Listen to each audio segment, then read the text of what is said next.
The following program is for adult audiences only.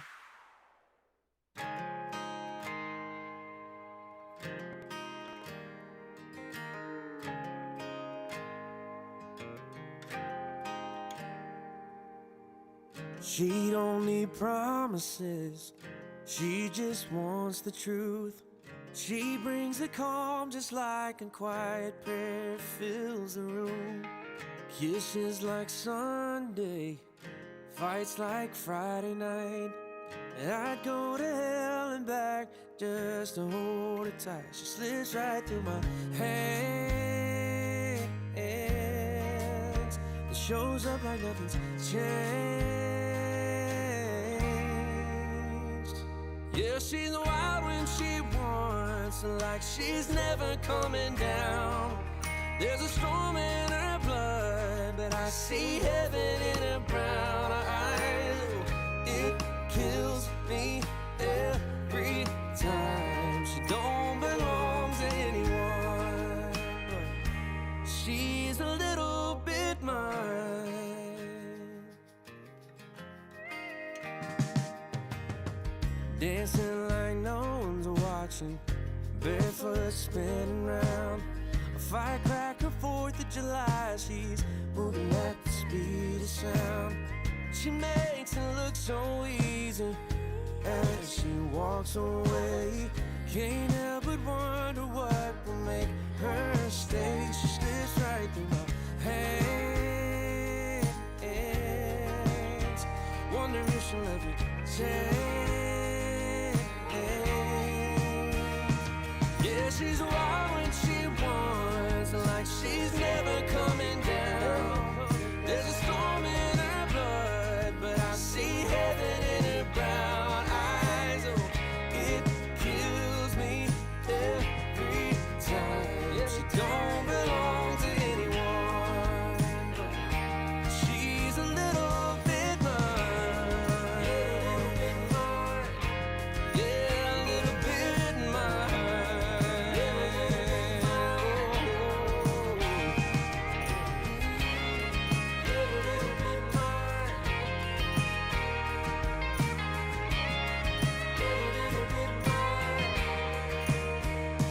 Yeah, she's wild when she wants, like she's never coming down.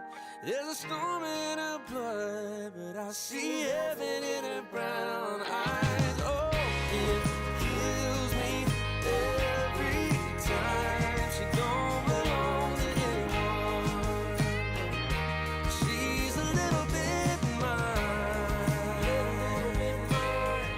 She's a little bit mine. Just a little bit mine.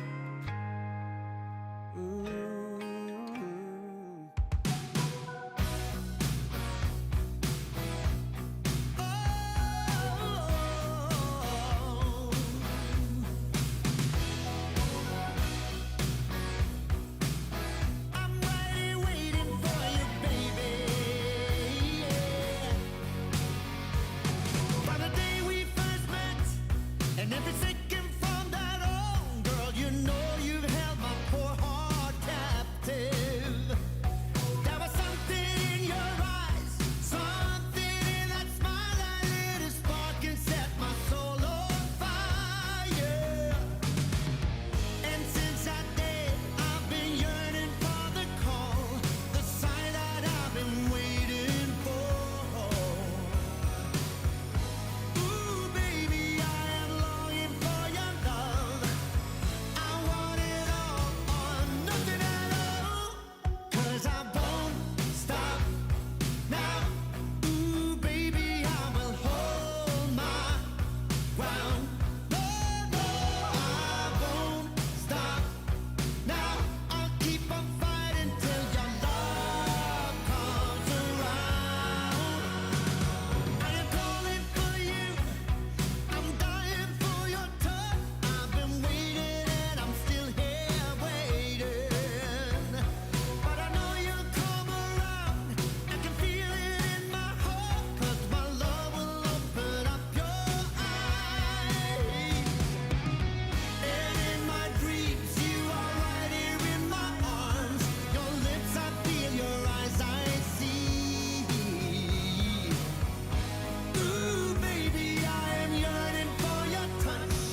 It's time for the Mixin and Chillin blog. Even if they implemented some ridiculous laws, this is something that if somebody truly wants to do this, they can still do it. But it's going to take a lot of effort on the vapors' part to actually learn what it takes to make your own stuff.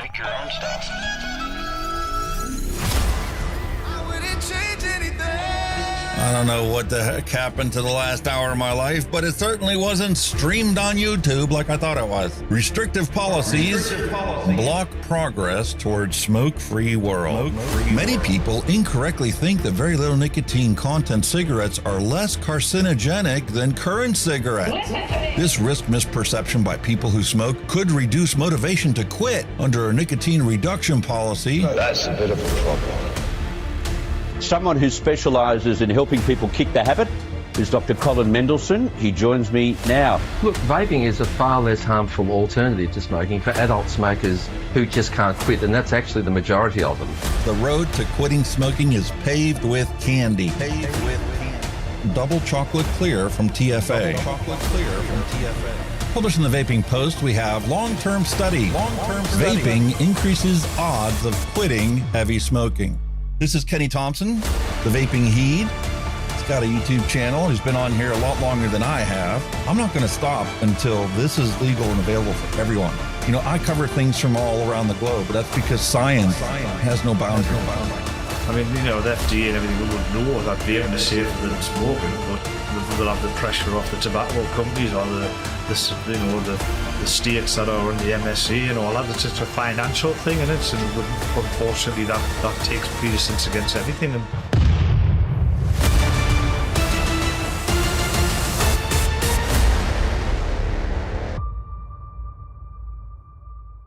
All of the things we went through. You just made my day. Just made my day. You made my day. You made my day. Grab your juice, grab your vape. It's time to get this party started. It's time for the Mixin and Chillin blog. Long-term study. vaping is safer than smoking. Smoke-free world.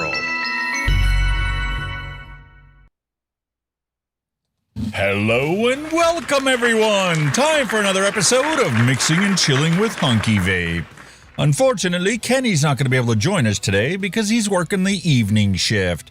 But I'm sure he'll be tuning in and, wishing us well when he gets a moment to chat.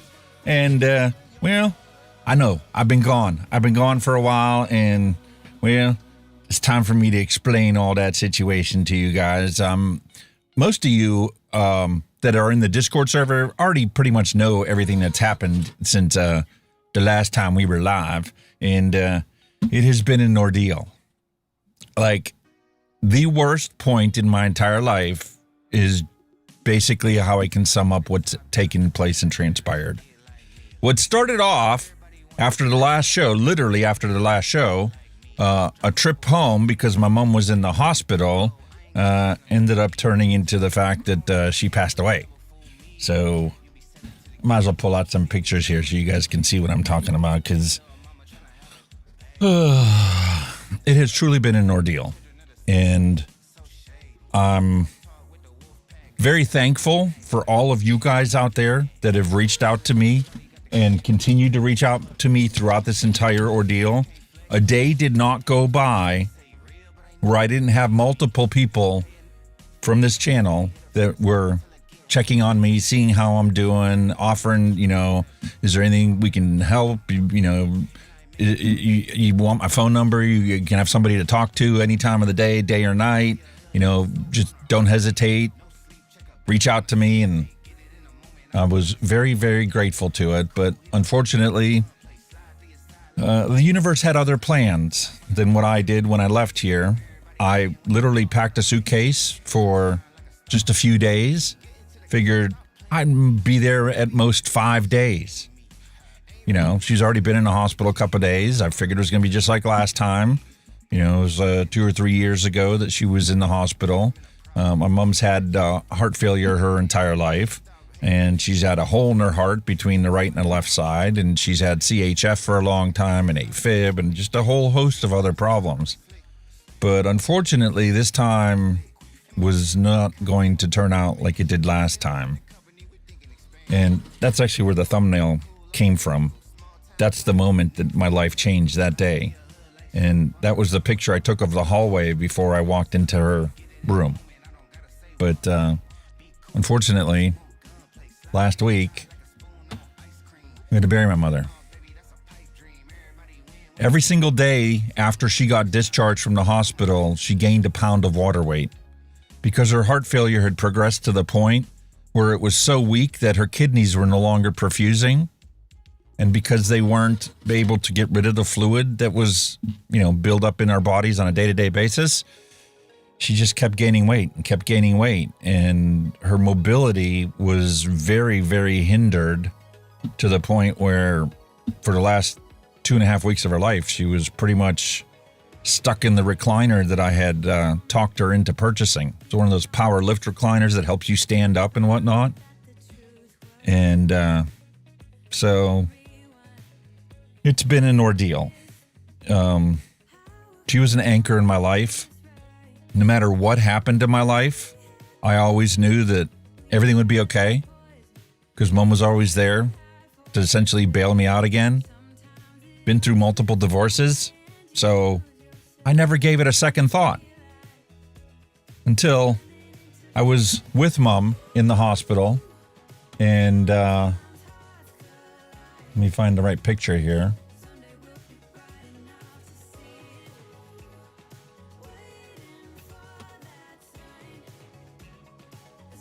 We were having a meeting with the hospice coordinator because they told her that there's nothing else that they can do for her.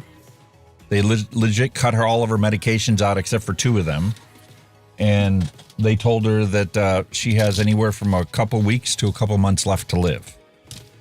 And that the best thing that she could do was accept her fate, go on hospice, so that they can assure her that her final days will be painless and as comfortable as you can be, because the reality is your kidneys are no longer functioning. They're not able to remove the fluid that is going to build up in your body. You will eventually go from having swollen feet to a swollen abdomen to literally drowning in your own fluids. So the best thing you can do right now is to accept your fate. We'll put you on hospice, take you off of all these other medications other than, your heart pill and your water pill, because they are still working somewhat. And while we were doing that, I get a text message from Mrs. Hunky Vape saying that she filed for divorce. Like, she had been planning on moving east to be with her brother and her nephews and stuff. But, I never gave it a second thought while I was there that, I wouldn't be able to just, figure out what we're going to do about that situation once I got home. But I never had the opportunity to do any of that because when I finally got back here last Friday, she had already moved all of her stuff out. So that's the end of that. And I literally, when I walked through the home and looked around and realized all of her stuff actually is gone, I came to realize I lost the 2 most powerful anchors I've ever had in my entire life. That literally enabled me to continue doing this and focusing on this almost exclusively. It has been a very, very rough transition. And I just have to accept the way things are and try to make the best of it. It's that simple. Now, when I got to my mom's, my mom has always been a bit of a pack rat. And how did my son put it? He coined this term very, very well, and it also describes me to a T. It's called a scarcity mindset. You live with a scarcity mindset because you never know when you're going to lose it all. My mom was born in 1944, and that was right after World War II. Her dad wasn't around. He ended up, after World War II, moving to Australia, and she grew up in a very, very scarce condition, to the point where she was lucky to have shoes, even though they had multiple holes in them, including in the soles of her feet. It is something that you can never overcome. When you've been ripped and torn to shreds and have grown up with nothing, you learn to appreciate everything. And you even appreciate things that everybody else in the rest of the world looks at as trash. So my mom's house was literally packed full. Let me show you what it looks like.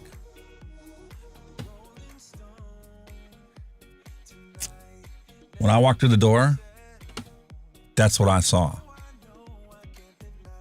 That's her dining room. That's also going to be the new location for the Hunky Vape studio. Because while I was there, neither one of my brothers or sisters, my brother or sister, bothered to come around.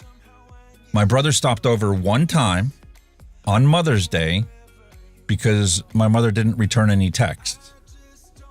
She wasn't on social media. She wasn't doing anything because she was literally barely able to continue doing normal functions like eating and going to the bathroom. That's the extent of her life, the last month of it. And I've took plenty of pictures about the ulcers that she got and everything else. And I'm not going to go into that much detail. But this is now going to be the Hunky Vape studio.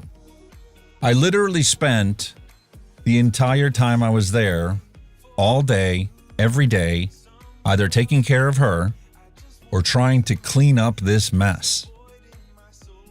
The sad reality is most of this mess was things like empty cardboard boxes. I was proud of being able to get my mom back in, to stay current with technology and to get onto Amazon and realize how simple it is to order whatever she needed, whenever she needed it. And it would be delivered in 2 days or the next day. And well, Cleveland's advanced to the point now where you can literally pay $5 and have it delivered within the next 3 hours, which came in pretty handy while I was there because it was a fiasco. Soon as I got there, her internet was down. And I'm like, okay, well, I have to sleep with the TV on because I have tinnitus. I have ringing in my ears. I have to have sound playing. Otherwise, I won't be able to fall asleep because all I hear is this loud whistle 24 hours a day, 7 days a week. Vaping Heat is working evening shift. That's why he's not here today. So I had a constant list of things that needed to be done, things that needed to be taken out, things that needed to be organized. And that didn't even include things like cutting the grass, because she hasn't cut it at all. The neighbor was kind enough to use his riding mower to keep the front of her yard cut and whatnot, but the back hadn't been cut this entire year. And, well, that was another one of the many tasks that needed to happen. And week after week after week, this is what the front of the driveway looked like because the stuff needed to go. And fortunately, they took it. In addition to that, obviously other things needed done too. Light fixtures that hadn't worked in 6 months that I didn't know about, but needed to use in the laundry room here needed to be replaced because a fluorescent light bulb cost more than that entire brand new light fixture. So new light fixtures were installed that didn't work, and AT&T got called to come out and fix the internet so that, could be back online, and because everything we do nowadays is streaming. So they came out the next day and replaced the fiber line to the house. Apparently some truck had come down the road that was too tall and too high and ripped it off. and more trash had to be taken out week after week after week. And I feel really bad about the situation because my mom's ability to get around her house had gotten so weak and so bad, and she hid it from all of us, that when I got there were literally 30 empty toilet paper rolls stacked up in the sink in her bathroom because she didn't even have the strength to take it and put it in the trash and take the trash out. It has been the hardest ordeal I've had to endure in my life because the respect that I had for her, I wanted to make sure that I gave her the best possible care I could. Cooking for her, trying to get her best friend of 60 years to come over and give her a sponge bath. Because once I realized how little she'd been able to get around, I had to question, when was the last time my mother even got a shower? It was not an easy ordeal. And every day I woke up, I just kept my nose to the grindstone and did as much as I possibly could, including trying to get her affairs in order. That also took a dramatic change because initially, it was going to be a three-way split, essentially, of whatever she had between myself, my brother, and my sister. However, my sister hasn't talked to my mother in the past 3 years. The last time she was in the hospital and was discharged, we had even offered, my wife and I even offered to move in with her so that, somebody could be there to take care of the day-to-day things that needed to be taken care of. But my sister stepped up to the plate and insisted that Mom go move in with her, and that way she doesn't have to move to Pittsburgh and nobody has to move into her house. So my sister was power of attorney and had Mom move in with her. Unfortunately, my sister wasn't the greatest person to try and live with. And at some point in time, they had an out. My sister brought my mother back to her house, dropped her off, and hadn't spoken to her since, despite my mother and my sister's godmother reaching out to her to try and reestablish communications. This really infuriated my mother, especially because in the process of getting her affairs in order, she made me power of attorney, and she requested I go to the bank to make 2 changes on 2 accounts. When I got there, the bank wouldn't let me do it. They registered my power of attorney and said I can come back and do what I needed to do, but I wasn't allowed to make the 2 changes that needed to be made because my name was not on the account even as a transfer of death person. My brother was, or my sister was. So they insisted, no matter how debilitated my mother was, to bring her into the bank to make those changes. So I went home and told my mother that, and that's exactly what we did the next day. Unfortunately, because of how much her legs were seeping, she got an ulcer on her foot because of that trip to the bank. Infuriated me. My mother was also infuriated when she got to the bank because they wouldn't let me do what I was asked to do. So my mother decided she was changing everything. The only thing that she didn't change that we'd originally set up before was everything that was set up for the grandkids. Everything else got completely changed. She insisted that at no point or shape or form or any potential situation does my sister ever get more than 10% of anything of hers. And the exclusive account that she had set up for her, she closed it and then decided that she was going to use that to have an extravagant funeral. She was originally planning on just being cremated. But no, she decided that she wanted a full traditional funeral with a visitation and embalming and the whole 9 yards, and she still wanted cremated, and she wanted to buy a spot on the Hungarian wall. That change was because of the fact that, she closed out that account and was venting her frustration at my sister not speaking to her for the last 3 years. The situation with the house there, That exclusively resulted out of my brother's visit on Mother's Day. Because with all the work that I was doing to try and clean the place up and organize the place and make it a place where my mother could not have to worry about anything, he made the comment that the only way to clean this house up is with a lighted match. Now, my mother was dozing off during the conversation, but was alert enough and awake enough that she heard that when he said it. And that was the nail on the coffin, so that the house was now going to be my responsibility to take care of. So for the next 2 years, as an executor of her estate, I'm charged with cleaning the place up, fixing whatever needed fixed in the place, and taking care of her affairs, trying to maintain the heritage that that home means and meant to her, meant to me, because that home was built exclusively with my mother's and my father's hands.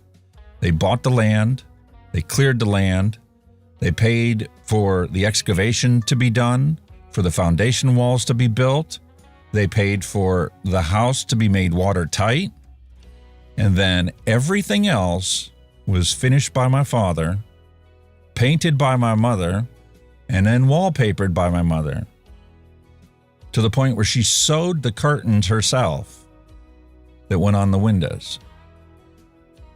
Now, granted, the house does not look anything like it did when we first moved into it, because my mother's been exclusively trying to maintain a home that was built for 5 people.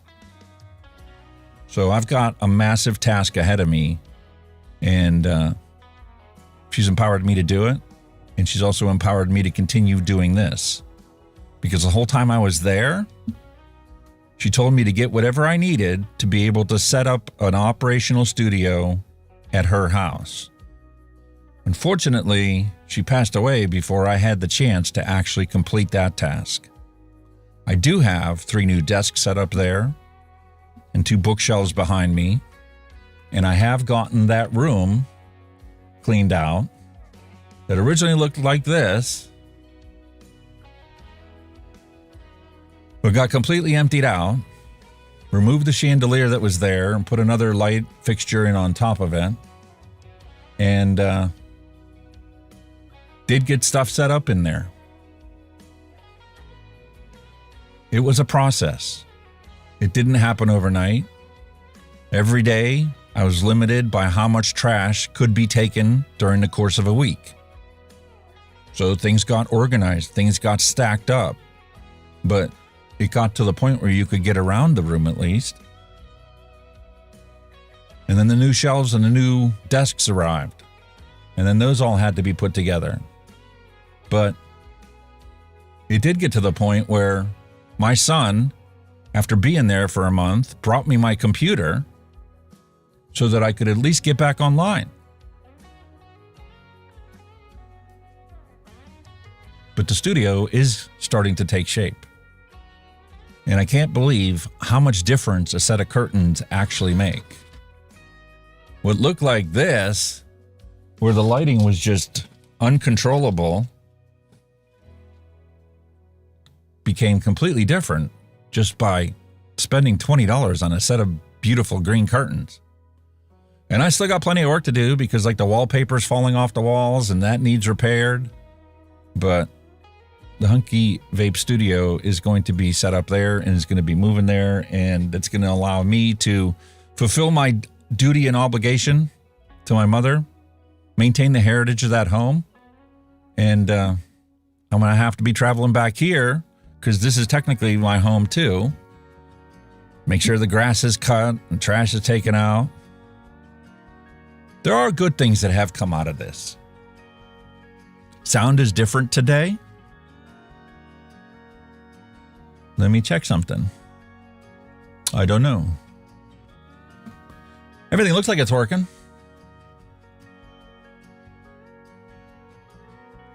Waves did do a plugin update. They released version 17, and I have not upgraded it to it because they just sent the email out this morning for it, so I haven't touched any of that. But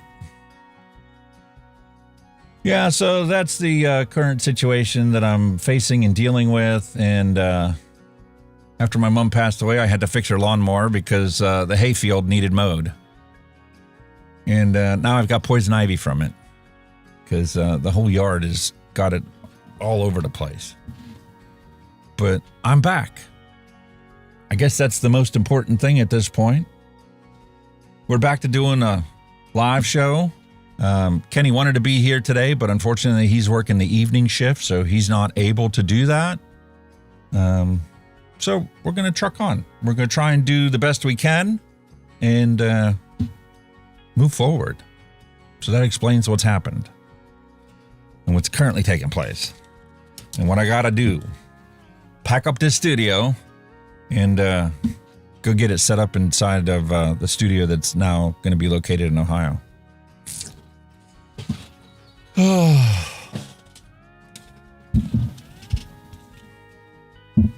There's still a lot of this that I'm obviously still living in denial with and whatnot, but every day I keep my nose to the grindstone and try and focus on what needs done today, what's the most important priority, and move on to the next one. Repeat the next day and the next day and the next day. Great strides have been made.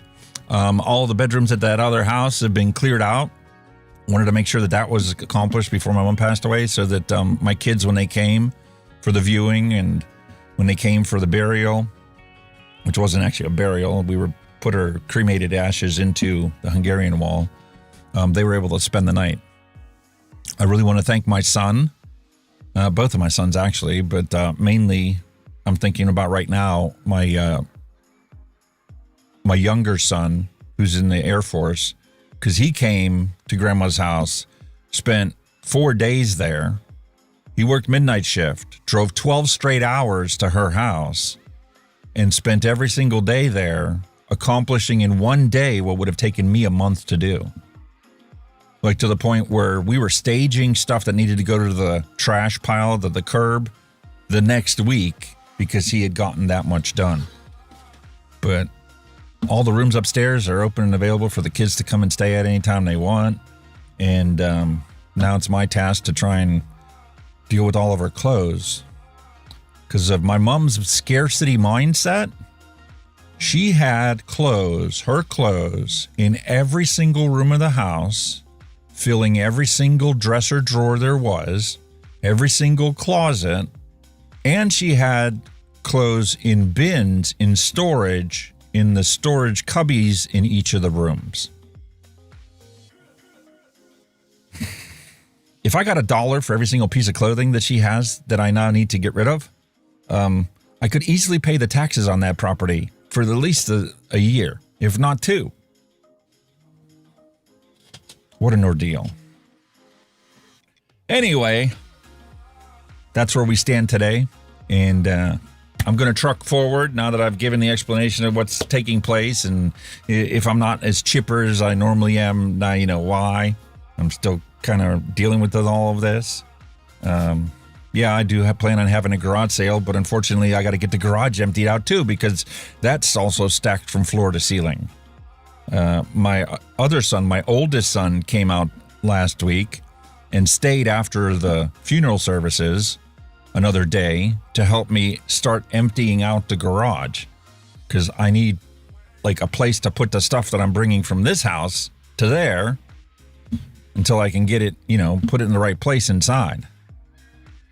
And I got to clear out her bedroom so that I can set it up as my bedroom. Anyway, I guess we're going to just go forward, roll the news bumper. And I did spend yesterday doing the research for the news like I do always. It's not quite as long of a list as what it was because I just refuse to talk about any of the negative crud that's out there. I want to focus on the things that actually matter to you and I. So without further ado, let's roll the bumper.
Hot diggity dog diggity. Gotta love the advertisements that are out there.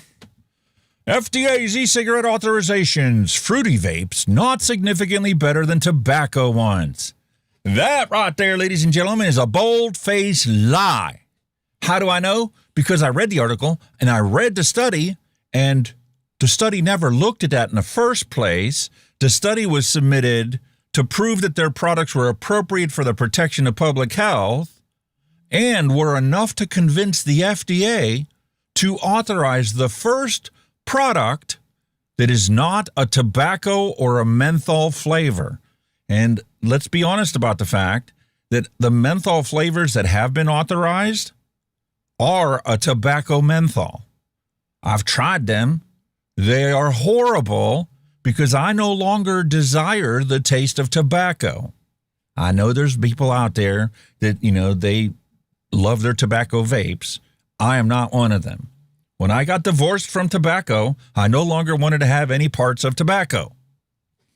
Now, I will mix with it because there are other flavor compounds in there besides your full-bodied tobacco flavor. And most of the tobacco flavorings that we have only are about 50% like what it used to be with a cigarette. Like, if I ever want to taste tobacco flavor, I could pull out the heat not burn sticks that my son brought from Japan and go and try and enjoy that. You get plenty of tobacco flavor, and you get that whole mouthfeel, that sticky tar mouthfeel. Yeah, no thank you. I do not want any of that. But here's the article. Associated Press published this article. Fruity flavored e-cigarettes recently authorized by the Food and Drug Administration were not significantly better at helping smokers quit than tobacco flavored e-cigarettes, according to a new memo that's likely to stir questions about the agency's decision. That's not what the memo says. The 6-page memo that they actually did link in the article, if you go and you open it up and you read it, you'll come to find out that this is a summary of why the product reached the level of FDA authorization for sale in the United States. It states that the sale of this product would be appropriate for the protection of public health. That's the whole purpose of this memo that they put out there that is being painted as proving that flavors are not better for you to quit smoking than tobacco flavor. Well, I hate to tell you this, number one, but tobacco is a flavor. It's actually 100 more compounds come together to produce what is characterized and labeled tobacco flavor. And you can literally have thousands of variations of that too. When you're talking about colors, unless you're talking about the 3 elementary colors that make up all the other colors, you can't just make a blanket statement like that. It doesn't work like that. And it says that after scientific evaluation of these applications, FDA found that the products are appropriate for the protection of public health. That means that the safeguards that they put into those devices, because you have to register with the website for the glass thing, and they have fingerprint readers on the actual devices, and this is kind of the same thing as Juul 2.0, but because, the FDA has this arduous process to get authorization, Juul can't prevent youth uptake of the Juul because they would have to get their Juul 2 product run through the authorization process. And that would entail having to spend $500,000 to convince the FDA that that product needs to be sold and available for the consumers out here that are trying to quit smoking. Talk about the ridiculousness of the FDA preventing people from quitting smoking. It's almost as good as Google, who decided, I can't even remember exactly what day it was, so I'm not going to just say it. But they decided that our channel needed to be demonetized. So I got a letter stating that, we are harmful and dangerous content and no longer eligible for monetization from YouTube. So sorry, guys, no more super chats. I will have to find a technological way to work around that, and it will happen. But for now, there's no super chats. So you're going to have to buy me a coffee or, sponsor me on Patreon because YouTube doesn't want your money, even though they take 60% of whatever you gave. Oh, and they were also kind enough to tell me that whatever's already been accumulating right before a payout is all now theirs too. So that's great, especially considering when I checked it before I left here, I was at like $90. I was like less than $10 away from getting a payout. So, you know, that's another $100 that Google gets to keep and send to their shareholders. Anyway, the whole point is that when you read this thing, they determined that there's no real chance for the youth to pick up this product because they have safeguards in place that are supposed to prevent that. So they could actually authorize the flavored products without any risk of the youth picking it up. So I'm looking forward to finding these in the store shelves, and once they do, I'm going to give them a try. Because I have no desire to try their tobacco flavor, but I do have a desire to try their other flavored products that they have. We have a gold, which is a mango flavor. We have a sapphire, which is a blueberry flavor. Where'd it go? The blueberry flavor, there's a fresh menthol and a classic menthol. And I'm curious to find out if either one of those menthols are a menthol or a minty flavor without the associated nasty taste of tobacco. Because all the other products that are legally authorized are all tobacco-based flavors. Disgusting. Yeah. So thanks, Associated Press, for continuing the misinformation that's out there.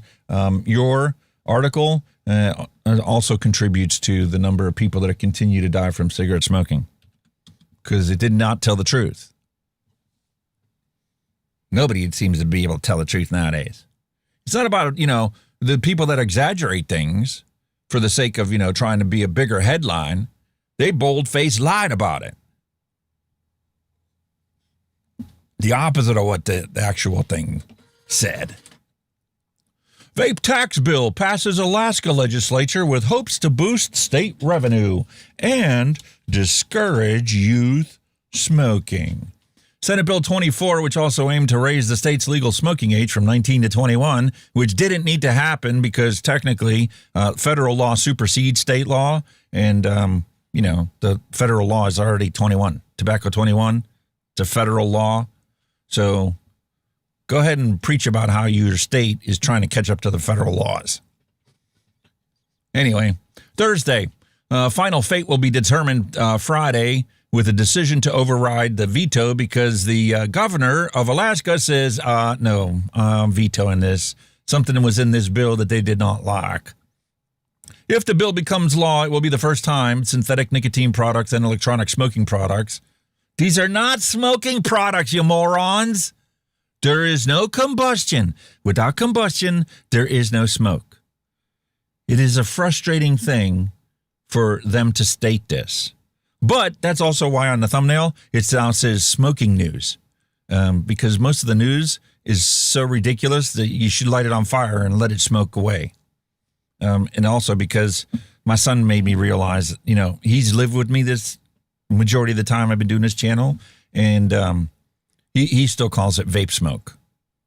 And I sometimes think he does it to push my buttons, but I got the impression like, wait a minute, we've already had this conversation. I've already straightened him out about it numerous times. He's a firefighter. He knows without combustion there is no smoke. But you can't change the colloquial terms that people communicate with. And no matter how big of a superstar you might be, just because you don't want people to call it smoke doesn't mean they're not going to call it smoke, because to them, it looks like smoke. And all the news articles they ever see refer to it as cigarette smoking, electronic cigarette smoking, even though there's no tobacco in our vape, none whatsoever.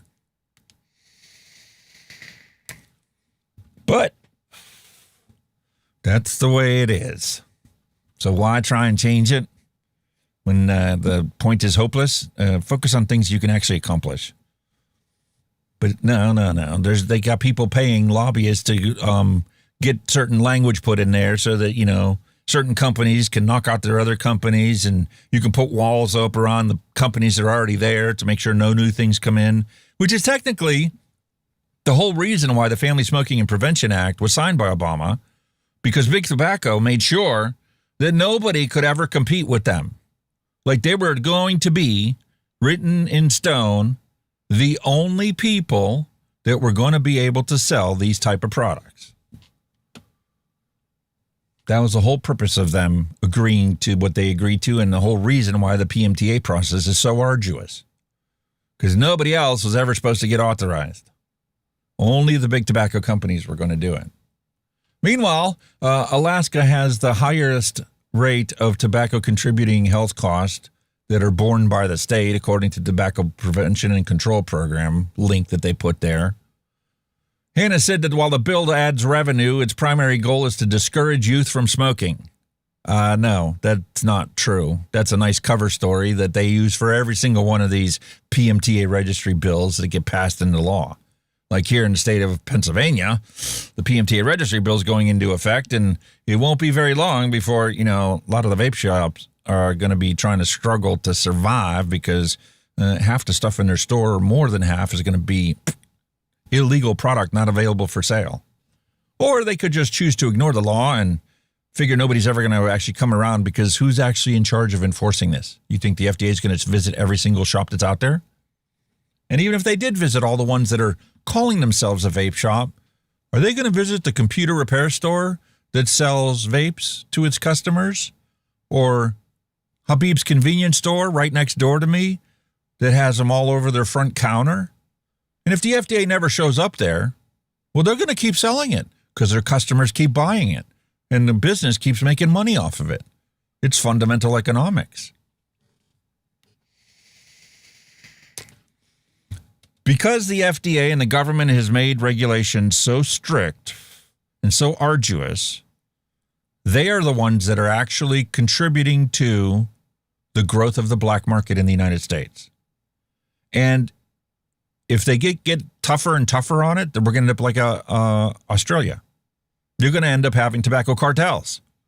The drug cartels are going to start selling these vape products because, well, it's illegal, so they have plenty of customers, and they already have the methods of getting things across the border without customs ever noticing that what they, got across the border. I mean, if they can get cocaine and heroin across the border, how hard is it going to be to get, your vapes across the border? Probably going to be a lot easier. And they'll probably use the vapes to hide the coke and the heroin, because if they get busted, they're only going to get busted with the vapes. No, oh, look at that, you're carrying vapes. Oh, yeah, but you didn't realize that all of the framework inside of the trailer was filled with, cocaine. You didn't catch that one. You thought you got a truckload of vapes. Anyway, how would you like to pay? We've made this comment before and said it's the greatest thing ever, greatest idea ever. How would you like to pay a deposit when you go and you buy your disposable vape? Now, Kenny and I both suggested that it would only be $1, or in the case of the UK, it would only be £1. Surcharge that you get charged when you go and you buy yourself a vape. And then, no matter who wants to bring these empty vapes back to the shop or the recycling center, you would get $1 for every single one you brought in. It would solve the entire environmental problem, because it would force all of these to be properly recycled. You'd have to process this out, take the lithium battery out of it, and reuse that, how you're going to reuse it. And the plastic would get reused, like all plastics recycled, and the metal could get reused that's inside this thing. You could do it, especially with devices like this. Once you remove the battery, you can crush the rest of it. Magnetic, electromagnets could pull out the ferrous metals inside there, and all you're left with is plastic. You shred the plastic and you recycle it. Job done. Well, they can't even do that right. That's not the copy that I just did. In the UK, somebody's proposing a £5 deposit when you buy a vape. Wait a minute. This is ridiculous. That would be like if you decided that you want to put a recycling charge on your vehicles to make sure the vehicles don't get stashed behind your house and rot into nothing. If you had a $30,000 car, they would charge you $15,000 as a recycle fee for your car when you bought it. because you could go over there and easily get a 10-pound disposable. Now they want to charge a 5-pound deposit to buy a vape? Why does the pendulum always have to swing way past the goal that existed? I do not understand that. And the love the commercials.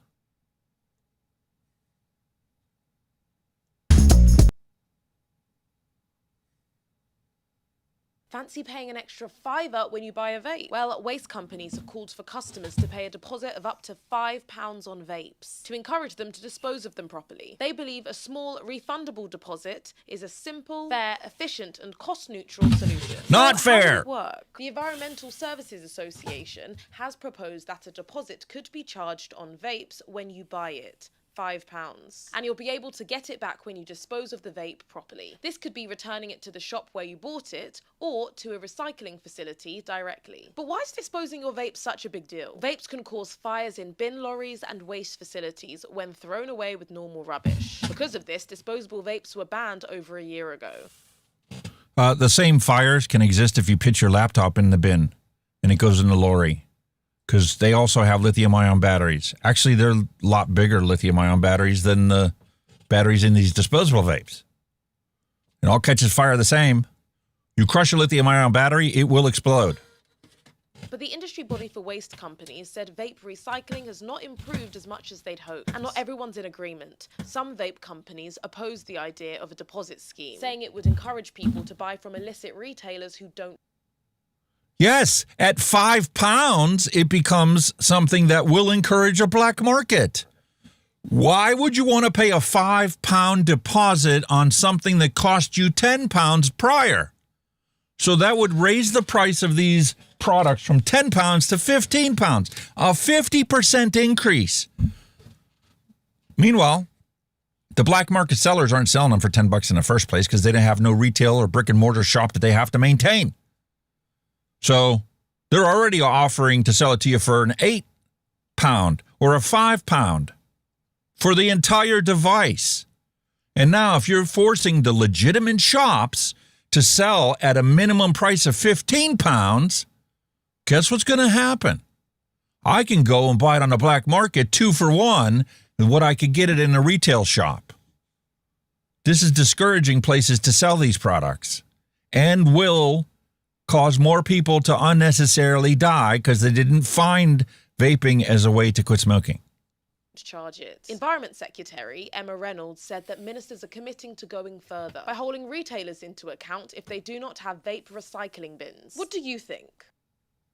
Well, maybe she should already do that because there are already laws on the books in the UK that mandate that any product that's sold with a lithium battery automatically be recycled by the people who sell it.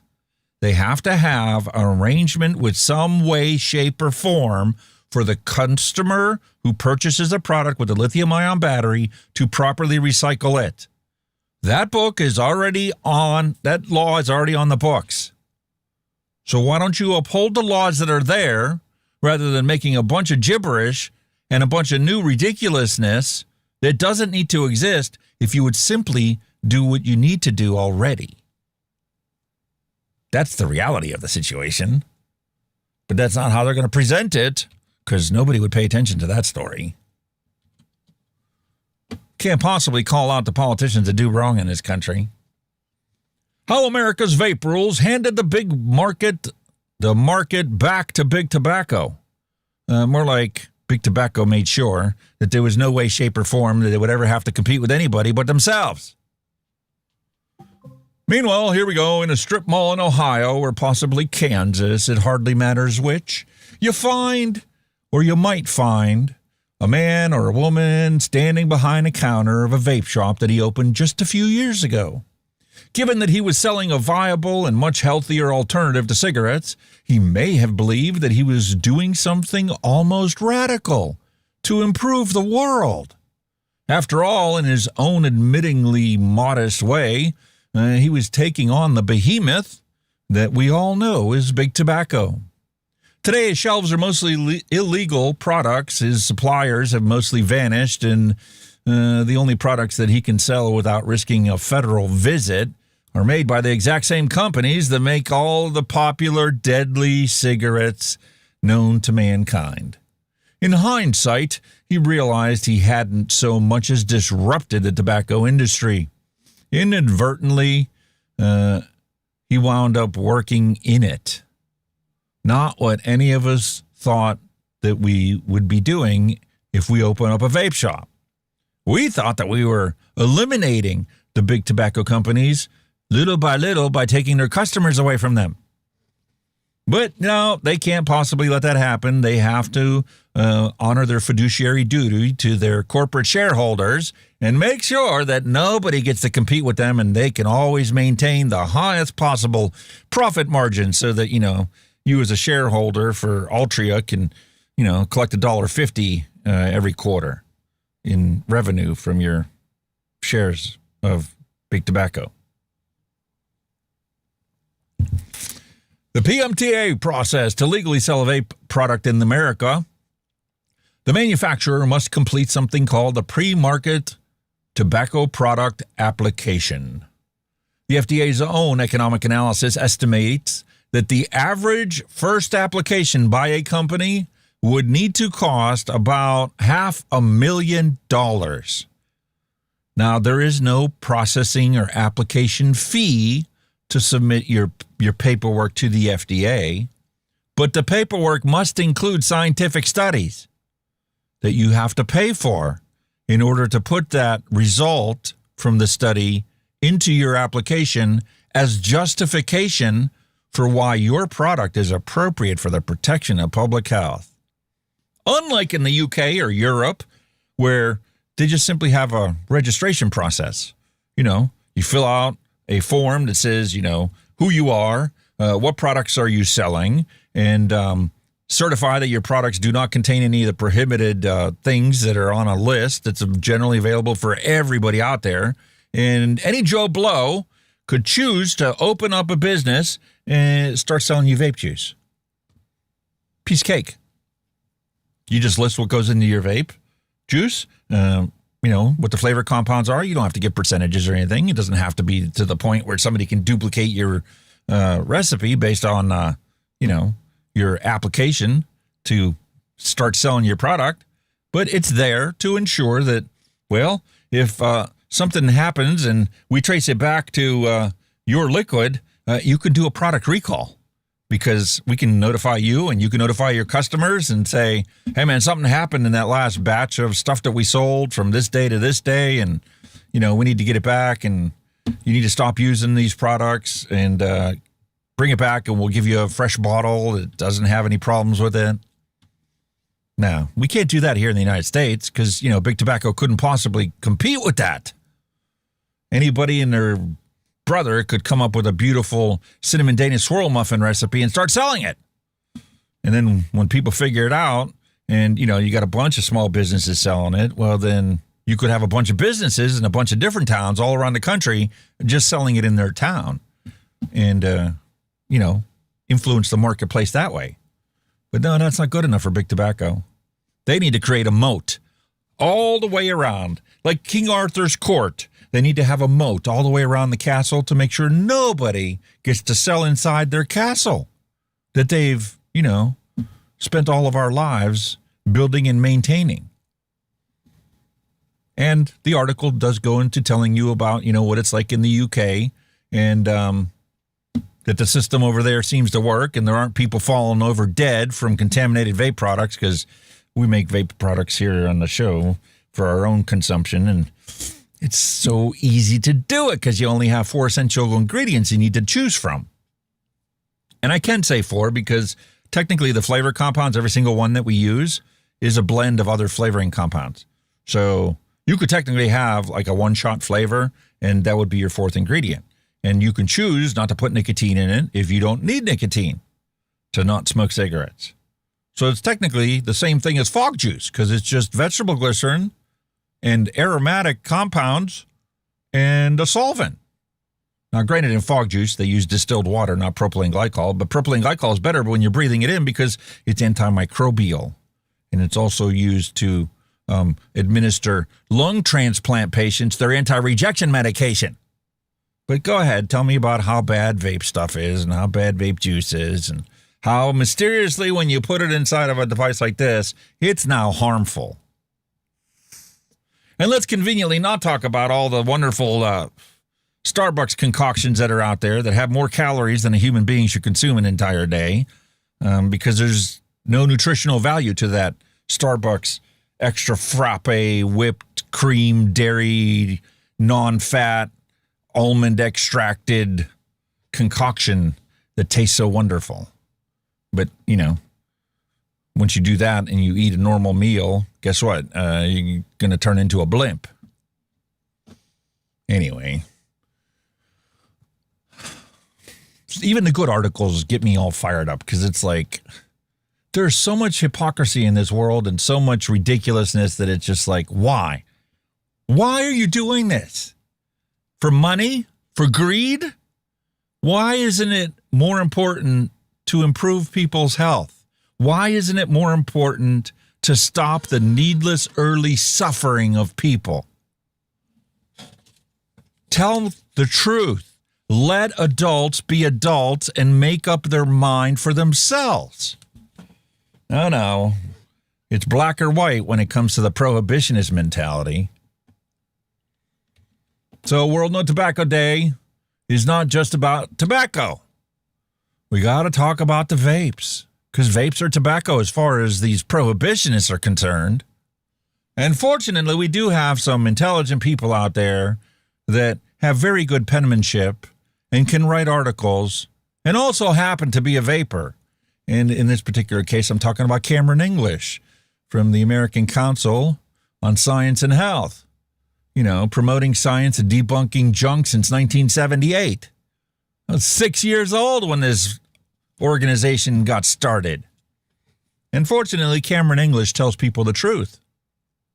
For the first time in my adult life, I'm nicotine-free. So here's my story and the science that explains how I got to this point. Happy World No Tobacco Day, by the way, which I missed. Also, during my ordeal the past month and a half, 2 months, I also missed the Global Forum on Nicotine. And I also missed what used to be called the e-cig summit, which was the nicotine summit, because I was too busy taking care of Mom and didn't have a computer that I could get online to actually participate in it. First time in 5 years that I missed it. And it's also the only time I've ever missed both. So, anyway. My tobacco addiction grabbed hold of me quickly and quietly, and I loved every minute of it. You know what, Cameron? So did I. When I had a cigarette, I loved it. There are some people out there, and you might refer to them as alcoholics, but when they have a drop of alcohol, they don't want just that drop. They want the entire frickin' bottle. I was that way with cigarettes. I wanted a cigarette all the time. From the moment my feet hit the floor till the moment my head hit the pillow, I wanted a cigarette in my mouth all the time. And that was easily exemplified by, Fridays when I would go to the club and do payroll for the fire company and for the bartenders there. And then in the evening, I would be getting ready to DJ for the night.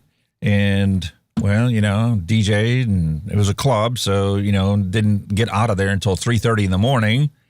And I smoked the entire time and easily burned through 3 packs of smokes on a Friday, every Friday. For a long, long time, well over a decade. Well, until I found a vape and was able to quit smoking, then I no longer did that. Taking up tobacco is one of the worst decisions I've ever made. Yeah, I'd have to agree with that. I'm very, very reluctant to admit that, though, because of how much I really loved smoking and how wonderful it made me feel and how it was so ingrained into my entire life. And it did accomplish what I originally set out to accomplish when I lit my first cigarette. I was working at Kogo's while going to Penn State New Ken, and, well, it's 4 o'clock in the morning. All the drunks have already gone home. The morning people haven't really started to come in yet, and I was doing everything I possibly could to not fall asleep standing in front of the register. Lit that cigarette up because I had already drank all the coffee I could stomach, and I lit that cigarette up because I was like, I need something to keep me busy and occupied and doing something, and hopefully it's got a little bit of a stimulant effect to it to try and at least keep me from falling asleep and getting fired. And it did. I lit it up, took a little tiniest puff on it, and then the next one was twice as big, and the next one was twice as big as that. And before I went home that day, I was a full-fledged smoker, and I was loving it. And I was nice, chipper, and happy, and it was wonderful. That's great until, the health effects started to creep up, and maybe I should quit this. Maybe they were right. Maybe this is the worst thing to ever actually pick up and try. And then I came to realize, damn, this is bad. If people that, use cocaine and heroin have a hard time giving up their stuff, I can't imagine that being worse than what it is to try and quit smoking. Because when you quit smoking, you turn into an instant asshole. Not because you hate anybody, you just hate the whole world without a cigarette in your mouth. Because it really was that awesome of an experience. And it was designed to be that way. It took decades upon decades upon decades of changing the formulation of the stuff they spray on the tobacco leaves to make them more addictive, more satisfying, easier to initiate as a routine habit. I know all the history of the tobacco plant, and you probably have seen it too. I mean, there's plenty of times that, like, the History Channel's done programs about this type of stuff and talked about, how this has all happened.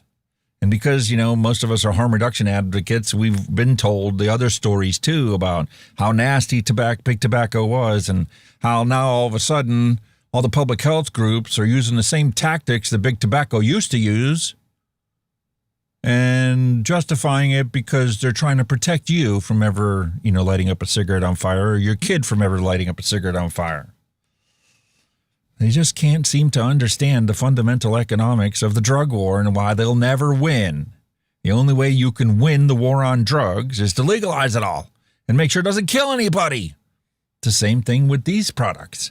You can get the consumption of nicotine to be less harmful to your health than your cup of coffee.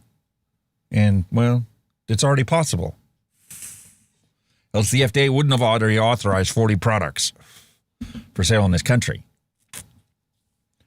From this point, many tobacco stories take a dark turn. People keep smoking for decades, even as their health seriously deteriorates. I know people that are being treated for lung cancer, and they still light up their cigarette because you enjoy it. Just because you hate it when people do it doesn't mean they hate it when they do it. Even if it causes them to be able to breathe even a little bit less than it did 5 minutes ago. It doesn't matter. So why don't we focus on trying to give people a product that they can enjoy more, but won't actually kill them? It's kind of like, we can't get people to stop riding motorcycles, so how about we encourage them to put helmets on and maybe wear leather so that when they do fall off and something happens that forces them to get off their bike in an uncontrolled manner, they don't die instantly or within 24 hours. They can actually, recover from that injury or that accident. Somehow harm reduction is a common sense idea when you're talking about everything else on the planet. But somehow when you're talking about tobacco harm reduction, now all of a sudden, oh no, that's just an industry term. That's just another tactic out of the industry. The only industry that's using that tactic is public health, using their funds to try and dissuade the public, dissuade the youth from picking it up. Did anything that you were taught or done to you as a youth prevent you from doing anything in life? Anything? You could be talking about sex. You could be talking about drugs. You could be talking. Go back to the boomer generation. All right. For the boomer generation, they told you that rock and roll was bad for you. And that was going to, lead to the devil. The devil, going to go straight to hell. Seriously. When are people going to learn? This doesn't actually stop anything. You attract more bees with honey than you do vinegar. So can we focus on, providing people with honey that may improve their health outcome instead of hurt their health outcome? Great story. It's all linked in the description below. Please feel free to check it out. I got one last thing to talk about for the news, and then, we can move on to our adult beverage for today. This one's published in the Vaping Post. Beyond the Smoker study shows how nicotine alternatives improve family life in multiple ways. Beyond the Smoker study shows how nicotine alternatives improve family life in multiple ways. A new international survey, non-surprisingly, reveals that tobacco harm reduction benefits the entire household, with families reporting cleaner air and better lives. For years, debates over tobacco harm reduction have focused almost exclusively on smokers. Policymakers, regulators, and public health advocates have argued whether products such as vapes, pouches, and heated tobacco devices help smokers quit cigarettes. There's no argument to be had there. It does. I can attest to that firsthand.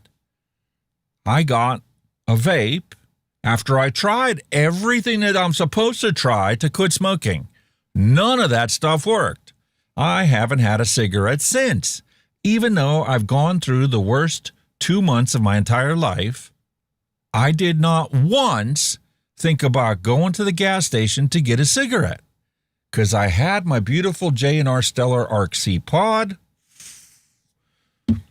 Nick the 420 Kid sold me his beautiful brass Mike Vapes Blaze Pro Max RTA, and their local vape shop had Frusion Juice Company's Clementine Citrus Mango, and that kept me a non-smoker.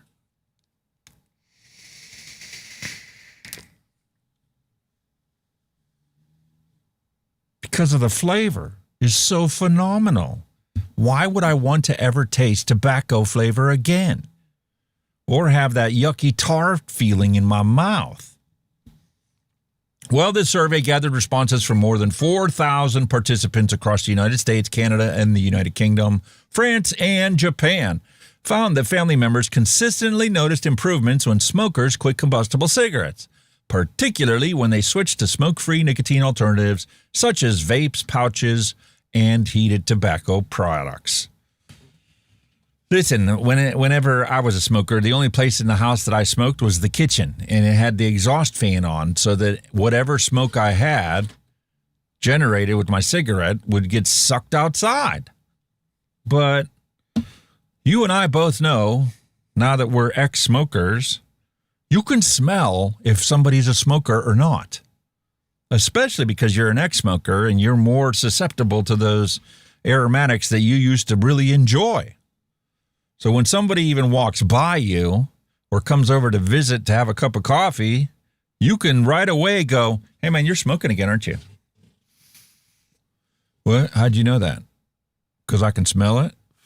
"Really? I just got a shower this morning." I said, "Yeah, but it's in your clothes." It was in my clothes the whole time I did it. The worst thing about being a DJ was going to do an event that was allowing people to smoke, especially in the wintertime when the doors were closed. Because every time I brought those speakers home and put them into my house, I could smell the cigarette smoke still on them. Matter of fact, the speakers that I used to use to DJ at the club, because I DJed for so long over there, I permanently had them mounted on the wall in the building and went and bought brand new speakers that were only used for events that weren't at a smoking facility. Those were the ones I took to the car show. Those are the ones I did the 60th birthday parties with. Those were the ones I did the 50th anniversary parties. Those are the ones that I took for weddings, because the non-smokers won't smell anything on them. Whereas if I took my other speakers, I would literally have to spend 4 to 5 hours spraying the carpet, the speaker carpet, with carpet cleaner and vacuuming all that stuff off to try and deodorize it of the cigarette smoke smell that it wafted off of them. And I could scientifically explain to you how that works and why it still gives off an odor even though there's no smoker to be found anywhere. It's the same compounds that actually cause you to have health effects and health problems from your cigarette smoking. So we had this beautiful study, 4,000 participants across various countries, and every single one of those family members benefited when the person who smoked in that house no longer smoked. And they still benefit if they continue to use one of these products.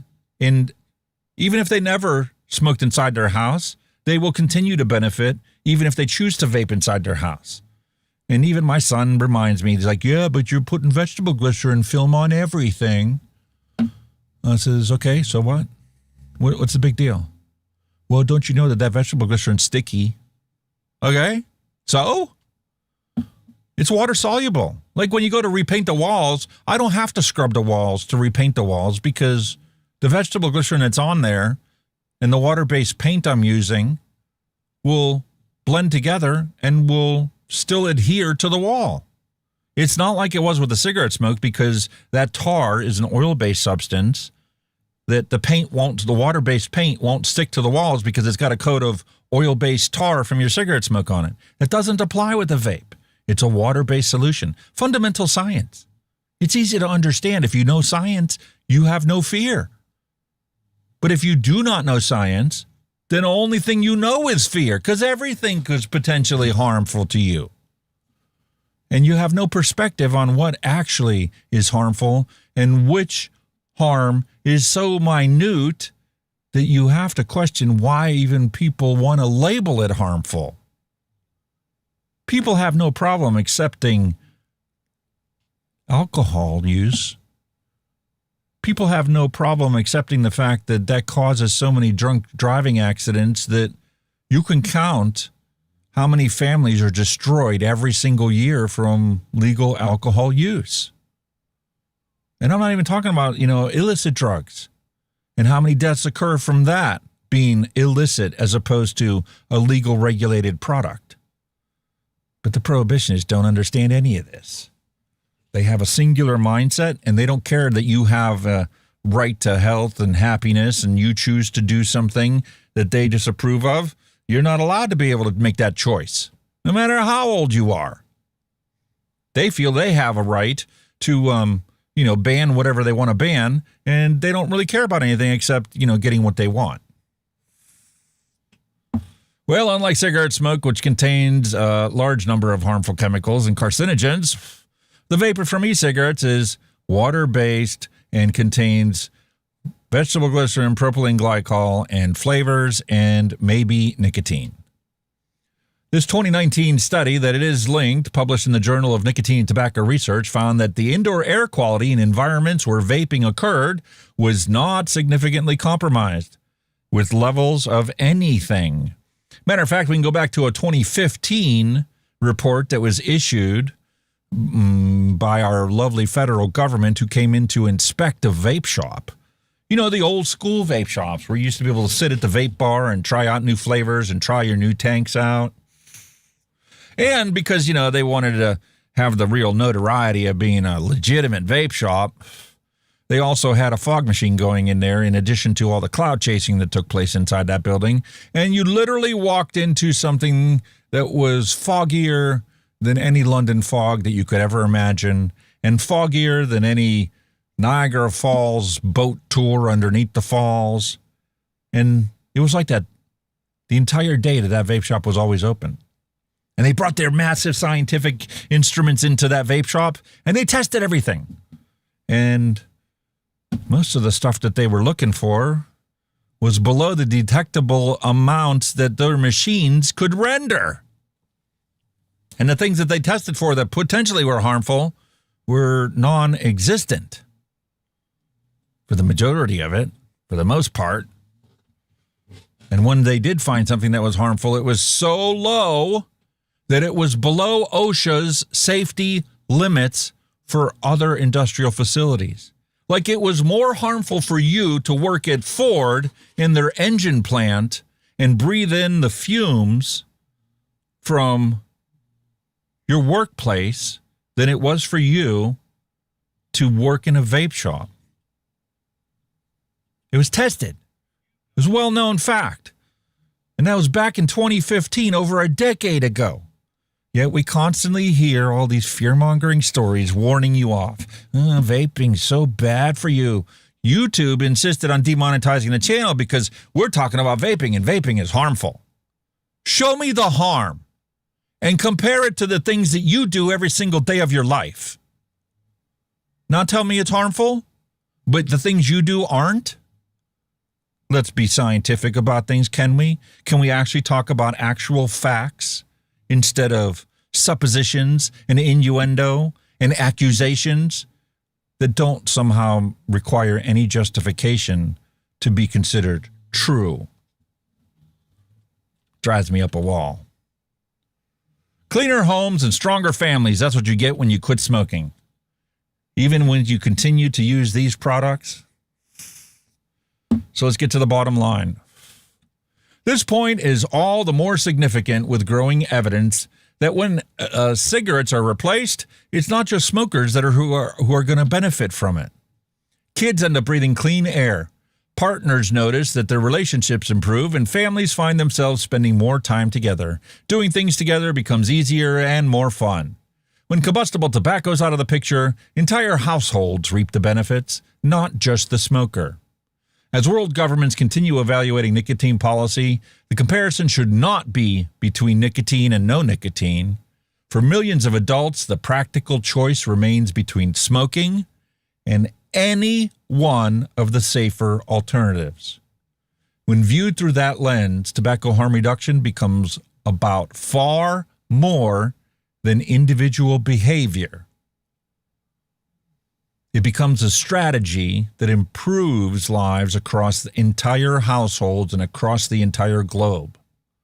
The people closest to smokers are already seeing the difference. It's not just you and me that notice how our lives have changed and improved because of the vape. Our families get to experience it too. And that ends the vape news, science, and advocacy section for today's show. So, I guess it's time for a flavor explosion and an adult beverage.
Hot diggity dog diggity, up for your entertainment today. I reached in the fridge and yanked out this beautiful Captain Morgan Sliced.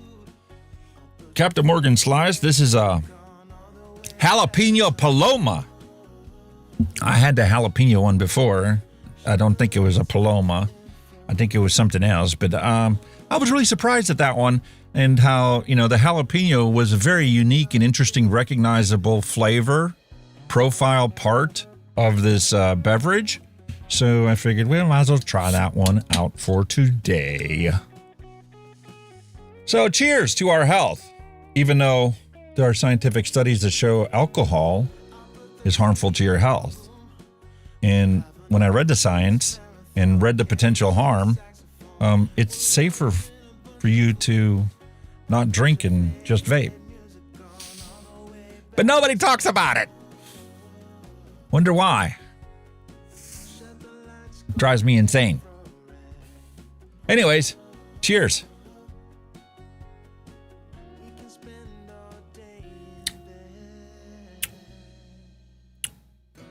That is really good. Very, very good. I really like this. I'm going to have to get him some more of that.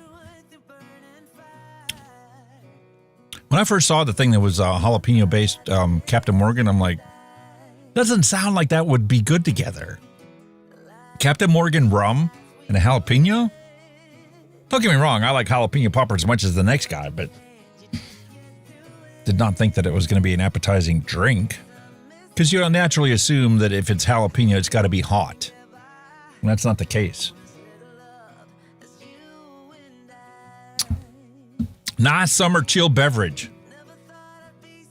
One thing I am definitely looking forward to, the studio in Ohio, when I ordered the desk to replace the U-shaped desk I have here and set up a U-shaped desk there, they no longer had this exact L-shaped desk piece. And they also did modify the design of the desk so that it's not like this one. This one, the top edge of the desk and the back edge of the desk meet like this, which sucks and is the reason why all the arms and mounts that I have on the desk had to be screwed to the tabletop and used a different mount style. The new ones, the back is actually recessed, so you can use clamps, table edge clamps, to fasten all of your mounting arms and your monitors and stuff and the lights and whatnot. So I'm really looking forward to that. And the fact that that flat, regular L-shaped desk is no longer available. They offer it as a stand-up desk, which is really, really good because during this past 2-month ordeal of mine, I've lost over 60 pounds already. And I'm not doing really anything to try and lose weight. It's just that's how busy I am. And now that I'm not eating these extravagant meals that my wife used to make all the time for me every single day and loading my beautiful plate up with it, I'm eating normal portion sizes. So like when I got here, I ordered a pizza from Papa John's. And that's enough to feed me for 4 days. Because like I only have 2 slices of pizza. So that's what my dinner's been for 2 days, for 3 days now. I'll have it again tonight and finish the pizza off. And, you know, that's my evening meal. Life's a lot more boring without her around, but, you know, can't change what is taking place. The universe has pulled us in opposite directions, and well, that's what we got to do now. It has benefited my daughter, though, and myself, obviously, because when my daughter graduated high school, there was some animosity that was taking place there because of the boyfriend that she chose to be with and how young she was and how he wasn't that young.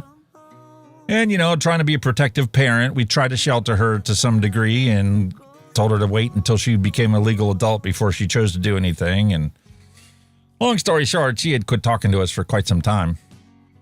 But the second she found out that my wife had divorced me and that grandma's sick and dying, she reached out to me and has been in contact with me every single day since then. Checking on me. Are you okay? Is there anything I can do to help you? Is there anything I can do for grandma? So even though that, you know, I lost a major anchor in my life who provided me with all the things necessary to create the studio you guys are looking at today, and I lost the other anchor in my life that always, you know, was the person that would come to rescue me when life went to shit. There have been plenty of good things that have transpired in my life since then, and try and keep a positive outlook on things because it's benefiting other people besides myself. So being that my responsibility is going to be to take care of that home over there, I don't need to have the big, massive master bedroom. My son has gotten a promotion at work and is going to be stationed out of Columbus. He's going to be moving. This has been kind of an idea that's been floating around for quite some time. And it actually did come to fruition just last week. And so in a month, he's going to be moving to Columbus, which is cool because it'll be 2 hours from where I'm at here. And just like it is 2 hours from here to Cleveland, he'll still be the same distance away and still get to see him once in a while. But I'm going to end up taking over his room downstairs because that's more than enough for just myself. This is my third divorce I'm going through, so I ain't doing this again. I'm done. My wife might have thought I was joking when I said that, I will never be with anybody else again after her. And no, I wasn't joking. I'm done. There's no point in me opening myself up. I can collect my Social Security in 5 years. I have no desire to try and do all this stuff again. No. So that bedroom downstairs is going to be more than enough for me. And it'll give my daughter an opportunity for her family to get a jump start in life because they moved back here from California. He was in the military and took his separation from there. And now she's going back to school. So it's cool. Mom bought the complete setup for the new desks for the new studio in Ohio. So I'm going to leave her the desk, which ironically enough, this desk originally was given to me by her mother when her mother decided to get rid of the desk. So now it's going to end up being her daughter's. And I'm going to take the desk behind me and move that to Ohio as well. And then this room is going to end up becoming the baby's room, my grandson's room. So, used to be my kid's room. Now it's going to be my kid's room.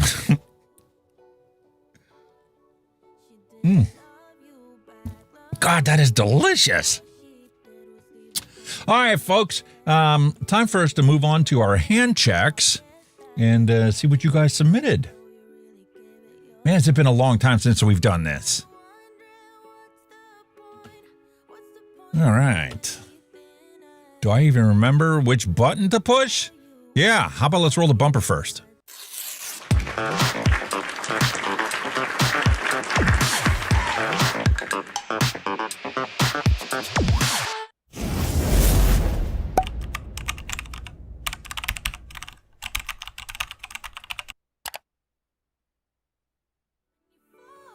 Hot diggity dog diggity. Here we go. Cheryl Demers uploaded this beautiful picture to the Discord server. You guys have been doing a fantastic job on the Discord server. The morning chit chat is always active. There's a couple yins that are there religiously day after day, uploading your hand checks first thing in the morning and starting conversations with all the other people there. We're really starting to build a community of people, and it's really, really cool. Advocate for Boobies, hello and welcome. How come you're not coming across the group chat, but you did print out a receipt? Live chat is selected. Why didn't it come across there? I don't know. Some things you just can't seem to figure out. They just happen a certain way and you have no control over it. All right, so anyway, I really want to thank all you guys that reached out to me and showed your support throughout my time of need and really kept me nose to the grindstone, focused on trying to get the most done I could possibly get done. There's another upload from Cheryl. Twisted Timmy's coils, beautiful AIOs, and some beautiful DIY liquid. Chocolate mint, strawberry custard, and pineapple. Is that lemonade? What is that? Pineapple chocolate. Get back there. Come on. I don't know. And then what's in that box here? Pineapple something. Chocolate. Pineapple chocolate. Alexander Vape, hello and welcome. Good evening to you. You must be in the UK or Europe. If you're saying evening. It's only 1:36 in the afternoon here. And then Darren D's got his beautiful Tim Hortons coffee with 2 different vape options to choose from. Very, very nice. Mallory Gates uploaded a beautiful hand check. Gotta love the Grim Army there. That's a nice little all-in-one. She's got a beautiful Steam Crave device. Well, I'm going to have to tell you about the stuff that got sent to me while I was gone. My wife sent it to me, and I didn't have a chance to do any reviews while I was there. Didn't have a setup big enough to put together enough to actually do any product reviews. So technically, those things that got sent to me, that she was kind enough to send me, with the divorce papers that I had to sign and send back to her, that I couldn't send back to her right away because, well, I was taking care of Mom and not able to leave her side. I was literally doing all the care for my mom by myself. I already told you my brother and sister didn't have any interest in popping over or stopping by to see how she was, or to, heaven forbid, actually offer to help take care of her. So I couldn't leave the house. The only person that used to come over to the house was her best friend of 60 plus years. They became best friends like before I was even born. And they saw each other, practically every day. My entire life. She was the only one that was able to come over once, maybe twice a week, and she was only able to stick around for maybe an hour or two because she had grandkids to watch and she had other stuff still going on. So I couldn't get that paper back to her. Anyway, I just finally got those products opened up, and I will tell you a nice little story about it because I'm really peeved at the one company that sent me stuff. And I will reveal that here shortly. And the good old Grim Army hat. Yeah, I need to listen to Kenny and start getting some merch out there. Try and get this stuff monetized properly. And look, Nick 420 Kid has got a beautiful setup there. Got a blaze on top of what looks to be a 4-battery box mod. And here's another one from Nick the 420 Kid. Beautiful all-in-one hand check.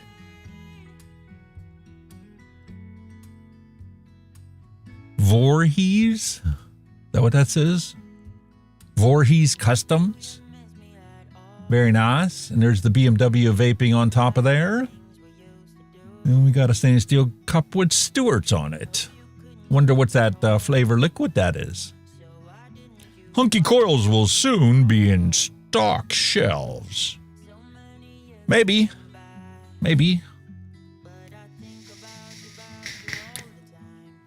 I do like the design on the side of that. Very, very nice. 150 watts. Holy cow. 0.10 resistance. 3,156 puffs. That's a well-loved daily driver there. And look at them coils. That is something I will be doing at the new studio.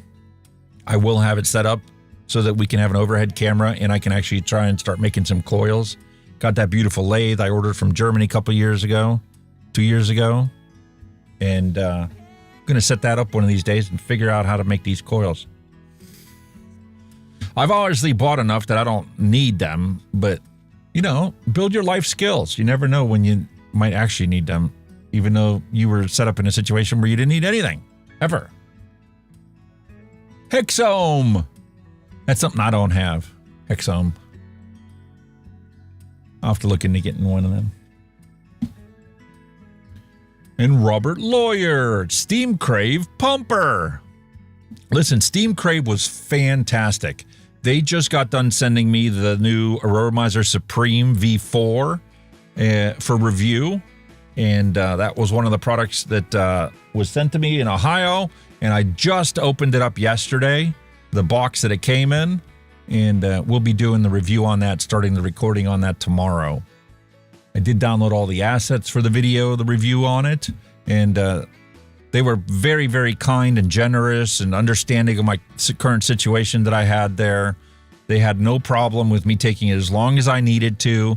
They only asked that once I finally got back to Pennsylvania in the studio that I start the review process for their stuff as expeditiously as possible. But they said, don't worry about it until you get back to Pennsylvania. Very, very nice. So I had the same reaction from Oxva or Oxbar. They had sent me stuff for review, and they were just as kind and gracious. Very, very appreciative of that. And Thundercloud Creations, also just as gracious and kind and understanding of my circumstances. They're like, don't worry about it. Focus on your family. Take care of your family first. And, you can get the review done when you get the review done. Unlike this other company, Vape Pie. My God, I've never dealt with a company that's been that rude and obnoxious in my entire life.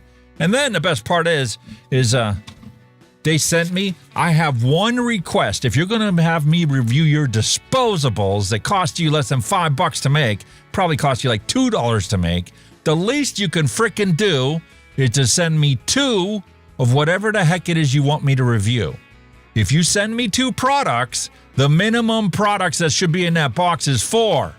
2 of each. No. They sent me 2 products to review.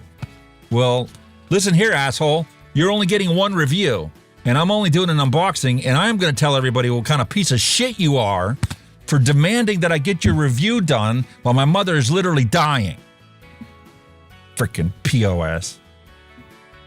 Vape Pie. Never heard of this company before in my entire life. And I don't care how good their product is. I am not going to recommend anybody purchase their stuff because they're a bunch of assholes. Anyway, Robert Lawyer's got a beautiful setup here.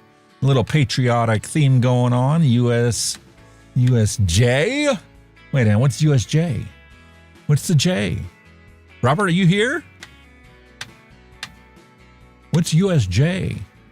That's the Interceptor 2700. Robert, what is this? Who makes this? Who is USJ? Here, I thought it was USA. I thought it was patriotic. There's a very nice set of coils in there, though. Straight Claptons. Nice little mech mod setup. Good batteries.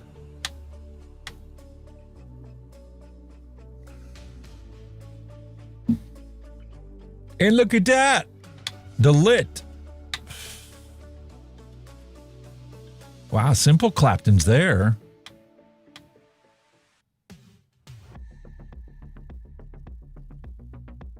And the Steam Crave pumper. That's the only Steam Crave product I do not have. That and the Hadron. I never bought. I bought all the other Steam Crave products that I've ever reviewed, with the exception of the V4. Those are the only ones that were sent to me. And look at all those lovely flavors. DIY liquid, single flavor testing at its perfect way to do it. You get a brand new flavor in, just make a one shot out of it. Try it out. And then if you want to mix 2 of them together, then you know what each of them tastes like. I wish I would have done that with all the stuff that I've gotten in over the years. And I will get back to doing single flavor testing, but I don't think I'm going to be doing a flavor show on Fridays. Not until I get this studio moved into Ohio. Like I said, everything's all set up there. Their desks are set up. I got monitors set up on the one side. I need to tear the monitors down here because they're going there to be set up on the other side. And I'm going to do 2 computer setup on there. And the graphics card that I listed for Facebook Marketplace ended up not selling, so it's actually going into a computer build that I'm going to have for there, because the secondary computer I have here is going to be given to my daughter for her to be able to do her online classes. She just sent me her financial aid acceptance letter, and wanted me to decipher what it meant. She's like, well, how much do I have to come up with to go to school? I'm like, 0. They're going to send you a check twice a year. She's going to the same school that I went to when I got my master's degree that empowered me to be a stay-at-home dad and only work when I didn't have the kids. And even then, I only did work part-time and had 2 businesses on the side. They were actually doing a lot better than they have been. Ever since COVID, all that stuff got shafted. Don't DJ car shows anymore. There's no car shows to be found, and when they are, they're like at the mall. And they have one little guy on a little tiny laptop and 2 tiny speakers. Like, if that's not how I did it, man. I had 6 speakers and the entire parking lot had sound. And no matter where you were, it didn't blast your ears out. And no matter where you were, you could hear the music in the entire area of the car show. We don't have those anymore. Another Robert Lawyer contribution. Beautiful little setup there. U.S. Interceptor 2700.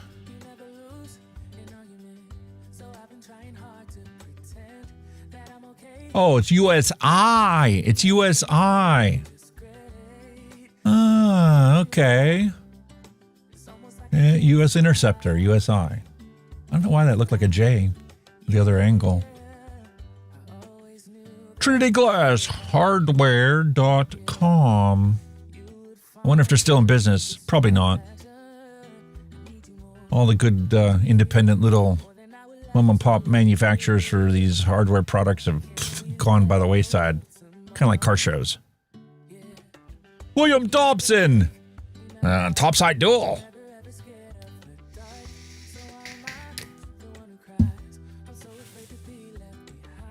Of all the products that I've got out there, I could never really get into the squonk stuff.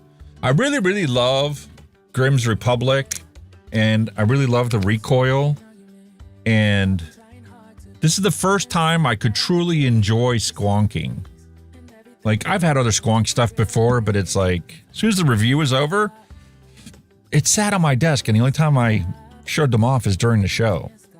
I didn't vape it in between shows.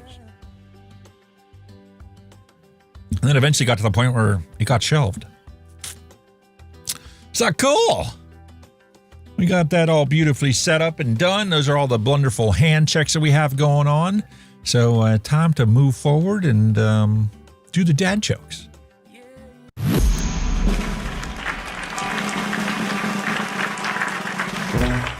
No more despair. I have paid more than I owe. Now what you see is what I give you.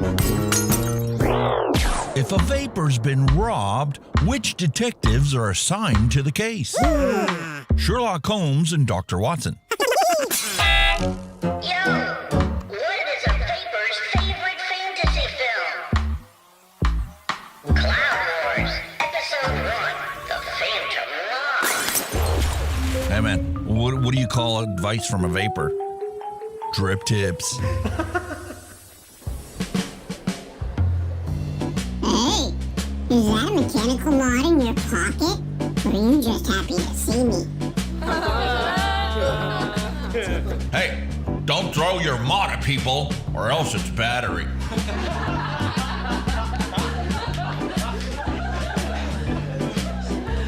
Hey, why did the vapor cross the road?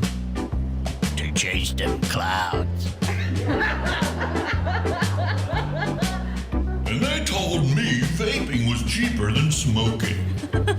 Nope, I don't care. What are you talking about? Did you hear about the guy who doesn't pay more than 1 cent per mil for juice? Shut that baby up! Yeah, we get it. You DIY or die. Gotcha. What are you waiting for? Let's do this. It's go time! Ah! Hey, I got my addiction to chocolate, marshmallows, and nuts over. It wasn't easy. It was actually a rocky road. I get it. And it's not that funny. I know. That's why they're called dad jokes. Someone threw a giant bottle of omega-3 pills at me. Luckily I only suffered super fish oil injuries. Super fish oil injuries? No, also not that funny. Dude, come on. Can you please just give it a rest? Oh my God, can you stay off of her for 5 minutes? Listen, there are 2 supplements that I am taking, that I started taking even before I went out to see my mom. The one is berberine with cinnamon that I take 2 with my evening meal. And there's another one that I take 2 in the morning. And holy cow, this thing is giving me so much energy. Like, my wife, who's talking about moving out, was sick of, where all my horns came from. Like, I was more active and interested than I was, except for maybe like the very first, year of our relationship together. And she was like, why are you doing this? I said, I can't help it, man. I got energy. My hormones are raging. So even though, we're split or whatever, it's still awesome because I can't believe how much I'm actually able to accomplish every single day of my life. Like, I even, struggled with the idea of having to go out and cut the grass or whatever.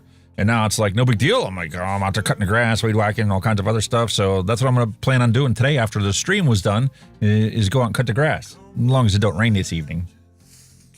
Did rain pretty bad all yesterday. Swimming notice. Minnesota state law strictly prohibits underwater smoking. See, this is the ridiculousness I'm talking about, people. Come on. In order for there to be smoking, there has to be combustion. You can't have combustion underwater.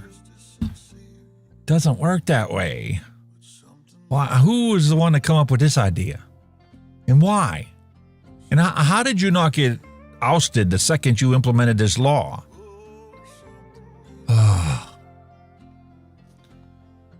We now are called retirees. Almost. 5 years. 5 years, house paid off, and I'll be collecting my Social Security. But are also the kids that danced in the best decade. Well, yeah, I suppose. Man, we had a grand old time in the 80s. Did you know if you text your boss, go fuck yourself, you don't have to ever go to work anymore? I wonder if my wife did that. Just told her boss off before she left. I'm convinced this baby may have drugged the whole family. Look at that. I'll tell you what, man, it is a lot of work to have a baby.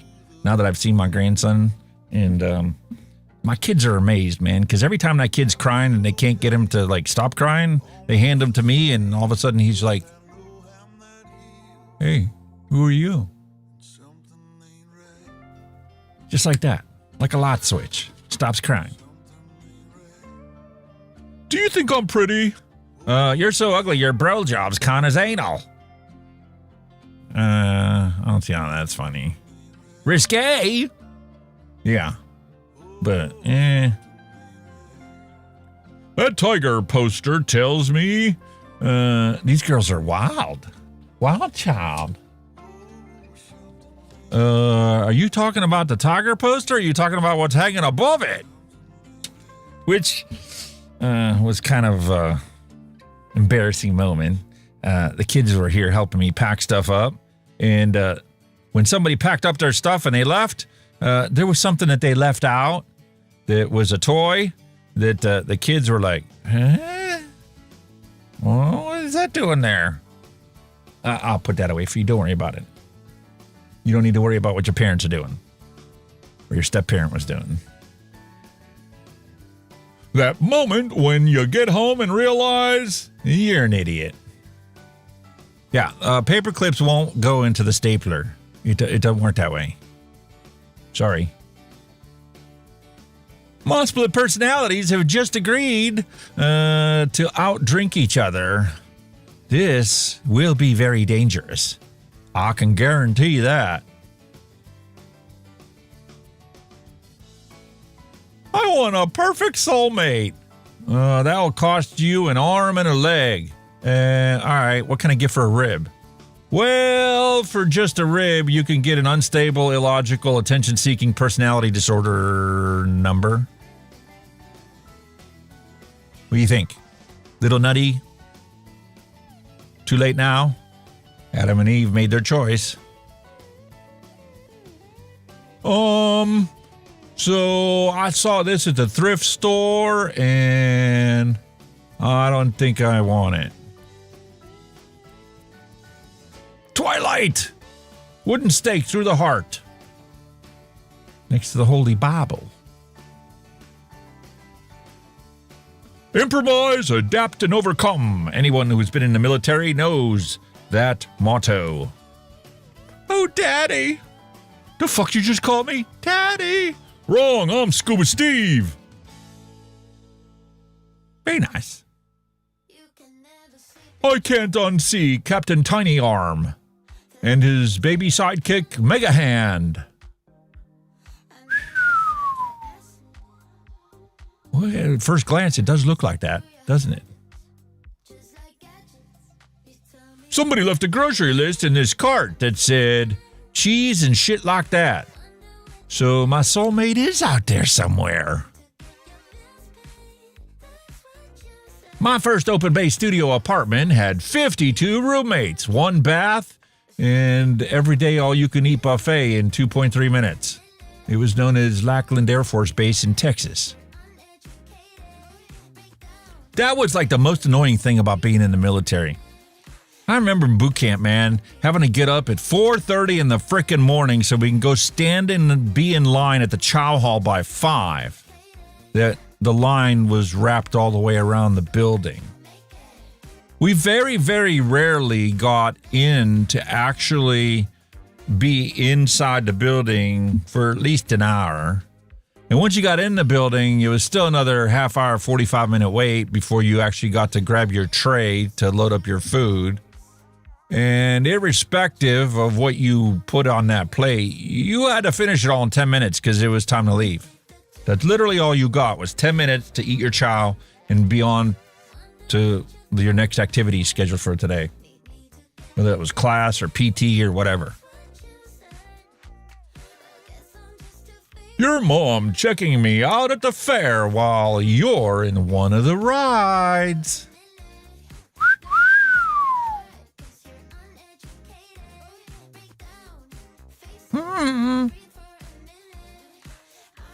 You absolutely should not tell people that data centers are filled with gold, silver, palladium, and are almost completely unstaffed 24 hours a day.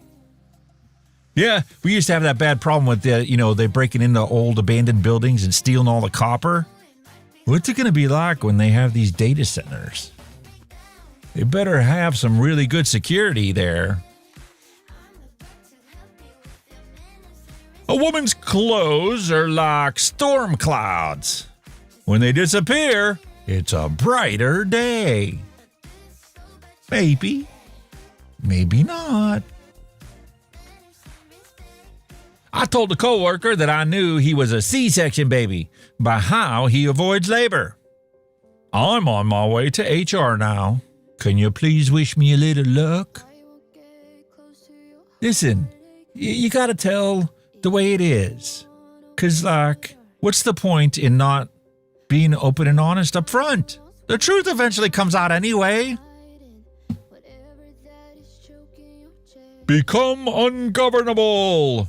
Birds have learned to use anti-bird spikes to build their nests, according to Sky News. What? Get the fuck out of here. That's the stuff that they put on top of buildings that have flat roofs and stuff to keep the pigeons off of them. That's nuts. Well, adapt and overcome isn't just for humans, I guess.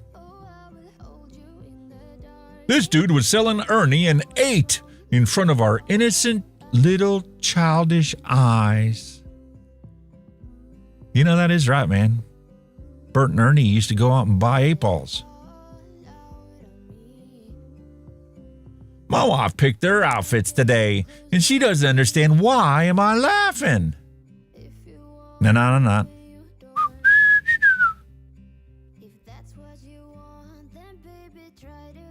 Mosquito trap. The mosquito lands on the salt thinking it's sugar. They get thirsty for water, but the cap has rum in it. Then the mosquito gets drunk, trips over the stick, and bangs his head on the rock. Man, that sounds like an episode of MASH. When a hot guy has a beard, you look like a fun place to sit. Would you press this button? You win $10K, but your parents will see you having sex with your girlfriend. Well, both of my parents are dead now, so they're going to see everything anyway. Me realizing I can win $10K, a girlfriend, and I'll see my dad for the first time ever. Oh, I'm sorry for your luck. I kind of know how you feel, though. My dad was hardly ever there. All he did was work. Did nothing else in his life, except yell at me whenever I did anything wrong. It's the only memories I really have of the guy. Visitor! How old is that Tyrannosaurus skeleton? 70 million 6 years? Wow, how can you be so precise? They told me it was 70 million years old when I started working here 6 years ago. Math adds up. Logical.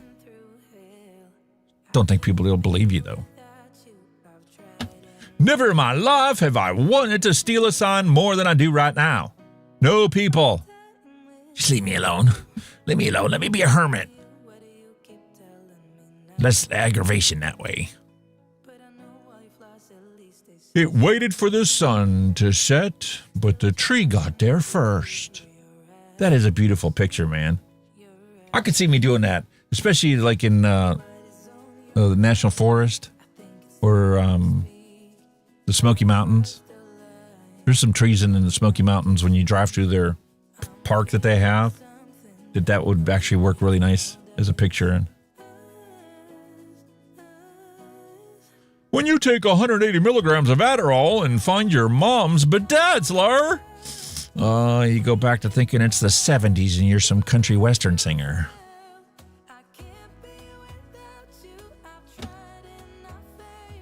Although I'm sure there's some Mexican heritage there too. Also back in the 70s. Enters hell. Satan. So what brings you to hell? I used to call on missing children's poster and whisper, I miss you, Mommy, and then hang up. Yeah, you belong in hell. Kid, so Dad, why did Mom lock you out of the house? She heard me on the phone with Uncle Steve talking about running errands. So, what did you guys do? Steve went to get a used car. I went to a store to get a tool for scraping paint off of furniture. All right, well, what's wrong with that? Well, all Mom heard was, you go get the escort and I'll get the stripper and we'll meet up at your place. Aww. See, if you had communication, you might be able to find a way to work it out. But, it does take two to communicate. One person can't do it by themselves. Don't work that way. Antique dolls. You have to take all of them. Totally not cursed. No returns allowed. No, thank you.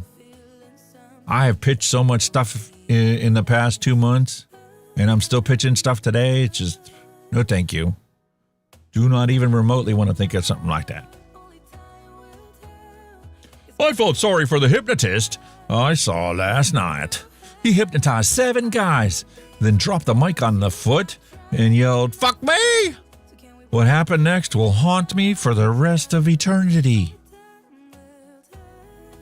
That was kind of like I was watching Office Space, where he got hypnotized, and the guy died as soon as he got him hypnotized, and then he ended up not caring about anything. It's a cool movie. Really like that. Been watching a lot of old movies lately. Not just the classic John Wayne stuff that I'm always into. Bunch of old classics. My Cousin Vinny and Office Space. Hunt for Red October. The only things I really haven't been watching that I used to watch all the time when I had downtime or having a background, like while I'm cleaning or doing laundry or folding clothes or whatever. James Bond. I haven't watched any James Bond in a long time. Carl Urban's sons after he was cast as Johnny Cage in Mortal Kombat 2. Don't fuck it up. Don't fuck it up, people. It's official. We are the dumbest civilization ever. People are donating money to Kyle Jenner to help her become the world's youngest female billionaire. I don't get it, man. I don't get it. Meanwhile, here we are actually saving people's lives, and where's our donations? Unlike y'all, I only get my news from reliable sources like Zoltar. Man, that has been so annoying. My Facebook feed is constantly inundated with people telling me, like, hey, if you see this video, this message is for you. And they flip through a bunch of tarot cards and they tell me some random message like, today's going to be the best day of your life. You're going to end up becoming a millionaire. It didn't happen. Sorry. Nope. Me laying in bed, I just can't sleep. So I whip out the phone, fire up some porn, and start rubbing it off. Everyone monitoring my sleep study was, not happy. My boss arrived at work in a brand new Lamborghini. I said, wow, is that an amazing car? His reply, well, if you work hard, put in all the hours you can, and strive for excellence, I'll be able to get another one next year. Thanks. Appreciate it. Ain't that the truth, man? The CEO's the only ones that are rich in any company. That's it. Everybody else just gets along. Final Destination 8. What? Huh? No, do not sit on that. Ow. Ow. Ow. Teen masturbates 56 times and dies of a heart attack. Oh, so 55 is the limit? Thanks for the research. Was wondering that of myself. Jorge Hernandez gave up his life for us. Rest in peace, buddy. Listen, I did not contribute to the dad jokes this week. It was all the ones that you guys all submitted on the Discord server. If you don't like it, it's your own fault. That's why the Discord server is there. That's why there's a section for dad jokes. If you don't like the kind of dad jokes that we have on the show, please submit the ones that you would like to see.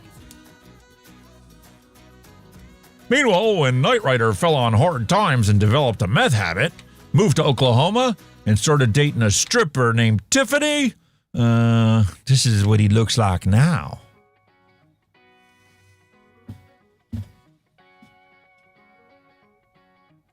That was a kind of cool looking car, though. I'll tell you that.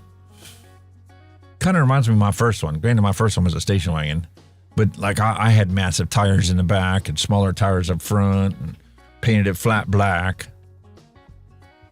Everything looks more mean and aggressive as a flat black. When Spider-Man shoots a stinky substance all over someone, he's amazing. But when I do, they call me a pervert. What's up with that? LOL. Should someone tell them we've seen this before? Well, if it works, why not do it again? It's like I was watching Rooster Cogburn the other day, and then watched another movie, and guess what? True Grit is the same Rooster Cogburn, the same judge, just a different situation. I mean, they could have made that a miniseries. John Wayne really lost out there. Then again, they didn't have miniseries back then. It was either a TV show or it was a movie. That was your only two choices, kind of binary. Marcus Chen was mapping debris at Lake Champlain when his fin hit something bolted to a rock shelf at 40 feet. A doorbell. Brass plate white button still mounted to a cedar plank. So he pressed it out of pure reflex, and it rang. The sound carried through the water like a low hum. His dive partner nearly choked on a regulator. Back on shore, they traced waterproof wiring to a cabin 200 yards uphill. An 83-year-old retired electrician answered the door before they knocked. Took someone 14 years to ring that doorbell. Come on in, the coffee's ready. That'd be pretty cool. You could have that as like, the master prize to win your inheritance or something. Vape ban! Then this check is yours. Fill out to any amount you wish.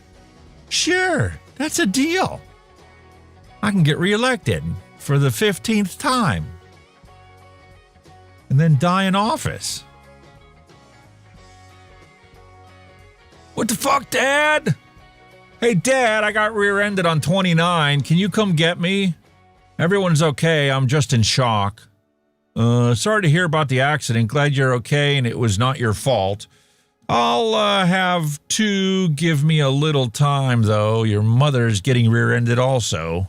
What the fuck, Dad? Kind of like when my kids found what they found inside the house. What is this? Purposely put there to make somebody feel embarrassed. That's what it was. Except at the time I was put there, it probably wasn't put there to embarrass them. How many of you hate your mind right about now?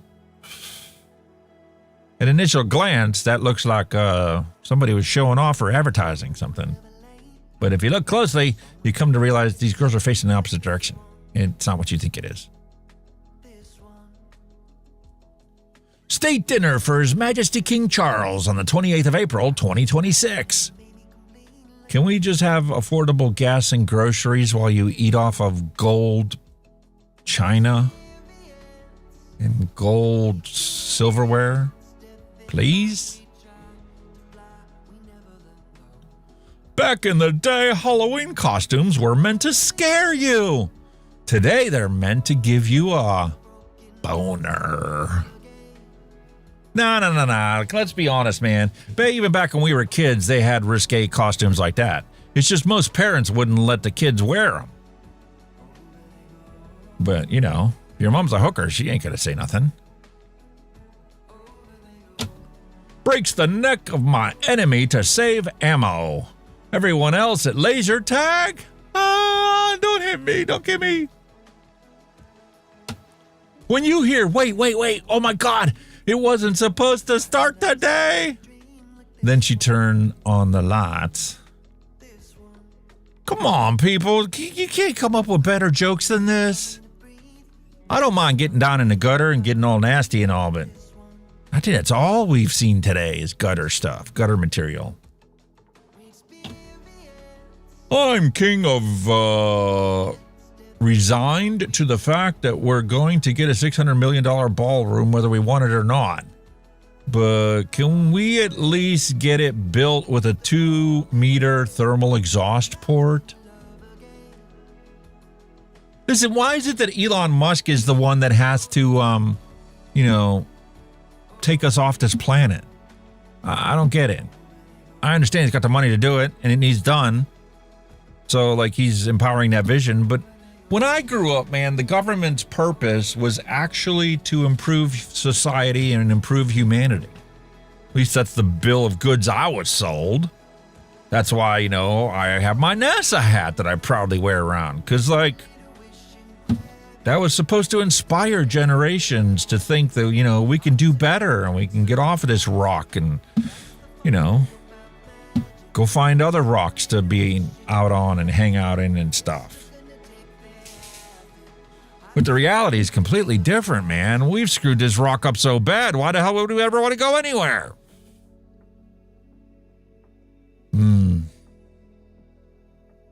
A redneck went to the hospital as his wife was having a baby. Upon arriving, he sat down as the nurse said to him, "Congratulations! Your wife has had quintuplets. 5 big baby boys." The redneck said, "I'm not surprised. I have a penis the size of a chimney." The nurse replied, "You might want to consider getting that cleaned because they're all black." Oops. This lady cut me off. And to be honest, I'm kind of afraid to honk at her. Don't know what the consequences are going to be. 666 PMS. You know that she did that on purpose, right? That's the whole reason why they got that custom plate, right? Things I thought would be much bigger problem when I grew up. Starter pack. Quicksand. Ain't that the truth, man? That was in every single movie we saw. Somebody was sinking in quicksand. And the Bermuda Triangle. Oh my God. Even Leonard Nimoy in Searcher was talking about the Bermuda Triangle and how many planes keep disappearing in the Bermuda Triangle. I've gone through that for both of my cruises and nothing happened. What the heck? Mummies. Mummies, yeah, we're all supposed to be afraid of Egyptian mummies. What's the big deal? I don't get it. And spontaneous combustion? No, man, I know somebody that got struck by lightning and he didn't spontaneously combust. He's still alive. Well, not anymore. But he was. He was when I knew him. He only died like a decade ago. But he got hit with a bolt of lightning 2 decades ago. Name a honky who's put more bones in a black girl's mouth. I'll wait. Whoa, yeah, Colonel Sanders. But he was just a figurehead. He wasn't actually the guy that invented KFC. It's like everything else in our society. You have an impression that is one way, but reality is clear the other direction. Even our own impressions of our own lives are sometimes ass backwards. If you were to compare it to a chronological, situation of events. Fortunately, because of all the communications people have had with me recently, the entire experiences of my last 2 months are on the record. Now that everything's on the internet and the internet never disappears, all your communications are a historical plot of everything that's taken place in your life. And it works both ways. 3 California men arrested for illegal sale of avocados. You guys heard about this, right? There's like this big, massive avocado black market that's going on and a whole cartel situation with avocados. And it has nothing to do with any kind of drugs whatsoever. It's like they tried to monopolize the avocado industry, except there was resistance and they didn't play together like, Big Tobacco works together to, ban all the competition. They legit went cutthroat and tried to take each other out. There's like people getting murdered and you all out here arresting fucking avocado dealers. Yeah, because the avocado dealers are murdering people. Like, can we try to be an informed citizen on this planet? An informed human being that understands that, things are very rarely what you think they are. And it's certainly not what they're told they are. When she goes all in at the strip poker table and you have pocket aces. Oh, there is a God. Who named them panties? Why not containers? Containers. Everyone is stupid except me. That is something Homer would say, though. I could see him saying that.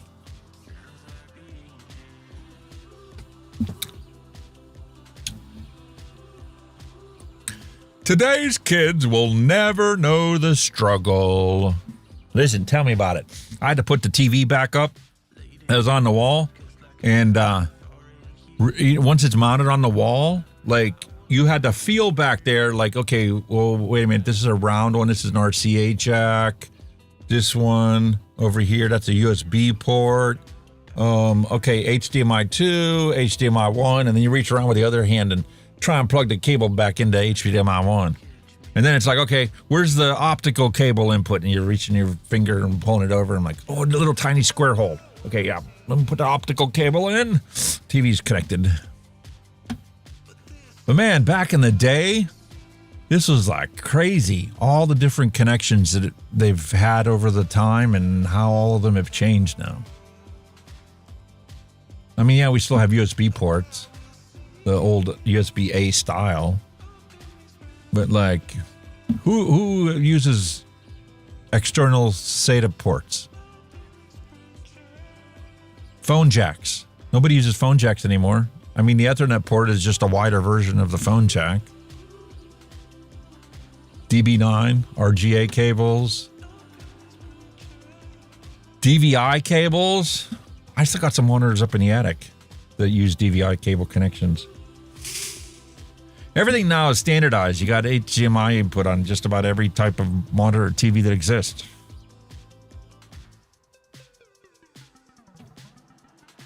Unreal. When it's only Cinco de Tres and you're ready for Cinco de Fucked Up, Jose Cuervo got you covered.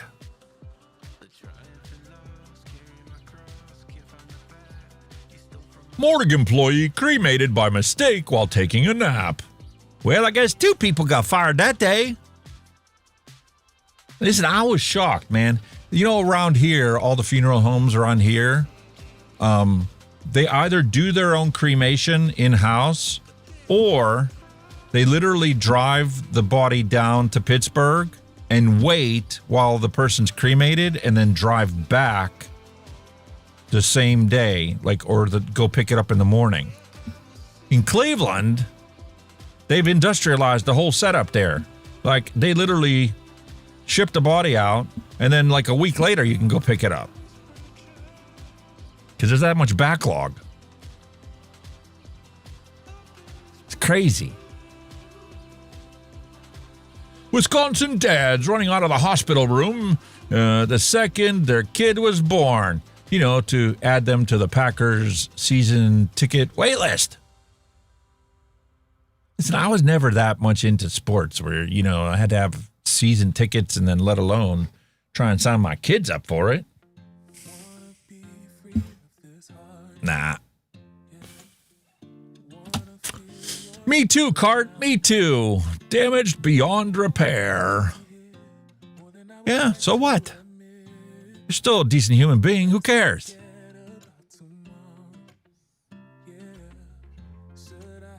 And this is why we put warning labels on bleach. So everything doesn't turn white. Listen, I was surprised. White cars don't get as dirty as they say that they do. It's impossible to keep them 100% clean all the time. But I honestly think some of the other colored cars actually show dirt faster than the white cars do. Cheryl's like, yeah, our funeral homes do it in-house too. Yeah. Well, for some reason, at least in the parts of Cleveland where we looked and talked to people, everybody shipped all the bodies out to be cremated. And it's not like, they take them there and then bring them home when the job's done. Like, it operates 24 hours a day, 7 days a week. Like a bread oven.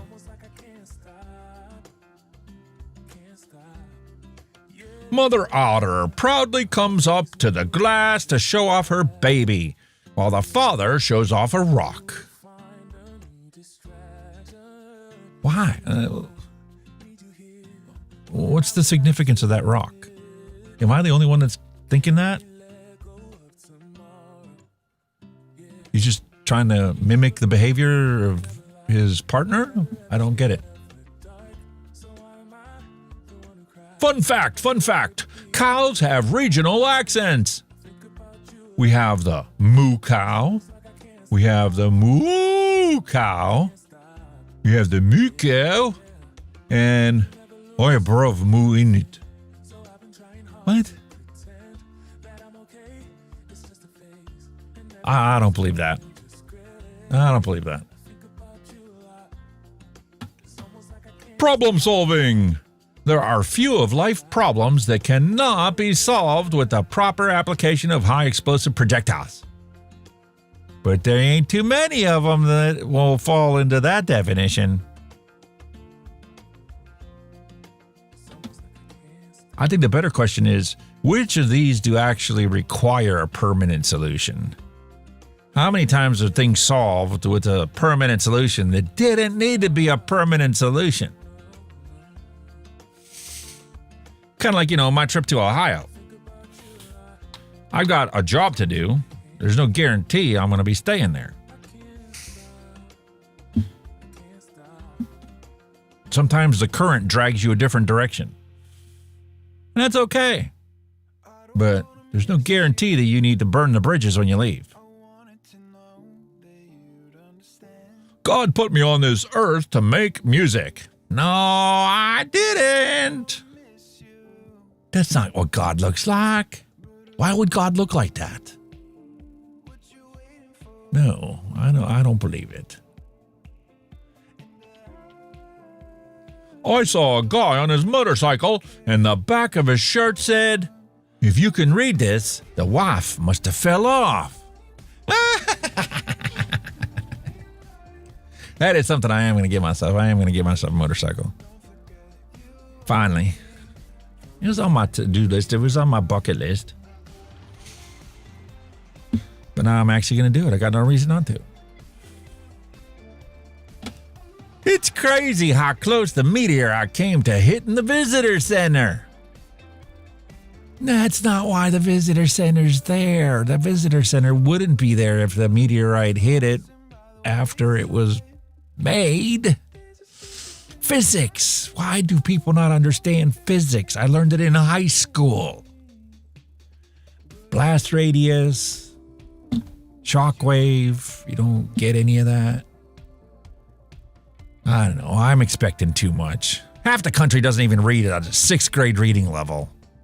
And I'm expecting them to understand physics.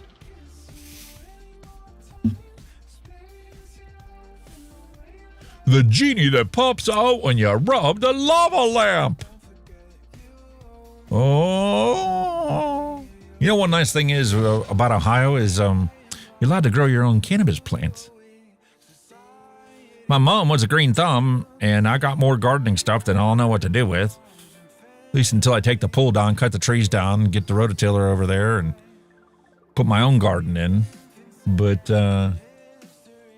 even if I don't smoke it, there's no reason not to grow it.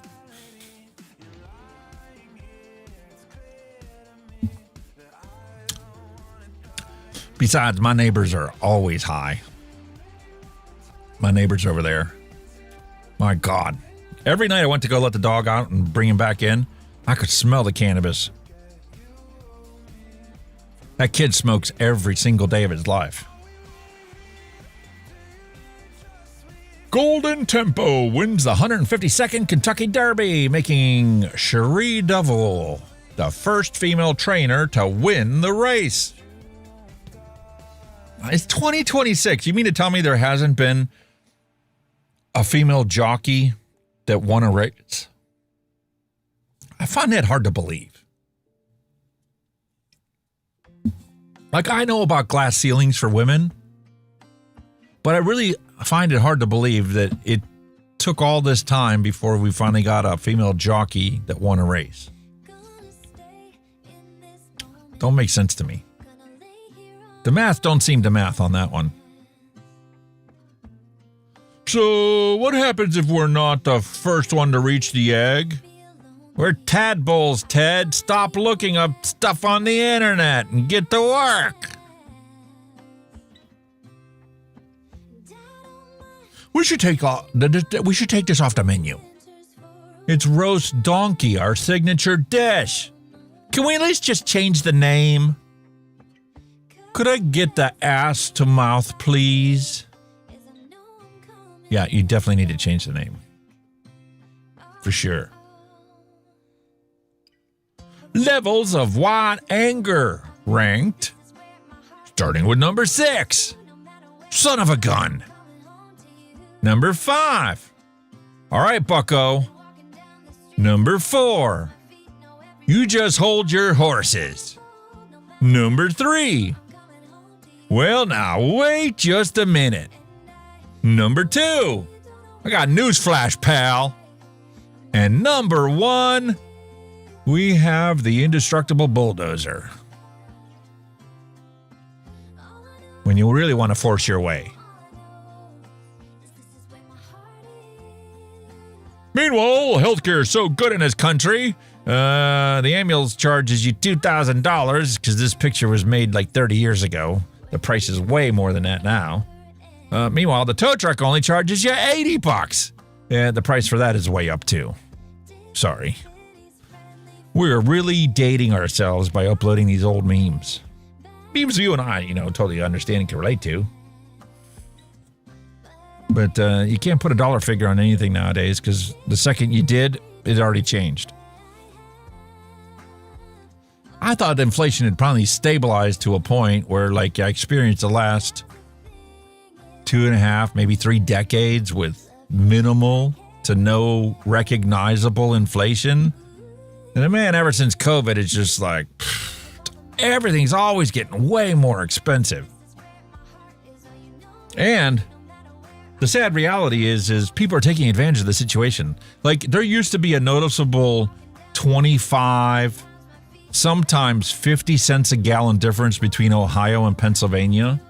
And when it's 25 cents, it's like, okay, I understand that because it is actually 25 cents more expensive in taxes here in Pennsylvania than it is in Ohio. But I have literally seen both in Cleveland and here in Pittsburgh, gas prices that make absolutely no sense whatsoever. They're still charging like $5 a gallon for gas. Meanwhile, you go right down the road and it's like $3.78. Like, are you not wanting any gasoline customers? Or are your customers that stupid that they're willing to pay an extra $1.50? I don't get it. Especially here. Like the Sunoco right down the street from me is charging $4 something for gas. And the Sunoco that's out by Staples is like 50 cents a gallon cheaper. I don't get it. When I worked at Kogo's, the manager was required every single day that she came to work to get the prices at our 3 closest competitors for gasoline. And she would adjust the price every day to be where they wanted to be in that stack of prices. Sometimes they were undercutting everybody by a penny. Sometimes they were a penny higher than everybody else. And I know that part of that was like when they were expecting their fuel delivery. Part of that was also taking into consideration what they paid for the fuel that's in the ground now. But seriously, that much of a difference doesn't make any sense to me. You weren't really swinging until the poles came off the ground. Yeah, man, I totally get that. I totally remember that too. Swinging on those old swings, and you really got it to the point where, like, is this thing going to tip over? Is it going to tip over? The legs are at least moving if they weren't actually coming off the ground.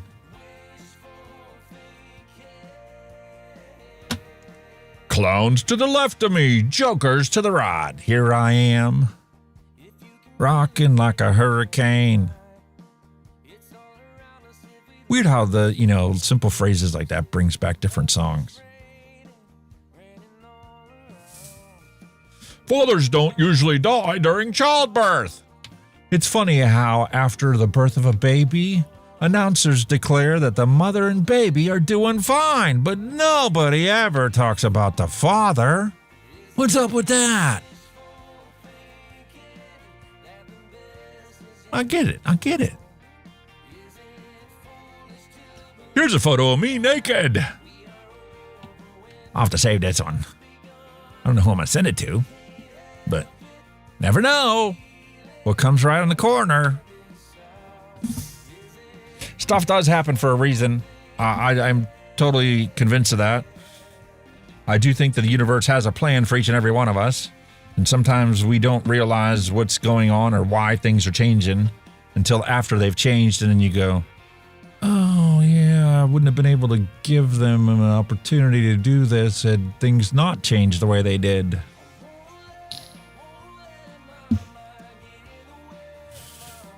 Is that the London Eye in the background?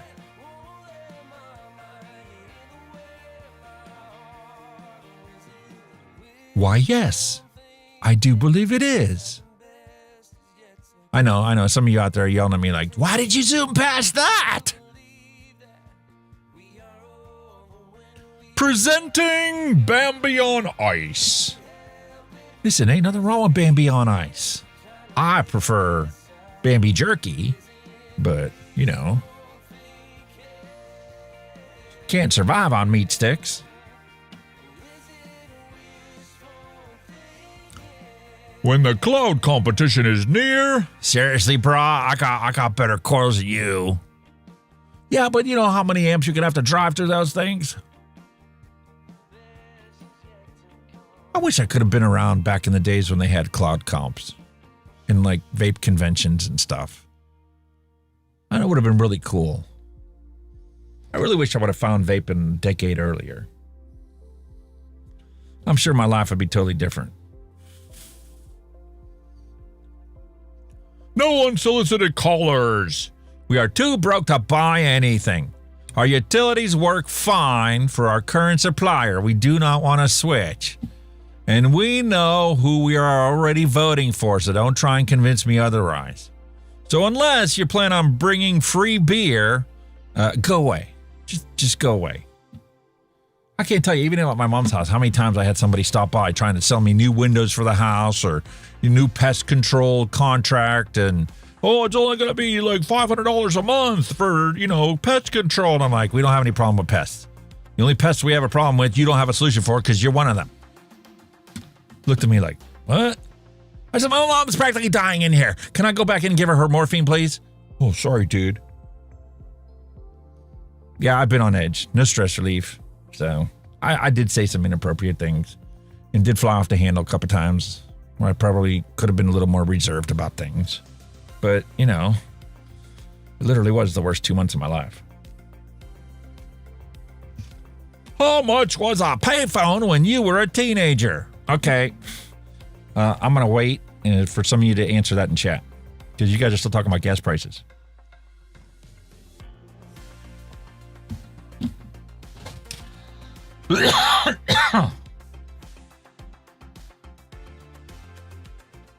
Go ahead, drop it in chat. How much was a payphone back when you were using payphones?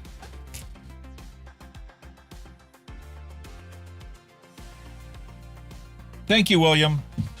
Thank you for being an understanding person out there. Most people look at things from their own perspective and don't bother to stop for a moment to realize, you know, what somebody else might be going through at the moment when they acted the way that they did or said what they said. No compassion, no consideration for other people. Some people are out there. 2 pence and 10 pence. When I was around 10 years old. I remember in the Blues Brothers, they were like, you got a quarter? You got a quarter to make a call? I think it was 50 cents when I was at the skating rink.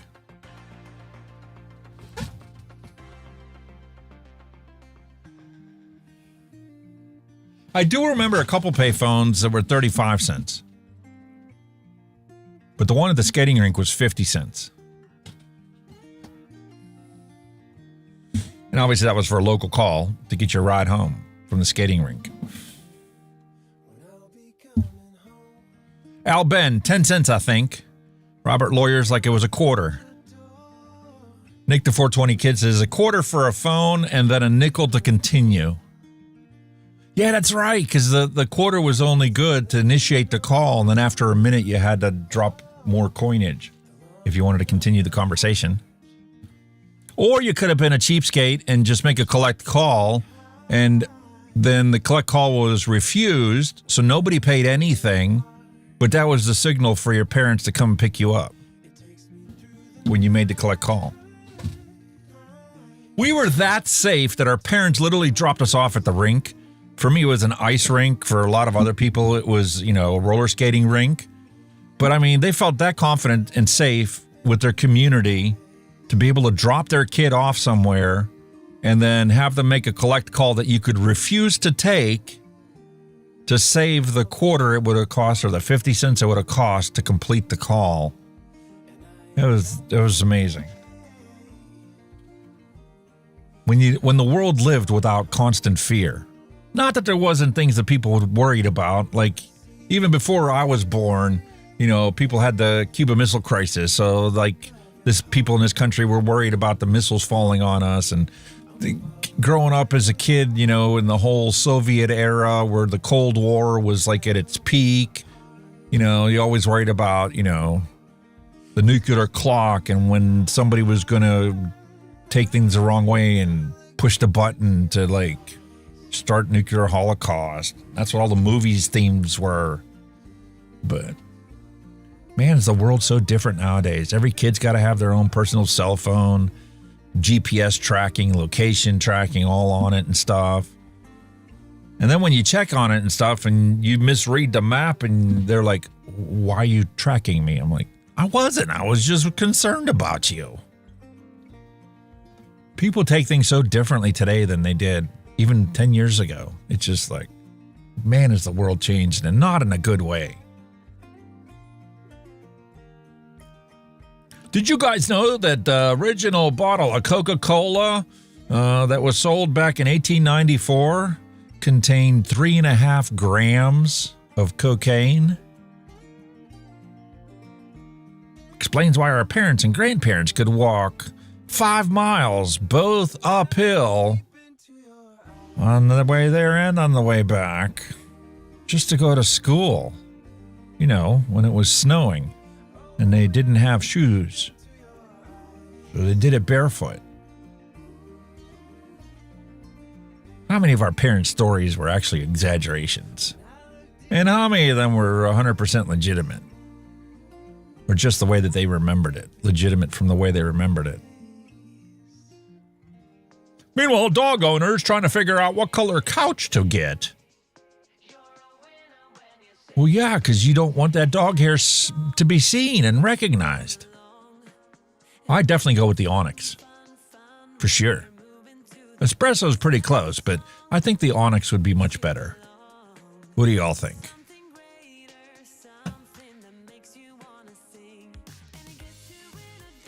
I miss Jester. It was comforting. My son did bring me his ashes. Jester was cremated, and he did bring me his ashes, so he kind of hung out with me. It was nice going to bed at night, all three of us together. You know, eggs are really expensive, even still today. Ah, you think they're expensive? You just wait until you fertilize one, and then you'll really know what expensive is. You know, there's a solution for that. Meanwhile, Netflix raising their prices again. I canceled my Netflix. Pfft. We talked about it for a while, and I was like, fuck no. $25 a month, you can kiss right off. When I bought it and started on this thing, it was $10 a month with tax and everything. I wanted $25 a month to continue the Netflix subscription? No, thank you. I don't watch it that much. Meanwhile, there's me dusting off the VCR like it's 1989. I was surprised by how many VHS tapes I found trying to clean up the house, especially ones that I inherited. The coffee shop had a sign that said, no Wi-Fi. Can you all just pretend like it's 1973? So I paid 10 cents for my coffee and lit up a cigarette. That's true. I can't tell you how many old movies I watched and I didn't realize that there were people smoking in the movie and never paid attention to it, never caught my eye even to notice it. But for some reason, like the past week or so, it's like all the movies I watched, I'm like, there isn't a single movie I've watched that didn't have somebody smoking at some point in time in the movie. Like, and I never noticed it before.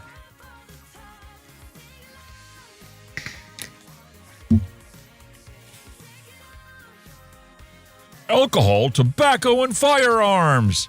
Yeah, that definitely should be a convenience store, not a government agency. What a hypocrisy in this world. ATF. Yep, John Wayne was definitely one that smoked in every single one of his movies. Yep. Rooster Cogburn and True Grit.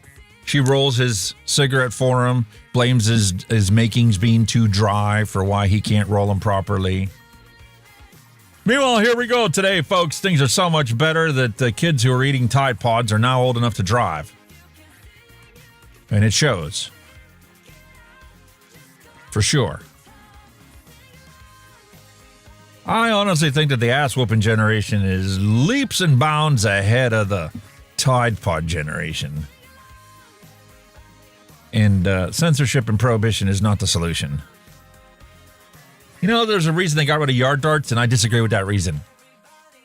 Yard darts were the fantastic way to weed out the idiots in our world. No, we got to ban it. Not allowed to have yard darts.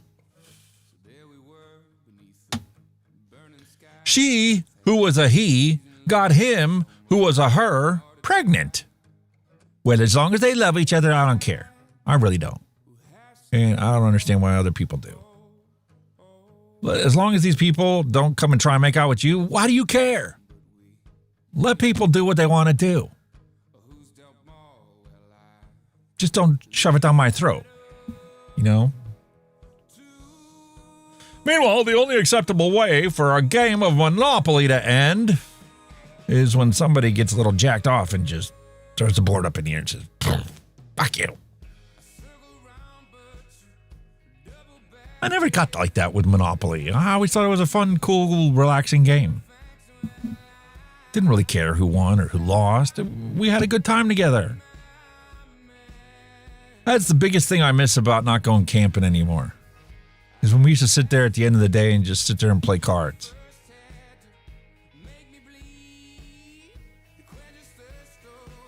Just got back from my vasectomy, and the doctor wrapped this around my wrist. I don't understand why.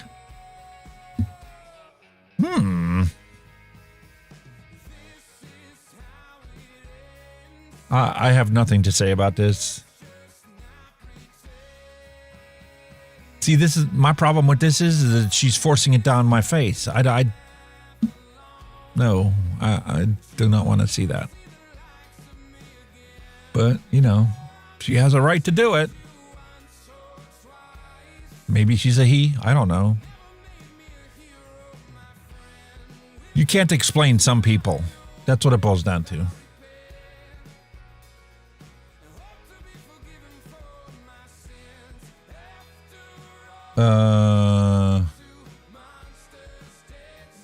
Okay. Can somebody explain this to me?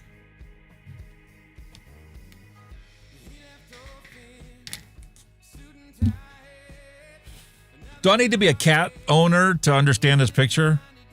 Is that something cats just like never get up off you until they feel they're ready to get up off you? Is that the deal? You're stuck in the chair forever until the cat feels like it's time to move? Cheryl's like, gin, rummy, and spades is what we played. Yeah, gin, rummy. Just sitting there drinking a beer and playing cards. It was so relaxing. Music playing in the background. I enjoyed that more than I enjoyed being around the campfire, honestly. Can you die from constipation? I'm a little worried with how full of shit some of these people are in our world today. Maybe it might be the best thing that ever happened. As if they did. Damn it, human, let me in! I need to use that stove. What? You're a cat. You don't cook your food. What are you talking about?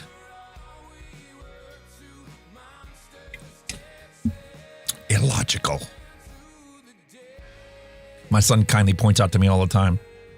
Things in life don't necessarily need to ever make sense. Stop expecting everything to make sense. How many of y'all remember when trucks looked like this? When all the mail was delivered in trucks that looked like this?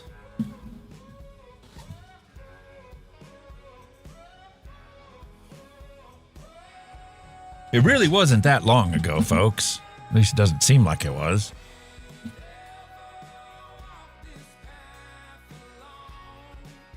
They were right-hand drive.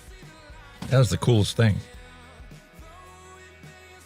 I was always, as a little kid, thinking that one day I would end up buying one of these things from some government surplus place or something.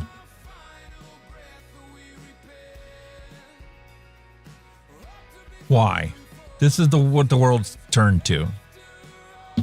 Why? Seriously?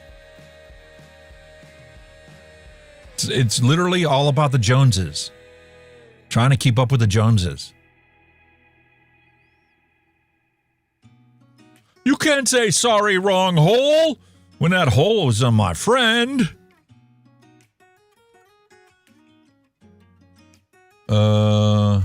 Are they still your friend? Maybe that's the kind of thing they do on a regular basis. You don't know. Stop judging people. Do you ever think about us getting back together? Nah, I don't want a chick that's been married before or has kids. I was married to you, jackass, and they're your kids. See? Man, that's just too much bullshit. Nah, I think that's funny. I do. I can't see myself being one of them people that would have said it, but I do think it's funny. Do you have any children? Yes, I have one that's just under 2.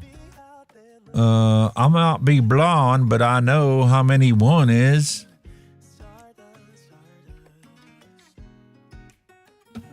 Who else loved reading the comics while Dad read his sports section in the Sunday paper? How many of y'all remember that as like the greatest thing to do before you dove into, the Toys R Us sale for the week? What's on sale? Mom, can I have this? No, it's not Christmas, not your birthday. We weren't spoiled like the kids nowadays are, man. The kids always get something every time. You go to the store, Mom's ordering something from Amazon. I was guilty of it myself, just buying stuff. Even for my wife, like when I was on Temu, it wasn't I was looking for myself. Most of the time I was buying shit for her. Gnomes for her gnome collection, or, yard signs or little yard decorations that were gnomes or whatever. Did it for my kids. When I was in Ohio and stuff, and I found out my grandson's actually coming for his first visit, got on Amazon, ordered him a nice book that made a bunch of noise and sound or whatever, had a little rotating wheel, and I got him one of the toys that were age appropriate for him. There's like a map that folds open, and it's actually like a play mat, and it has like a road on it and some parking lots and stuff, and he had a little dump truck and backhoe, and I wanted the kid to have something to do the first time he got to see Grandpa. Besides, hang out in my arms. All right, folks, there's a little brutal reality. And that's why I got the shirt on. Always brutally honest, even when it's, contrary to my benefit. I'm going to tell you what I think, or what I'm thinking, even if it puts my foot in my mouth. Pharma funds the media. And hence, that's the reason why YouTube likes to ban everybody, because, the people that are actually paying YouTube, like Big Tobacco, to advertise their nicotine pouches, doesn't like it when we talk about the fact that you're wasting your money with nicotine pouches when you can make your own vape and spend less than $10 a week. Because Big Tobacco loses that because they want to charge you that just for a single can of it that you have to go and buy every day like you did your cigarettes. So then the media funds your fears by banning the content that tells you the truth, that there's nothing to worry about, that, your coffee's more dangerous for you than your vape is. I mean, unless you abuse it. If you abuse anything, all bets are off. So then your fears are going to fund your disease, because you're going to try and always be looking for the next cure, a miracle cure out there. Like losing weight. You got to take these shots to lose weight. No, you don't. Just eat less. It's that simple. It really is. Now, if you can't stop doing that, then you obviously need to turn to other things to try and help you control your appetite, your mental state. But you don't have to take anything if you want to accomplish anything. All you got to do is put the time and effort into it, and actually put forth the effort that it's required to accomplish your task. Hence the reason why, I've lost over 60 pounds. Wasn't trying to lose the weight. I was just trying to live a healthy lifestyle and eat a normal size portion. And the weight's coming off. Without getting into massive gym membership or, sending thousands of dollars out to get shots or whatever. Don't need any of that. You have to have the right mindset and choose what you put in your mouth and what you don't put in your mouth. Even if that's your foot sometimes. Anyway, your disease funds pharma, and then the cycle begins all over again. Facts of life. Do clouds ever look down on us and say, that one is definitely shaped like an idiot? Would that be nice if clouds actually had consciousness? See, there's my stupid logic again, getting in the way of some simple humor. Van clutch, van stop, van go. Oh, brilliant, brilliant, brilliant. Some people are visual learners, man. You gotta put it in terms they can remember. And sometimes that requires, having a little clever wit. My neighbor's cat got my cat pregnant, so today I woke up and found this on the porch. Child support.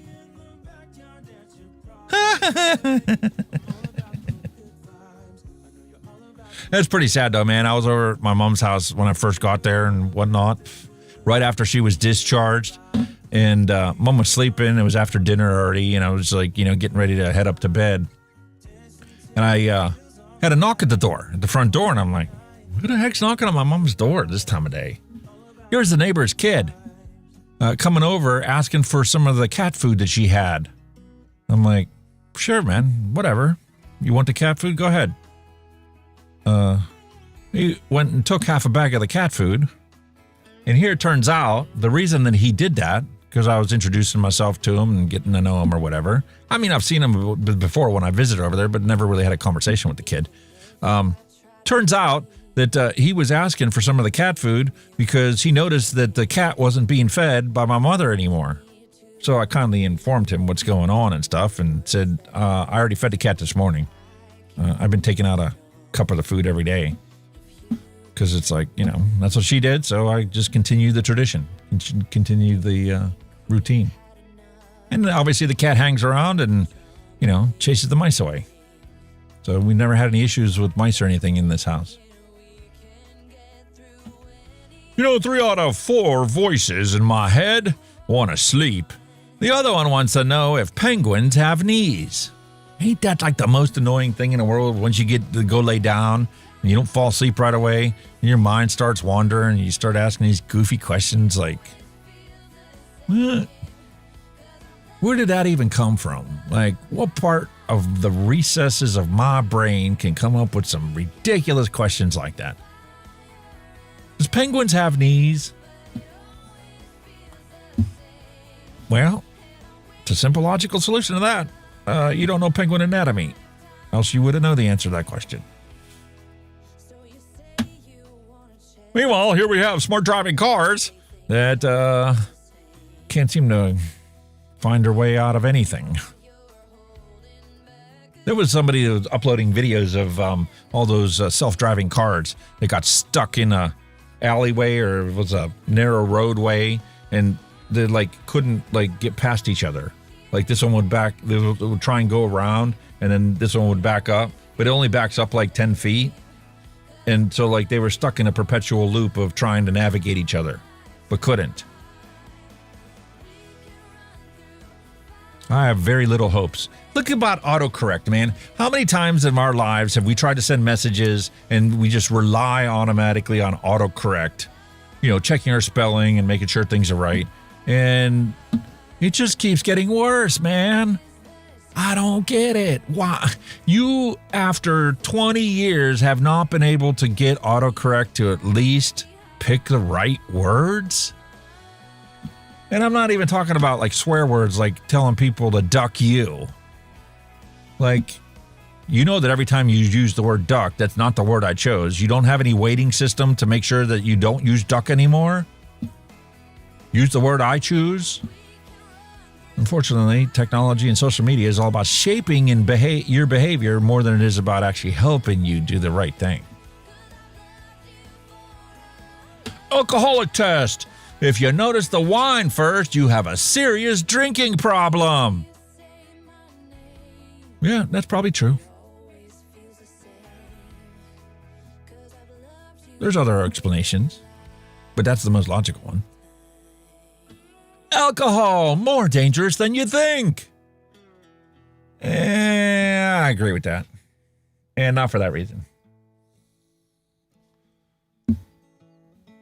That reason I have to admit the fact that, you have a problem accepting people for who they are.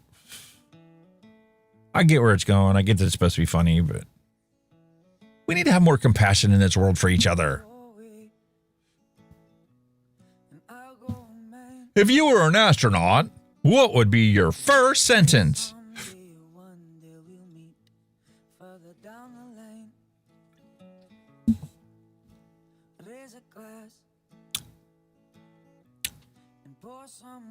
Any go-getters out there that want to drop their first sentence?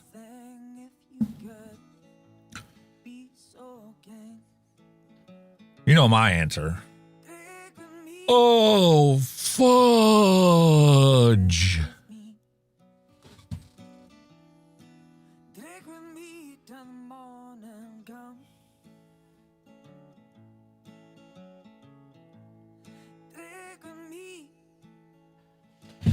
No takers? No comments from the peanut gallery?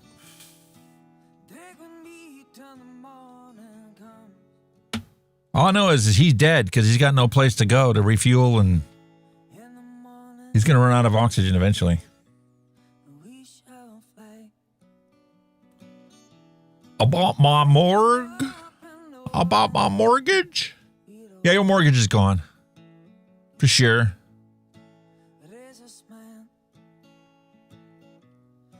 Vaping is worse than smoking and very bad for your health. Don't humiliate yourself by giving false advice from fake news. It's all fake news nowadays. That's the reality we live in. I help smokers quit. Well, I help hospitals and corporations earn money, so you ain't never going to see the light of day. Yeah, well, you can't stop it. There's 180 million of us. We ain't going back to smoking, no matter what happens in life. Sorry for your luck. Genie's out of the bottle. Can't close Pandora's box and expect things not to be different.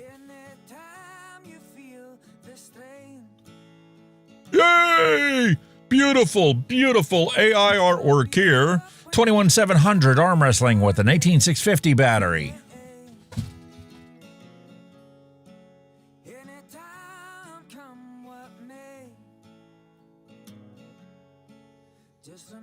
That's pretty cool. There are some really cool stuff coming out that people have come up with that AI has actually made these images and stuff. It's like, anytime I've ever asked AI to do anything, it never brings me or comes up with what I asked it to.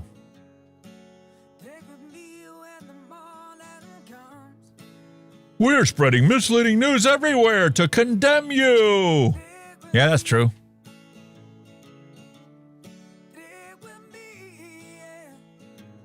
About my mortgage.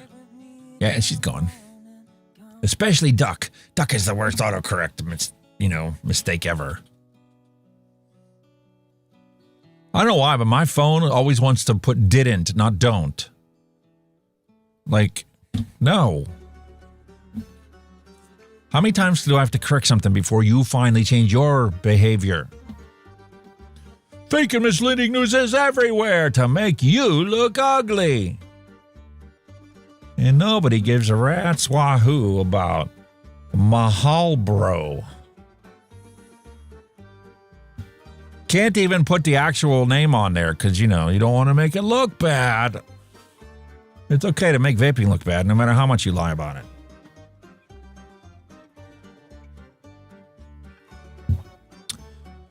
Your phone is a grandma Nazi. Sure is.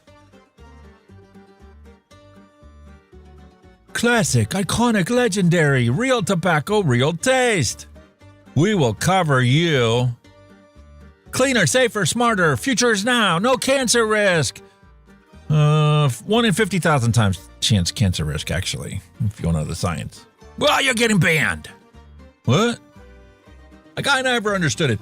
You know, they want to argue whether it's 95% safer, 98% safer. There's still legitimate scientists out there that think it's maybe only 40% safer. And then there's me that has some common sense that goes, well, if it's even 1% safer, why aren't we promoting it? Why are we banning it? Who's actually being protected? It certainly isn't the human beings that are dying from cigarette smoking.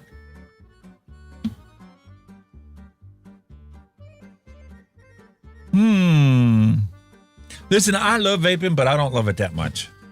No. Like, if I was like the guy that, founded Wismec,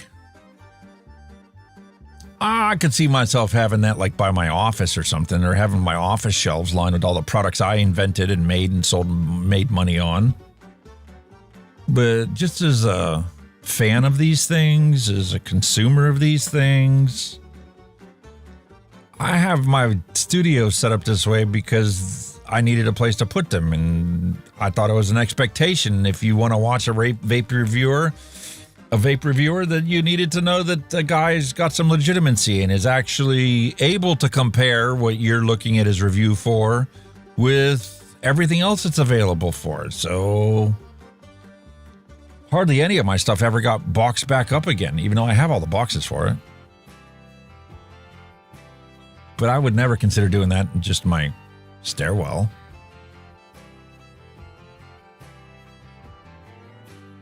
Hey, bastards, I'm already having trouble with the stairs. You want to put this shelf on next to me? I get you. I feel it. And I've come to see things in a new light of perspective is like, all the handicap accessibility that was designed into my mom's house when she built it was totally useless when it came time for her to use it or have that installed or as an option for her, because shit has changed that much in the last 40 years.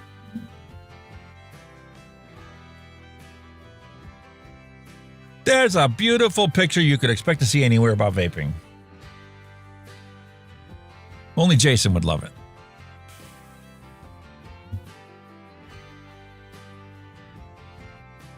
Lost unicorn, if found.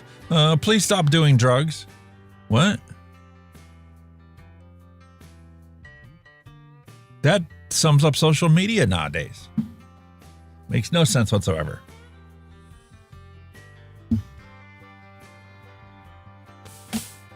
Over 1 million officer, pilots, crewers, and stormtroopers lost their lives in the massacre. May we never forget 5/25/77.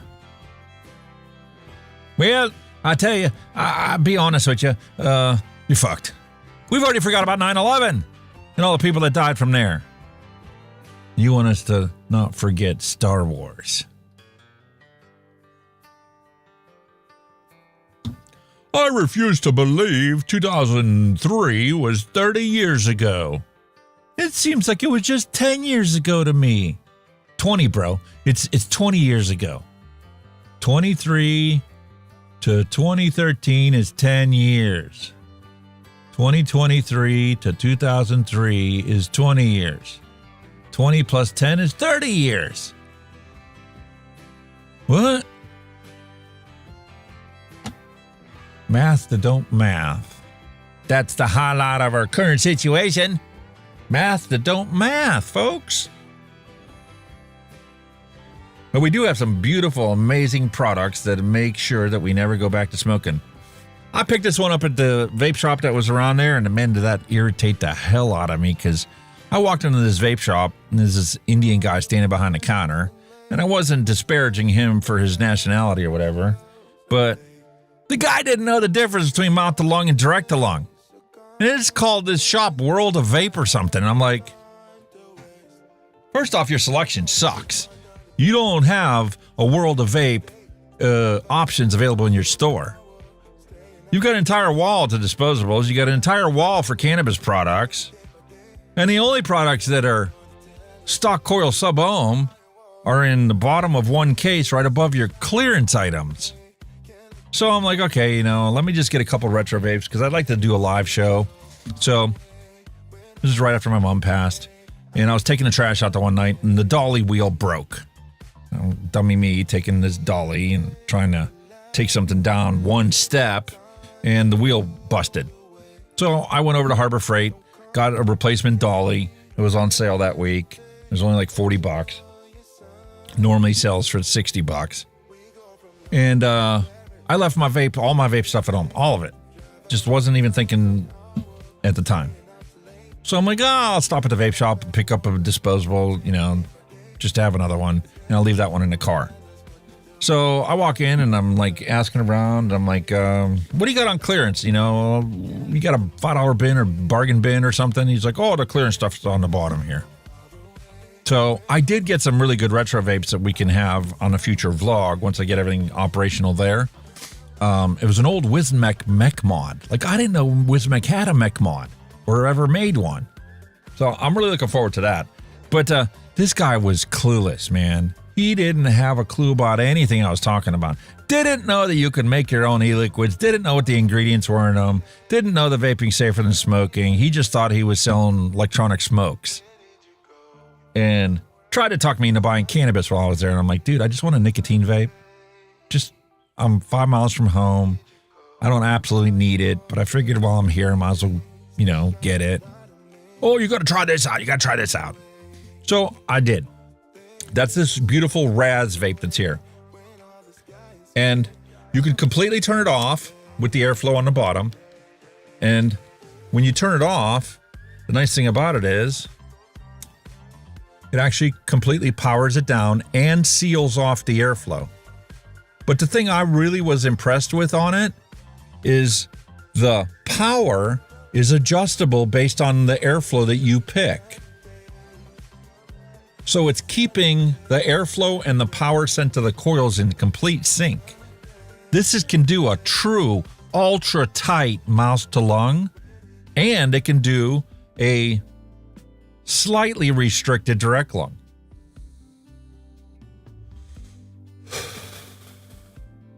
It is fantastic. And the flavor's amazing on it. And I just having to wonder myself, I'm like, all the mods I've ever had, you had to pick the wattage and you only had an up down and a down button. Nobody ever came out with a sliding variable resistor on the side that you could literally ramp up and down your wattage. And could have combined that with, like back in the days when they had air-fed 510 connections, they couldn't have designed a mechanical airflow control to sync with a variable resistor on the side of your mod so you could adjust the airflow and adjust the wattage simultaneously and try and keep it matched to what the stock coil would have been.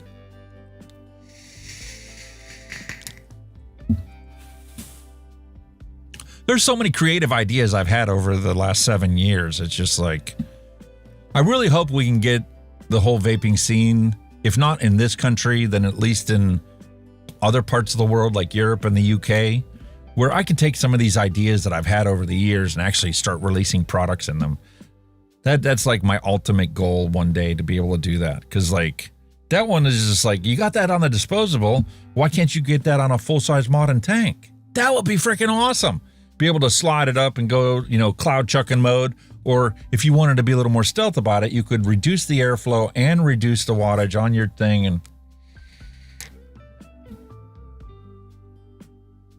just had a little tiny bit of vapor. I don't know. Maybe I'm expecting too much out of the world. She is what she is, folks. All right, well, here we are. We're 3 hours and 15 minutes into the vlog. I do not have a retro vape for us today because my plans are to try and get this studio packed up, but it ain't happening today because I did get a bunch of products sent to me, and I do have a vape mail that I'm going to open up right now that was sent to me while we were gone. Al Ben sent me a package, and I do not know what's in it. So let's take a look and find out what he sent me. So looking forward to this. This package came from his house, got sent to this house, got sent to the house in Ohio, rode in the vehicle back with me the other day, and now we're finally going to open it up and find out what's inside. And then I'll also show you the products that I'm going to do the unboxing review on tomorrow, because that was the whole purpose of my trip home. My daughter and her husband was kind enough to come over and help me start packing stuff up, and so I haven't done any reviews yet, but I am going to keep my word for Steam Crave. I'm going to get the unboxing review done for that. Bick just released his review of it, and he was like, man, this is like 28 minutes long. I need to cut this back some. And I saw he released it, and it's 28 minutes long, so he didn't cut anything else out of it. But, yeah, so I will be working on that tomorrow. That's the Aromizer Supreme V4 RDTA. I'm really looking forward to this because this one has the combination deck already as part of the standard options. So you can put mesh inside there, you can put a single coil, and you can put a dual coil setup inside it. So I am going to properly test it, but I will do the initial unboxing review and do my initial thoughts, and I will release that video. And then I will also release a review video, a proper review video, like a month from now. And it'll be in the new studio of what my final thoughts are on it, how it's performed, if there's any issues that come across it or whatever. But because they were so patient and so kind to me, I am definitely going to do a review video tomorrow and get it uploaded before the week's out, before I head back to Ohio. And then obviously there'll be a second video put out whenever I get the proper review completed on it.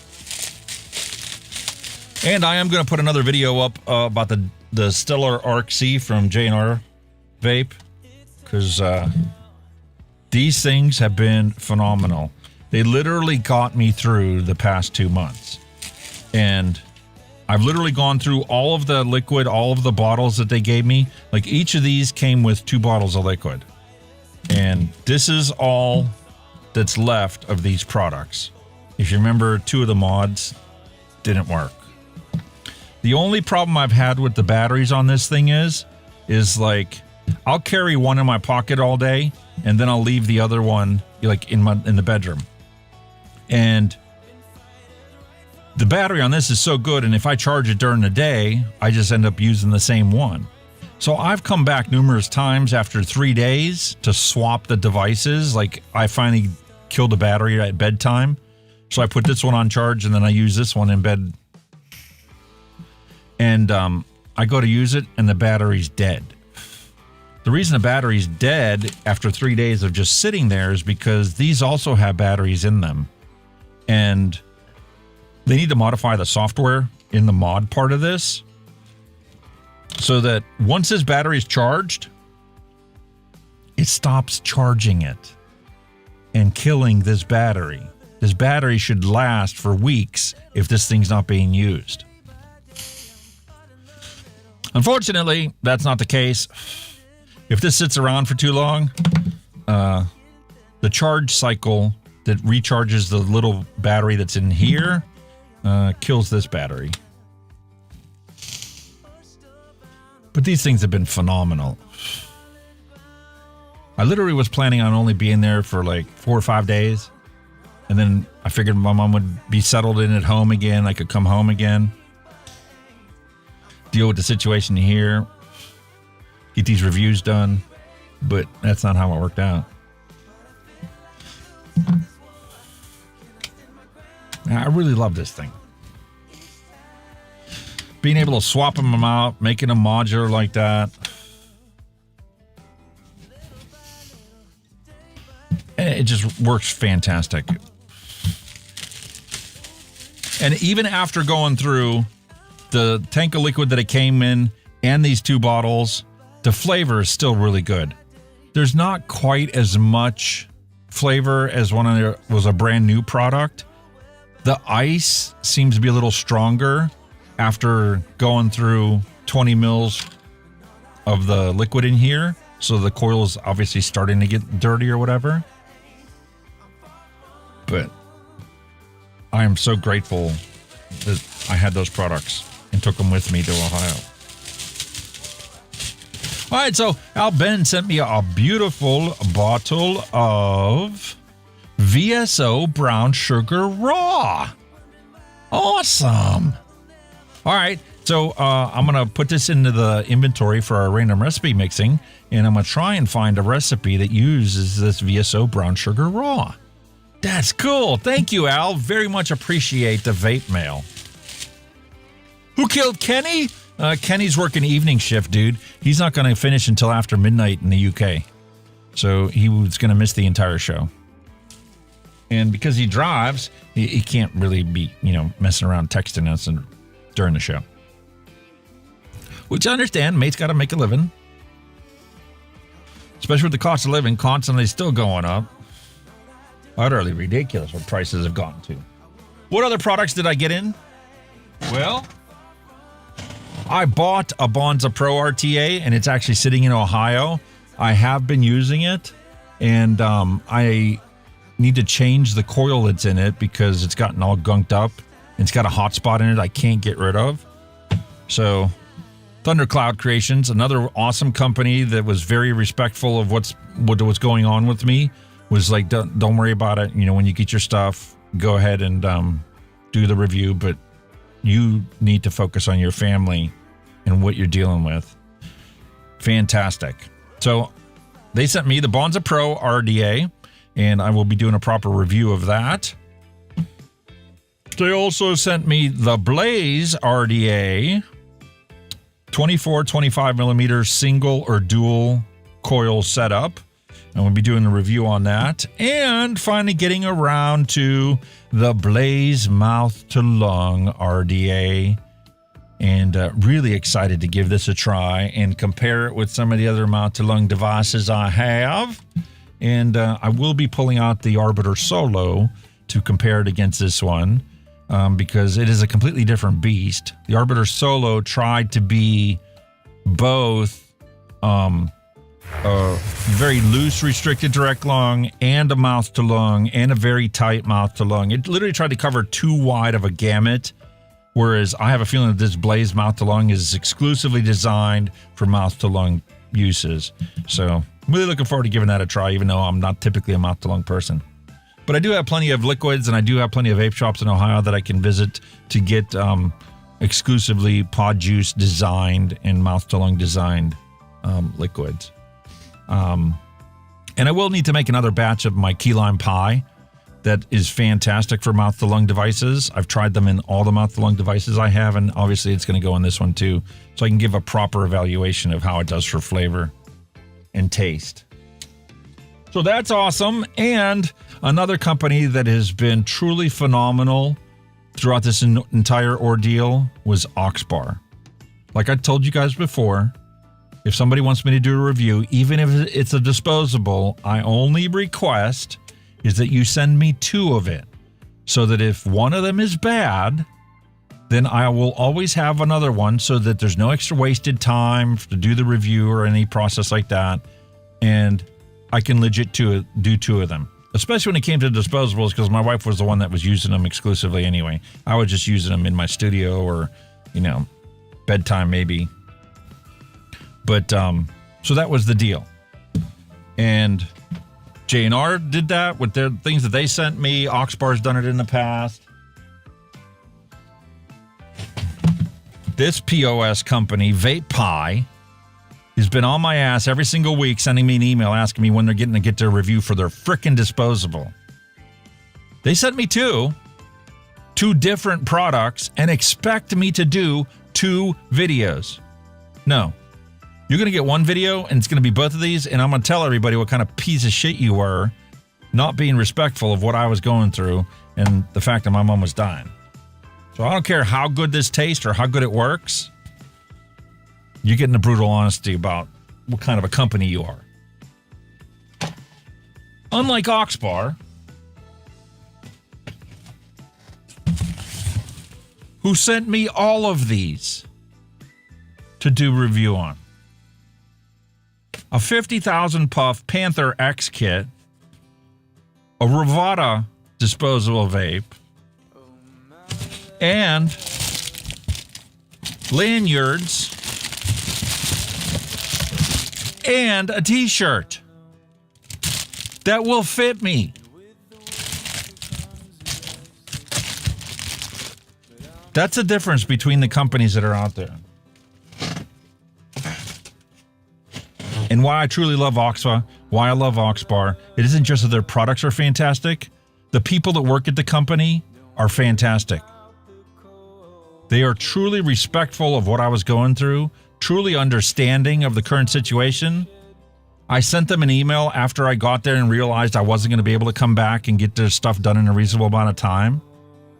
And right away they replied back with, "Don't worry about us. Focus on you and your mom."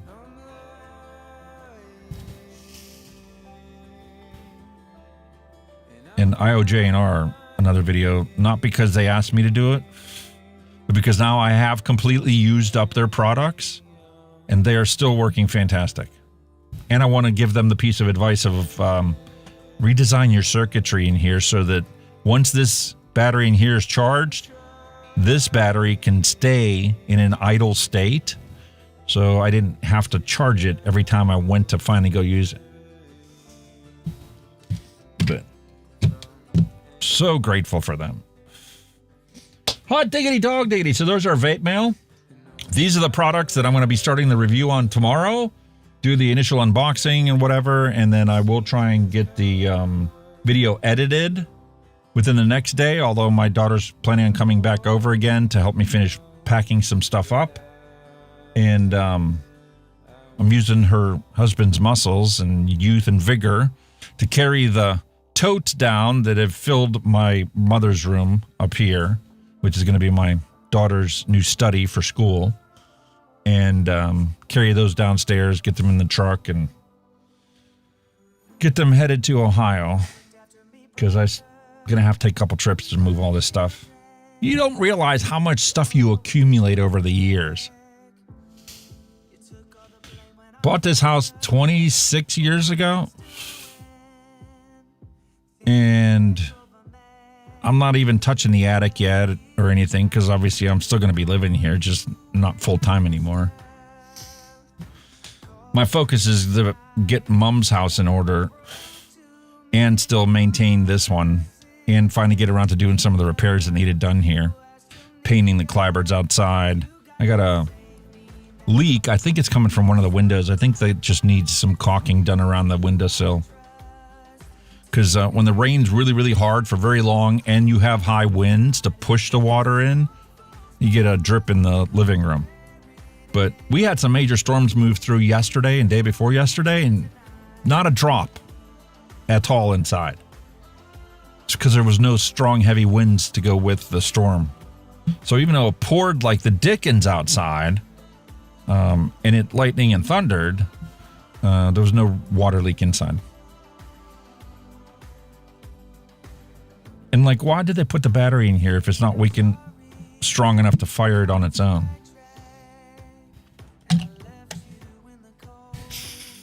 When these were brand new, you could get a puff of vape out of it without being attached to the mod. Anyway, I think it's time for us to do a random recipe. So I need to push the bumper and get to mixing.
Hot diggity dog diggity. Time for us to do a little random recipe. So I need to take this VSO brown sugar raw and add that to my stash. Attention everyone. According to Neil Pitts, here's a recipe for you. http://tjek.nu/r/lkze. That is all.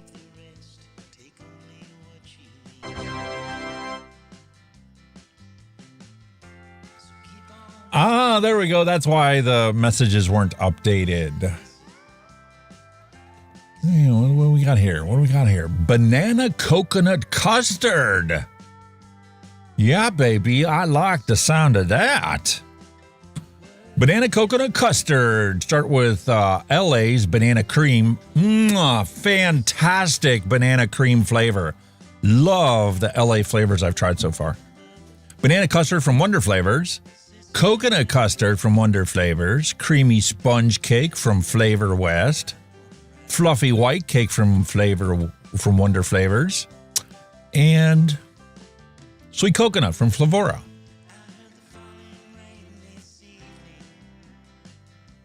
What am I missing? I'm missing 2 ingredients. So I'm going to save this recipe, and Neil, you'll have to let me know how good it is, because I will be ordering those 2 missing ingredients once I get back to Ohio, and add them to the repertoire, and we'll mix that up as the recipe one day. So we'll adapt that, hit save, just the way she is, and add those 2 ingredients to my order list. Now, when I got there and I realized I was going to be there a while, and it was Bull City Flavors sale going on, I did place an order for flavorings there so that I could make liquids, because I was planning on ended up being there, stuck there for 2 months. So I'm like, listen, if I'm going to be here for 2 months, I'm definitely going to run out of liquid. Even though my wife did send me the package and did include the cinnamon Danish swirl muffins from here. Those of you out there that were on the Discord server and was messaging me directly did see that as a liquid that I had switched over to I ran out of the Slurricane. Took a bottle of that with me, ran out of the cinnamon Danish swirl muffins, and then I ended up, after Mom passed, taking a trip over to the vape shop, and I bought this Frusion Juice Company liquid because I just did not feel like mixing at the time. After her passing, it was just, I had the stuff to do it. I got an order of Nick in. I ordered VG and PG. I ordered the flavorings. I did order big size jars of like the Bull City flavors, like their blue raspberry that they have, because it is truly phenomenal as a single flavor that you could just basically make a one shot with it. So I had everything I needed to do it, but at that point in time, I was like, I don't even feel like mixing. Not at all. And the lady at the Brick City Vapor has always been phenomenal. Beautiful conversation, and she could truly relate to what I was going through and the family drama and brothers and sisters not wanting anything to do with mom. She's literally on her deathbed. I told them, you guys literally have an hours to maybe a day left to come and make things right with your mom. And it was like talking to church mice. Nobody even replied to my message. Wasn't even a reply when I told her that she had passed away. Their only question is, when's the meeting at the funeral home? I'm like, they're like, what do you want? What do we need to help with? I'm like, help with? I asked for help a month ago on Mother's Day. You had no interest in it other than lighting a match and burning the house down to the ground. Now all of a sudden she's dead and you wanted to help out with the situation? Everything's already been arranged. You have no worries for the rest of your life. Don't worry about it. Anyway. So I did order this flavors. I do have a bunch of new stuff there that I picked up that was on their clearance list. And looking forward to actually doing some mixing there. So let me add these 2 to my text file so that I can add them. Coconut custard, and what's this other one? Fluffy white cake. And it's really cool because over there, I bought 2 shelves to sit behind me that all these flavor racks are going to go onto. And by my calculations, 2 of these shelves are going to fit on each of the shelves on the thing. And each of the shelving units have 5 different shelves. So 10 racks should fit onto one of the 2 shelves. That means I can double the amount of flavors that I have now, as long as all the measurements work out. And maybe someday I'll end up having over 1,500 flavors. Which kind of also leads me to think that, maybe it's time I open up my own flavor house and order some of the things that, like Bull City Flavors doesn't have. But like anything else, I'm going to make a proper business plan first. And I need to find out if there are any actual problems trying to get flavorings in from other countries. Because I've heard through the grapevine, through some of the people that are in the industry, that they're having trouble even getting flavors into the country here, which doesn't make much sense to me. It's like, you can use these in your candles, you can use them in your cupcakes, you can put them in your coffee. Why are you having trouble getting flavors? Doesn't make sense to me. But, hey, we'll find out. With me moving from here and not being able to do the DJing stuff anymore, and not being able to do the tech stuff other than the websites that I've already got, contracted out to different customers, I can still do that kind of stuff from there. But I need to supplement my income somehow, and I think that that's going to be the easiest way is for me to open up a flavor house. So when I do order new flavors, then I order bigger containers of it, and then I have it available for sale to other people. Hey, bastards, like, these bastards. Anything to sell more cigarettes. Even if it's banning flavors. Listen, if I was a big corporation, I could order, 55-gallon drums of these flavors and nobody would bat an eyelash to it. But somehow with these flavor houses that order a gallon of it and divvy it up into, 10, 30, and 60 ml bottles, no, they're not allowed to order gallons of it. Math don't math. Gotta be a way to do it. All right, so we got those 2 added. Let me hit save. All right, we added the VSO, so let's see, what can we make?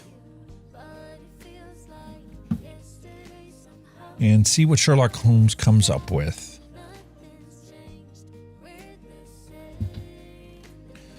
Boy, does it feel good and cathartic once again to be sitting in this chair doing a live vlog. It's not the same without Kenny here for sure, but I forgot how much joy and satisfaction I get. And, normally like I would need brainless activity, and that's what the PlayStation was for, and GTA and Ghost Recon Wildlands and stuff. But I forgot how cathartic it is to do this live show. See, you could still zap him even if he's not here. All right, so we got that. Now let's see if we can find VSO brown sugar.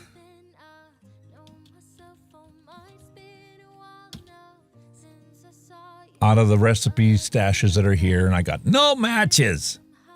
Well, that's a distinct possibility because when I put VSO brown sugar raw in, there's only 19 other people on ELR that have that flavor in their inventory. All right, so let's eliminate VSO and raw, and let's just go with recipes that have brown sugar. Oh, Grok's Maca apple pie. This was a Grok recipe, and they chose to use TPA's brown sugar. Very interesting. And this I can make. So why don't we substitute out the brown sugar for TPA with VSO's brown sugar raw and see what this recipe tastes like? And obviously I'm going to have to make one that's the original version so I can compare the two. and try and see how this brown sugar adapts differently or changes the flavor profile or doesn't change the flavor profile for this maca apple pie.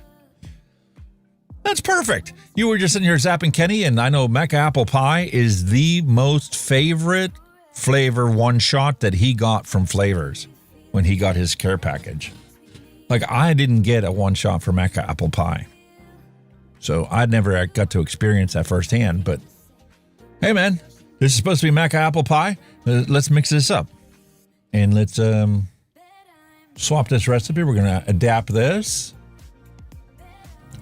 and we're gonna call this VSO Grok Maca apple pie, and we'll make a 30 ml of it because I'm sure it's going to take a little steep time, and everything else we're going to leave exactly as is.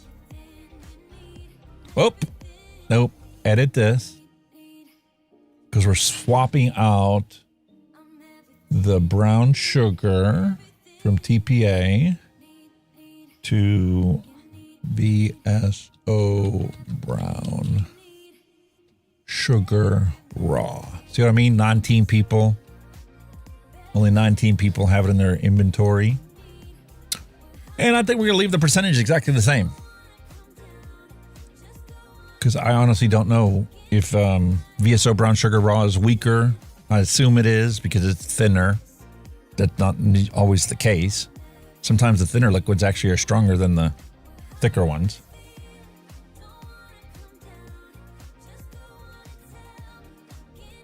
Wait a minute, did I not add it?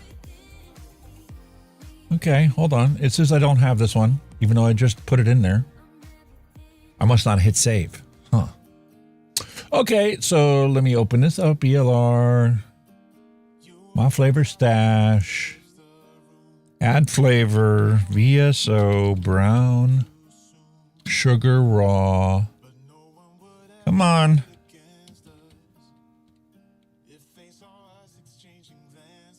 Add.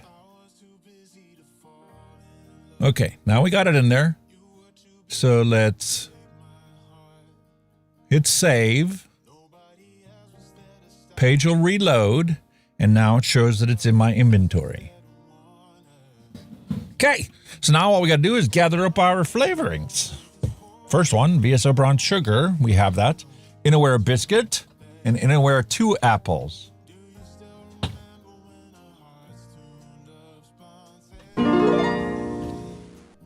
Very nice.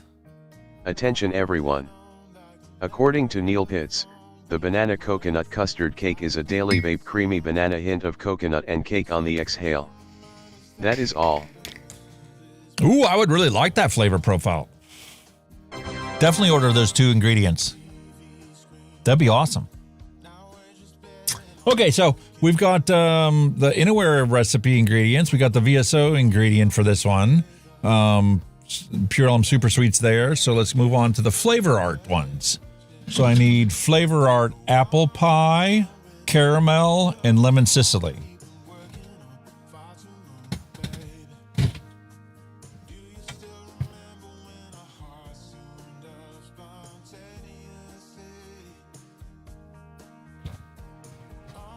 Piece of piss, got it ready. I'm going to make my move very, very easy. I'm going to take a kitchen garbage bag, and each of these shelves is just going into its separate bag. That way, when I get there, yeah, granted, they're all going to be, disorganized in the bag, but I can literally take the shelf, put it on the wall, lay out all the flavors that are in that bag, put them in alphabetical order, and then pop them on the shelf, and should be able to get all the flavors set back up on the shelves in less than a day. Really looking forward to it. Okay, so now we got Capella ingredients. Cinnamon Danish Swirl, I'm assuming that's V1. Double Apple and Fuji Apple.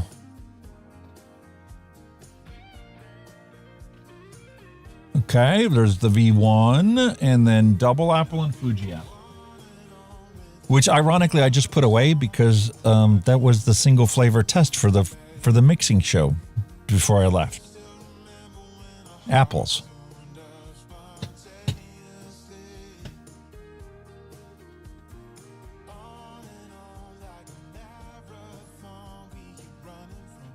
So Double Apple and Fuji Apple, got them all set up. Cinnamon Date and Swirl got that set up. And then what we need, TPA, Graham Cracker Clear. That's it.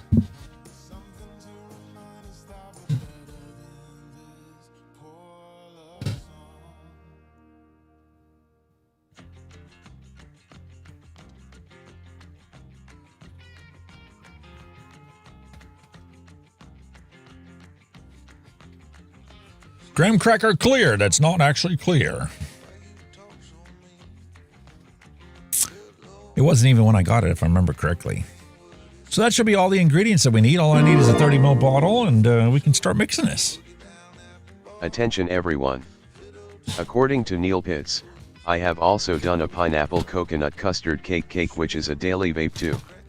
That is all.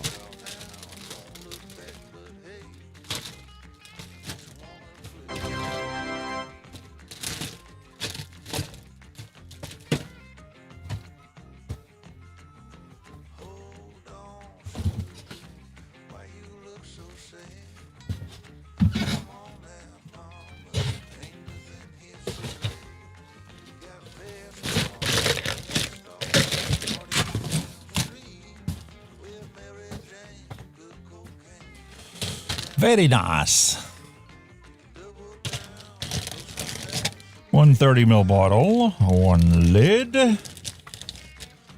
and a scale.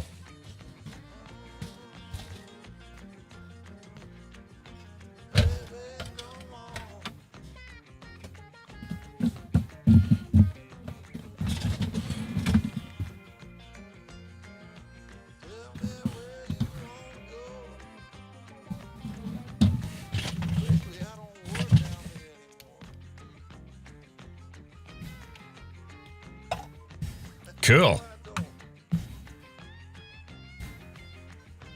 Bonus.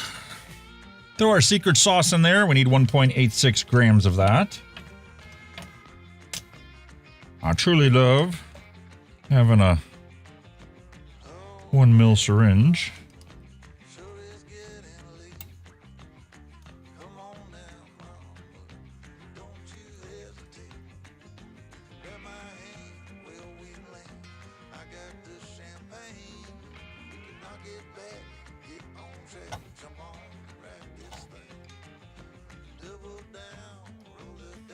Beautiful.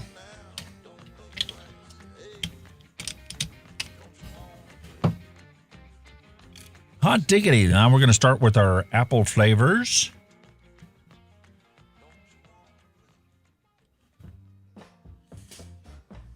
Flavor art. Apple pie.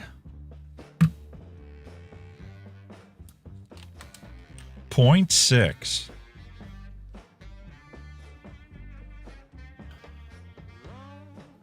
Doesn't smell like an apple pie. Do have a very distinct bakery smell to it. It smells almost like yellow cake from Flavor West. Not really getting any of the cinnamony notes or any of the apple characteristic.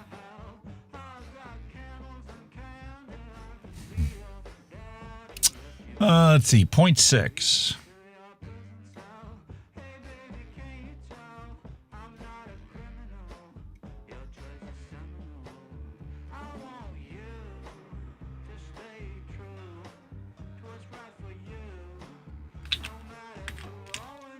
Yeah, there's apple in there. It's kind of like an apple graham cracker. Kind of watered down from what I expected it to be, though. I do kind of get that meaty apple-esque flavor to it. No cinnamon or spice to it. Exhale is kind of a brown sugar. It's tasty. You know, we're a biscuit. The flavor that grows is like coffee. 0.15.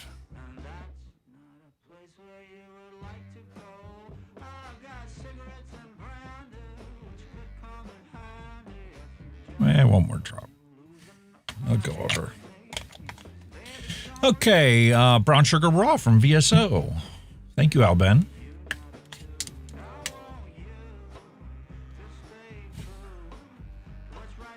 It does have a ethanol smell to it, like most of the VSOs, though.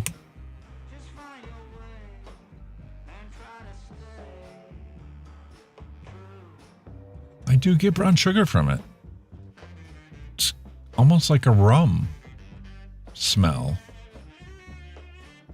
So it's kind of got like that molasses characteristic to it, which is, I mean, what makes brown sugar brown instead of white. Light brown sugar has a little bit of molasses. Dark brown sugar has a lot of molasses.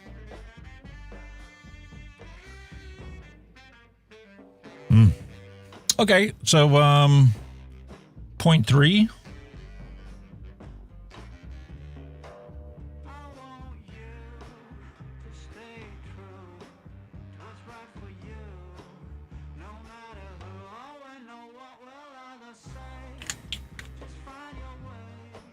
Well, I won't way over on that one. It's an alcohol-based flavor, so it's okay. If I wait a little long enough, the alcohol will evaporate out of there. Flavoring will be a little real concentrated anyway. Okay, Cinnamon Danish Swirl from Capella. I do have another bottle of this one sitting here because I really love this flavor. 0.16.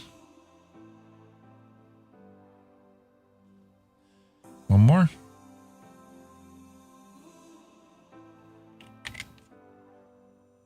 There you go. Double apple from Capella. 0.9.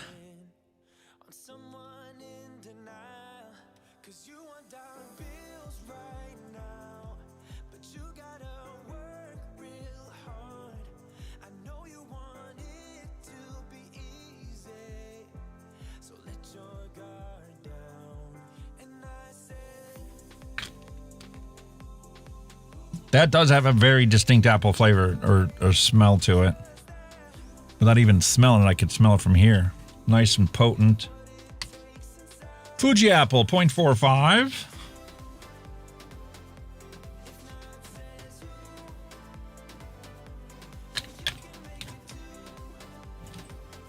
Cool.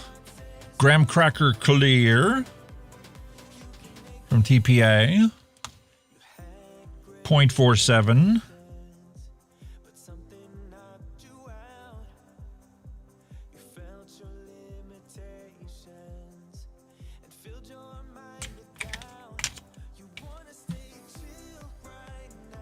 Lemon Sicily. This flavor is going to make the whole recipe pop. Holy cow, is that a nice potent, pungent lemon.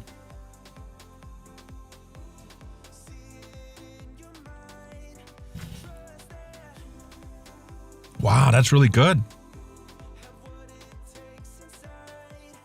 Lemon shaved ice is what I get out of this without the cooling sensation. Very nice. 0.08. 2 drops, 1.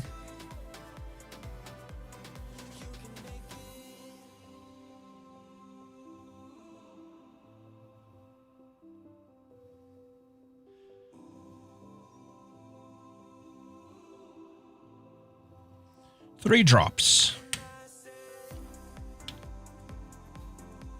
Little brightness. I like that idea. Okay, now we've got our 2 apples. 0.08 as well. From Inawera. 3 drops.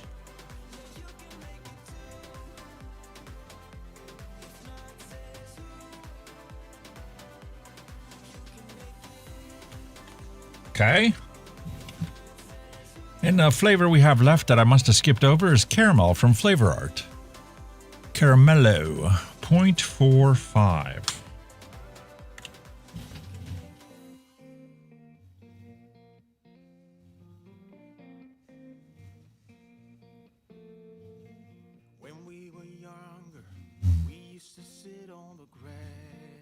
Yeah, it smells like a caramel.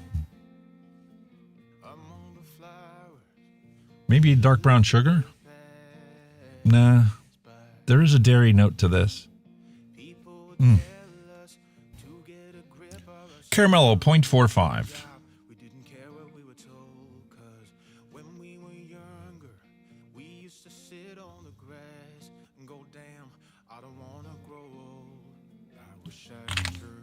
Awesome. Cool. What do we need? Propylene glycol. 3.58.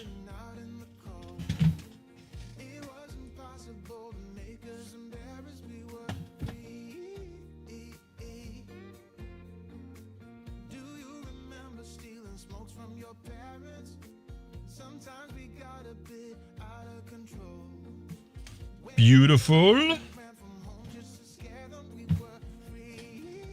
And 25.5 of our vegetable glycerin.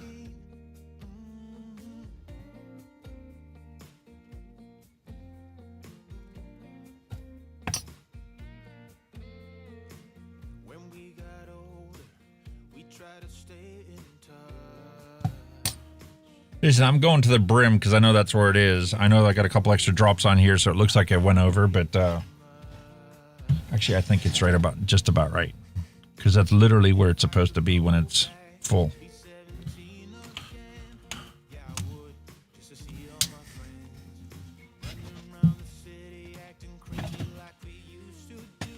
And clean up your tools.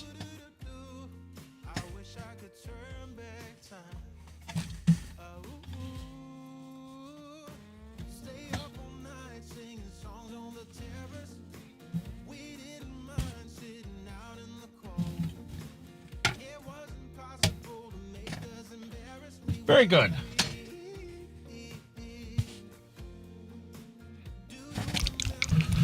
Give it a nice shake.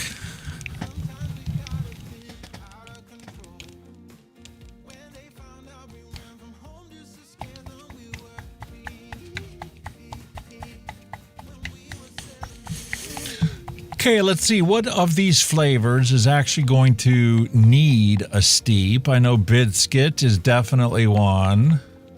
Caramel is definitely one that I have a hard time tasting until it's sat for quite some time. The cinnamon Danish swirl flavoring I can taste right away, but it definitely gets better with age.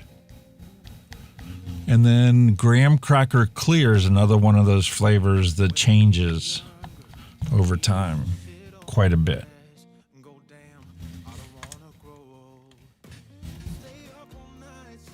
Ooh, definitely heavy on the apple. It is not like raw apple smelling at all.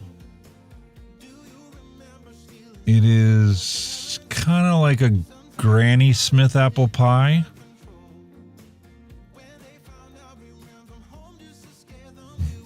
And there is a strong alcohol characteristic to it.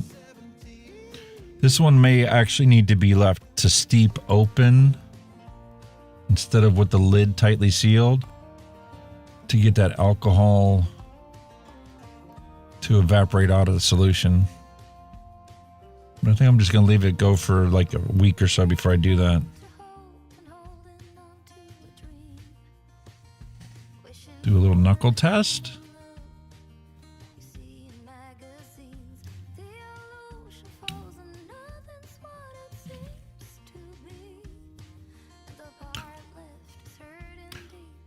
There is a characteristic to this recipe that is not present in there, and you need that fried dough. It smells right. It smells absolutely like a McDonald's apple pie.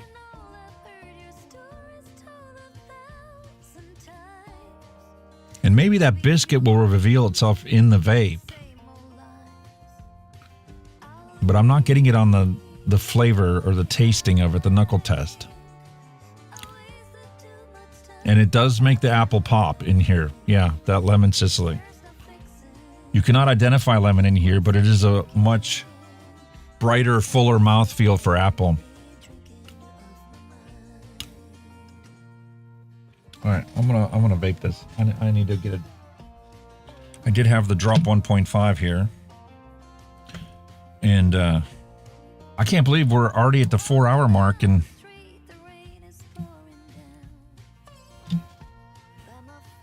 we're doing the random recipe already.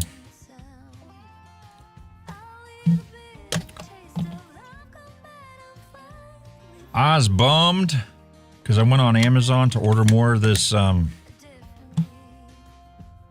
stuff, this cotton, shoelace cotton. And the company I ordered this from on Amazon no longer sells it like this. They're selling Hell Vape shoelace cotton in a foil bag like this. Now, the Hell Vape one is like 2 or 3 times longer than this.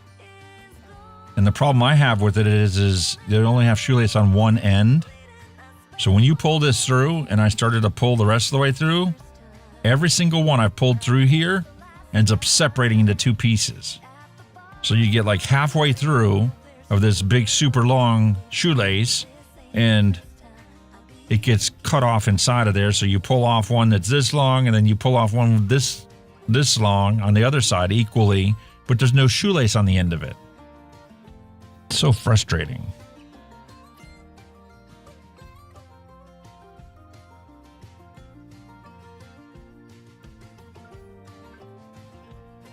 All right.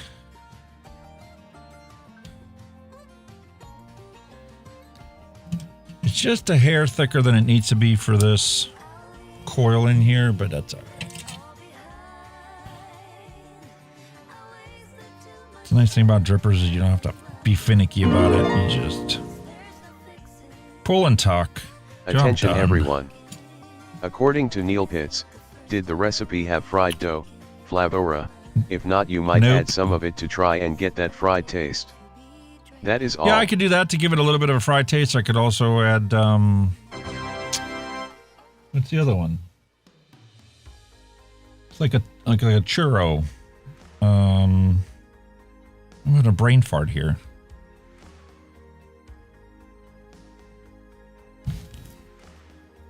There's another one I use all the time for fried dough. I can't think of it.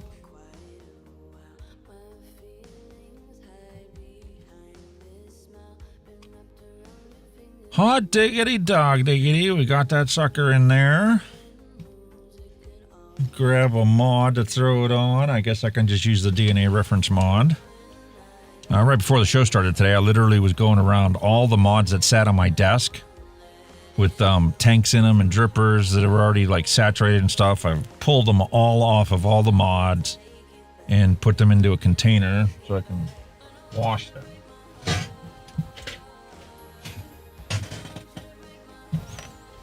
Those were all sitting on my desk with liquid in them the whole time I was gone. 2 months. So I got to tear them all apart, soak them. I'm going to pull the ultrasonic cleaner out and give them a proper cleaning. All right, 0.37 is correct. 35 watts is not going to be enough. We'll try 40 to get started. Go from there.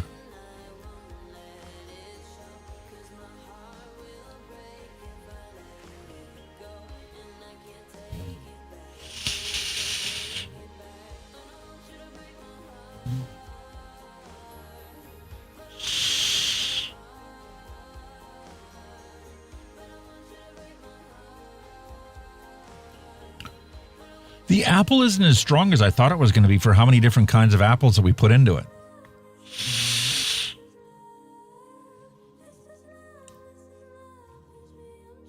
Zeppola is what I was thinking of. Crispy donut.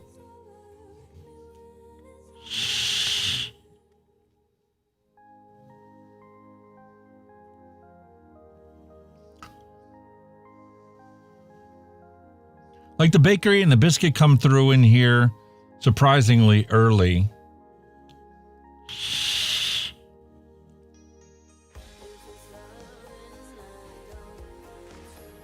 The graham cracker is not recognizable as a graham cracker. It kind of does taste like that pastry crust that they put on the baked apple pies at McDonald's nowadays.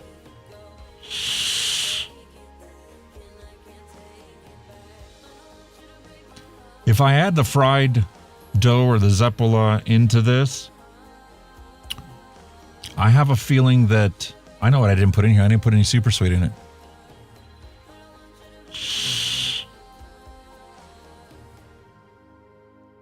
I have a feeling that it's going to be too bakery heavy. Not enough apple punch to it. Even with that lemon Sicily, the apple is lackluster in this.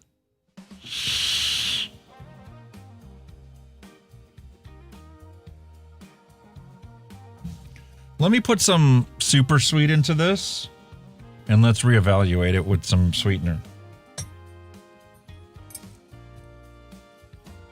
I know I have that bottle here. I got to find it.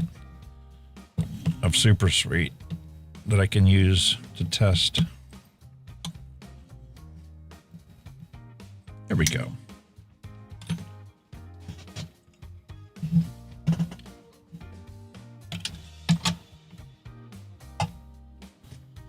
Okay. Super sweet. 0.15.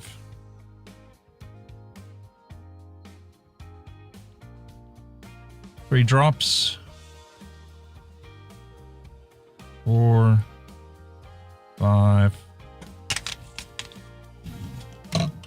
Slightly over our percentage. It's okay.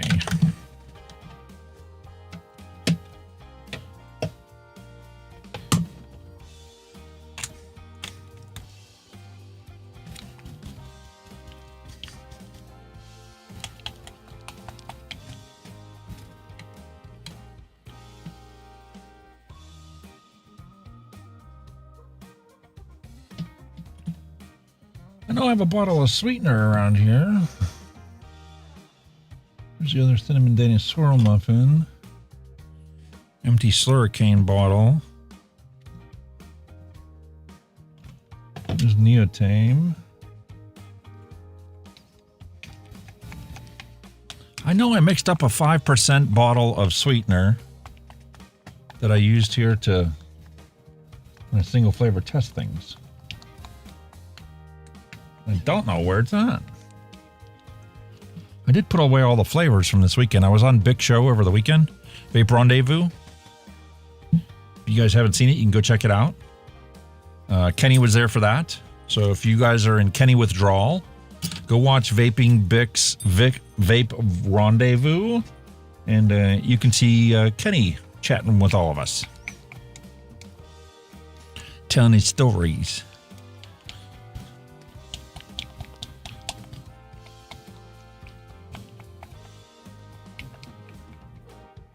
Okay. See what a little bit of super sweet does to this recipe. And looks like the cotton needed refilled anyway.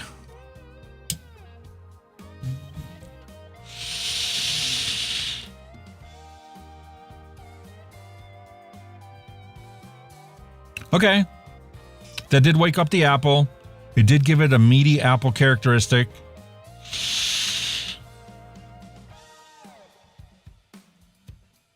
It woke up that cinnamon Danish swirl in here as well.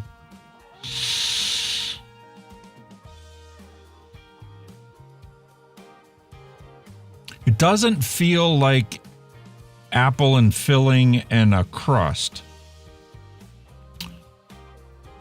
This is definitely going to need at least 24 hours to start melding together to be a little more cohesive, because I can like make out the apple profile. It's not like any of the apples we put into it. It's a blending amalgamation of those apples. I can get the cinnamon Danish swirl muffin. It doesn't taste like the sauce that would be around an apple.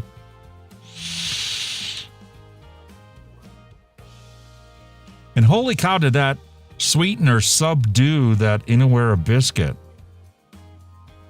Like, I could pull that out of there, that there was a biscuit for the bakery characteristic of that note. Now I can't.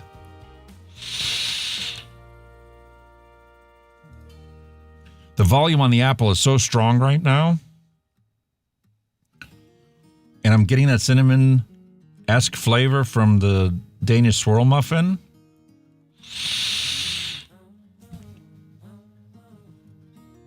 A little crispy donut or a little Zeppola would definitely benefit this recipe the way it sits on a shake. But I've learned too many times in the past not to prejudge and try and alter a recipe right off the shake. Wait 24 hours and then make your adjustment. Because this can be a completely different beast tomorrow as far as the balance of the flavor profiles go. I get that this is an apple pie. I get this is more of a baked apple than a fried apple pie.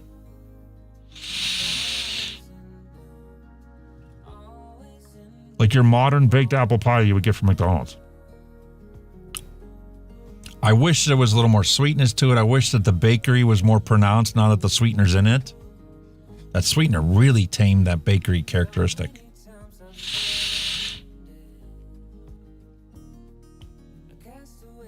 And it may not even necessarily need that true fried crust characteristic that from the old school apple pies that we're used to.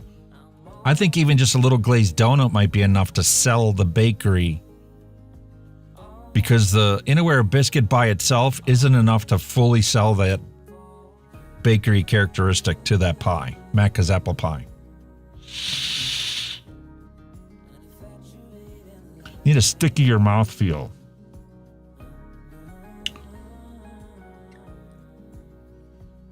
It doesn't dry your mouth out, but it doesn't make you salivate either. And Macca's apple pie definitely makes your mouth salivate. Just thinking about a Macca's apple pie should make your mouth salivate.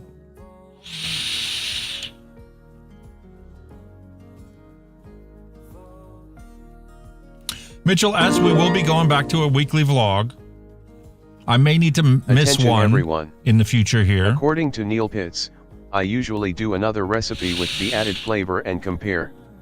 That is all. Yeah, I could do that, but unfortunately I have 6 in front of me right now. And with me moving, I don't want to add any more, even if it's just an extra one. Although we've got the time to do it because the show is scheduled for 5 hours. I forget how much quicker the show goes when it's just me here. I understand why Grim Green likes to keep his around 3 to 4 hours when he does it by himself.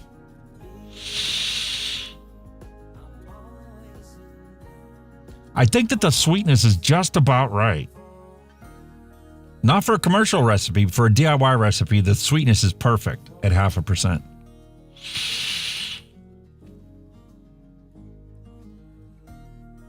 And I'm waiting to try and like build up flavors. You know how some recipes, it takes, not a full tank, but like you got to vape it for at least 10 or 15 minutes before the flavor profiles start to build up on your tongue and in your mouth.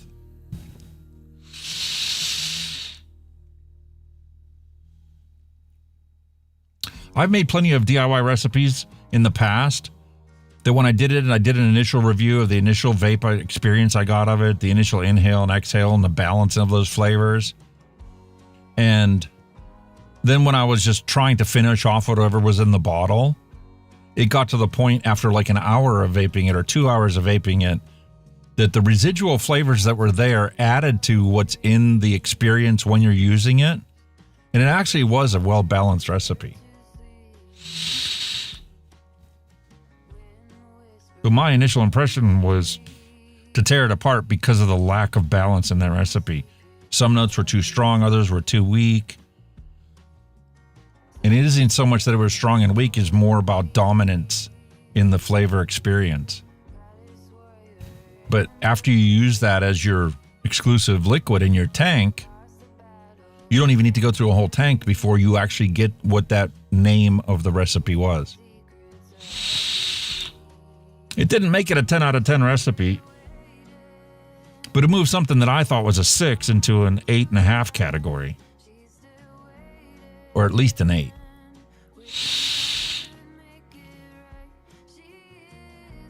Too many times in life we judge things too harshly, too easily, And when we recollect back on that judgment, you do end up with regrets that you were like, I should have been a little easier on that situation or that impression.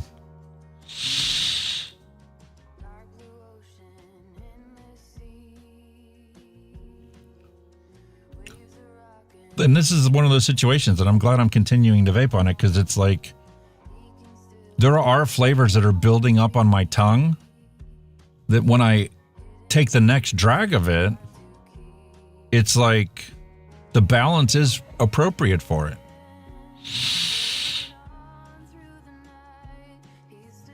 Like if I wanted to use this as a shake and vape recipe, I could literally take Capella's wafer crunch and add it to it, and I think it would fully sell it as a shake and vape Macca's pie. It may totally obliterate the recipe and after it sat for a week or two, so the bakery would be too strong. But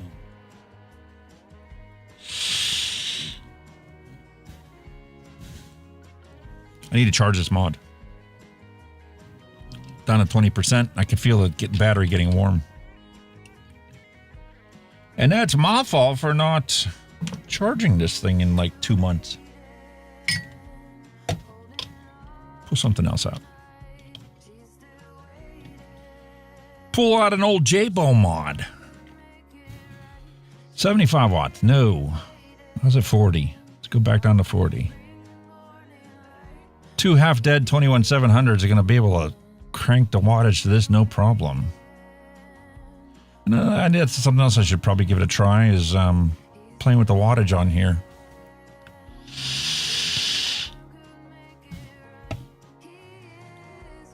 So, you know, on that mod, the bakery aspect of it is really nice. Really balances out with the apple. The apple's still a little too bright, though.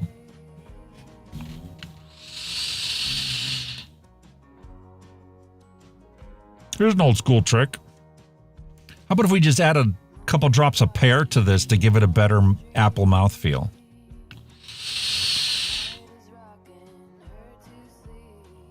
Because now the rest of it is sitting quite nicely. Bump the wattage up, see if that pushes the fruit.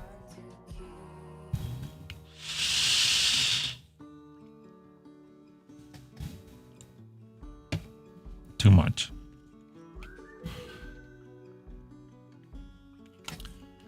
Too much. You need to pull that back down to 40. I was right where it was sitting.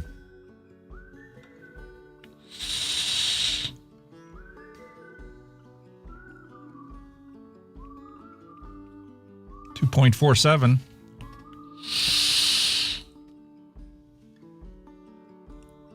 That is really good. I'm starting to get like that sauciness for your apple pie. And in a Macca's apple pie, it is not like it is sauce heavy. It's like a glazed apple. Damn, that's really good. Okay. I am going to follow and make a bottle of the original recipe with the TPA brown sugar, and we'll compare the two of them. Because that is really, really freaking good. Is it going to be as good if I use TPA's brown sugar? Let's find out. I need this. I need another 30 ml bottle. And we need to pull up the original. Pull up the original recipe. Wow, I really like that. I wish the mouthfeel wasn't so...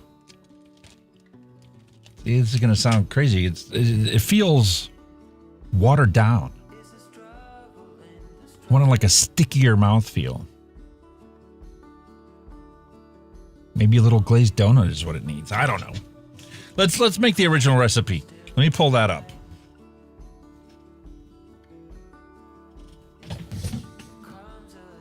This recipe was adapted from this recipe.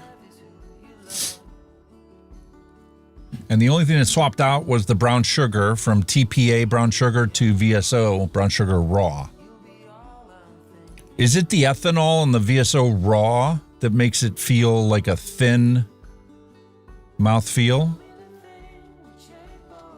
Let's find out.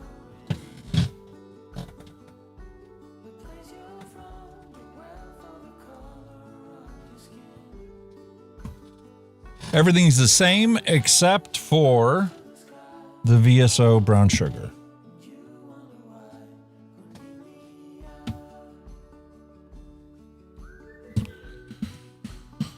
All right. Tear that out. Let's do this again. Start with our secret sauce.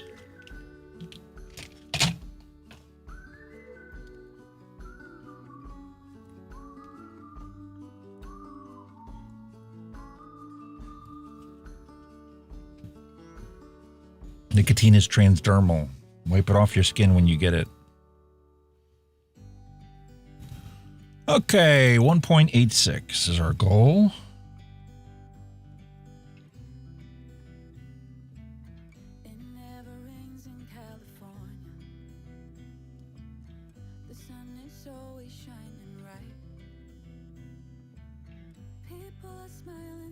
Close enough.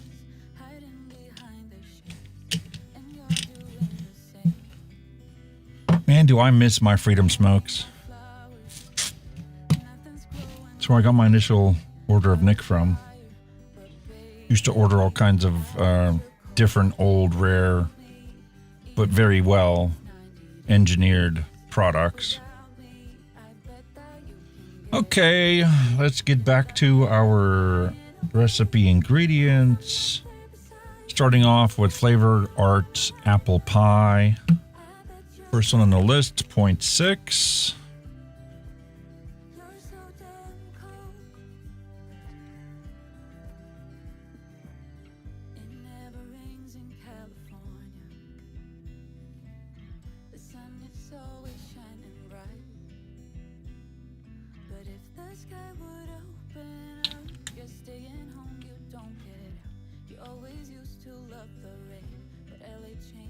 Okay.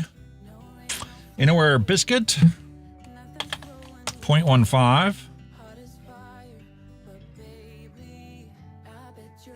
Ooh, I went way over on that one.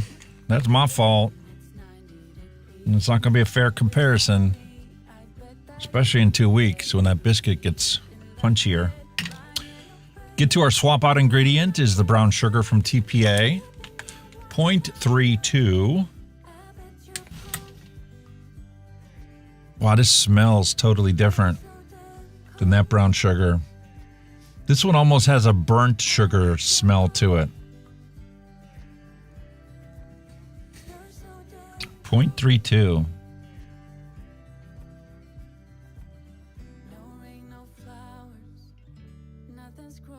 Definitely don't want to go over on this one.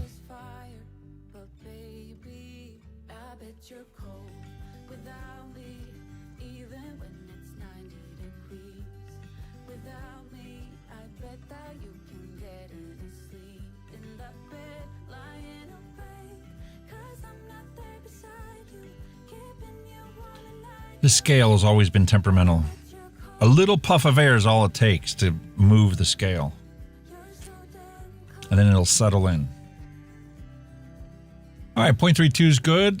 Flavor Art Caramel is our next ingredient. 0.45.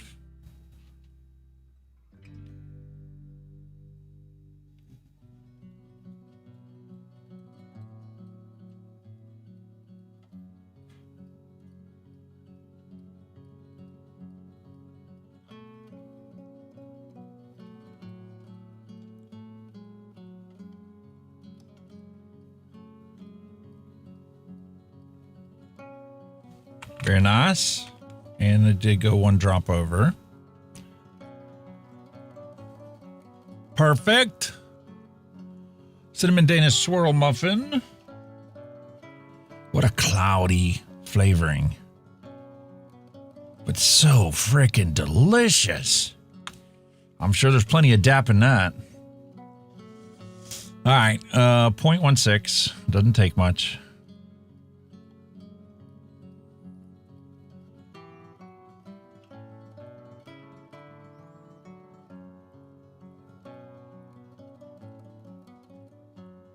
Okay.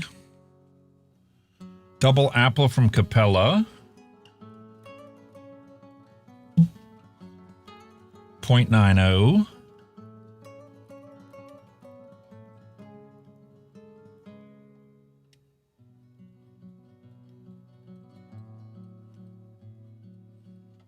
Very punchy apple smell.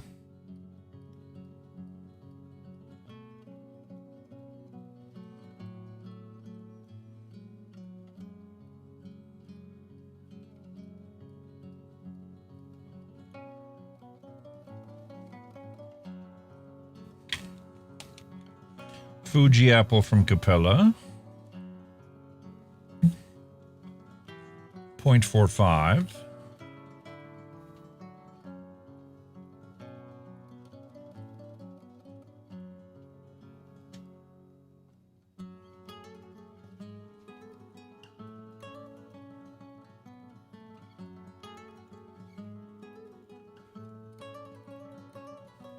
Little puff of air is all it took. Okay, very nice. Graham Cracker Clear from TPA. 0.47.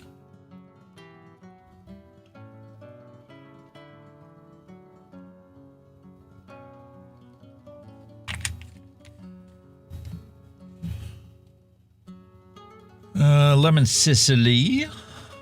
Nice, very aromatic lemon. 0.08.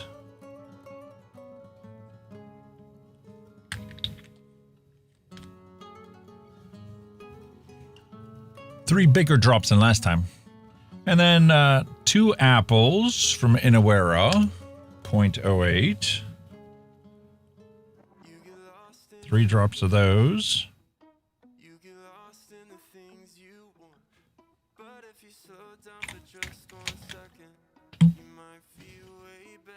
And super sweet. Let's not forget our sweetener.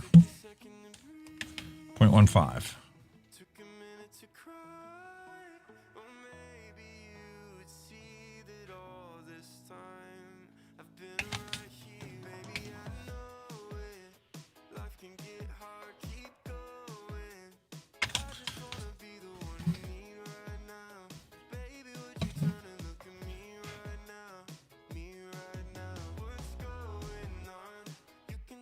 There you go.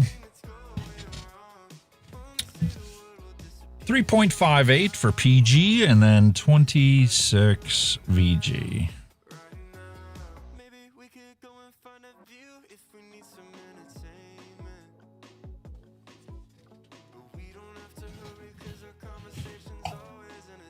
Blend all the PG ingredients together.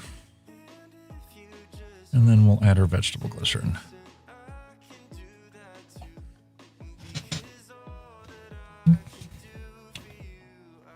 26.5. And I'm also going to do the same thing I did last time. I'm going right to the edge of the brim instead of trying to go based on weight.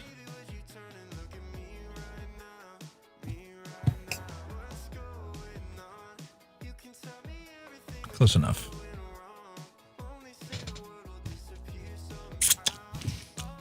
God, I can't get over how sweet vegetable glycerin is by itself. If that sweetness carried over while we were actually vaporizing it, you wouldn't need to add sweetener to just about anything. No wonder they put it in ice cream. Helps keep it from freezing. Gives it some sweetness. I love that mouthfeel, that vegetable glycerin mouthfeel.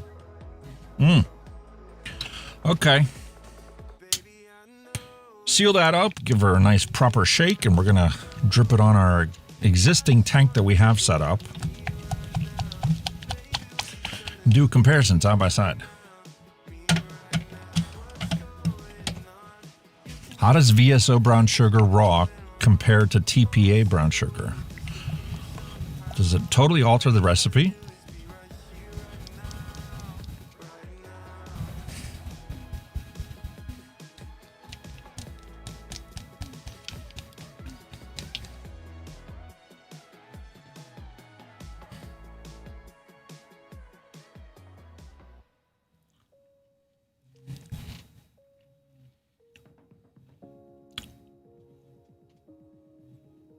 Yeah, it does.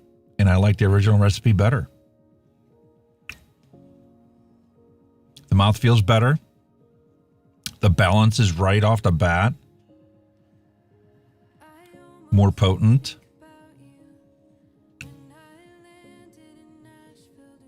The brown sugar is definitely more recognizable in this than it is in the other one.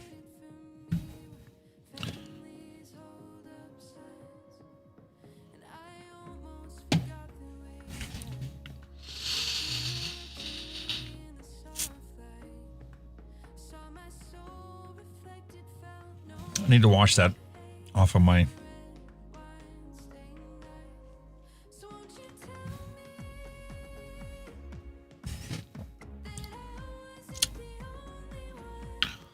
I need a nice swig of coffee to wash that flavor off of my mouth. Because that knuckle test was very, very pungent in flavors.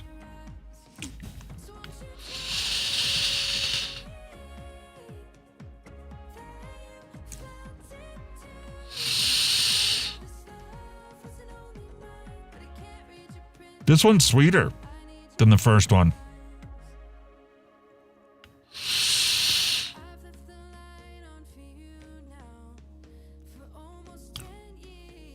The apple is no longer a crispy, fresher, not fully cooked apple anymore. The brown sugar is taking forefront. The sweetness is taking forefront. The apple comes second. The bakery is a finish.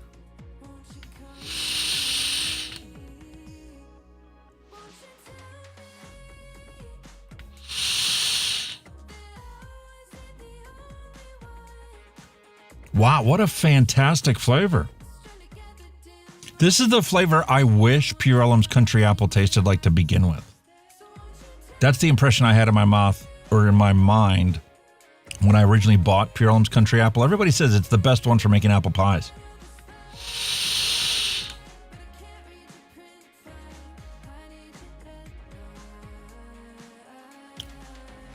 It's like the apples and the sauce is balanced appropriately for a nice seasoned apple that's baked.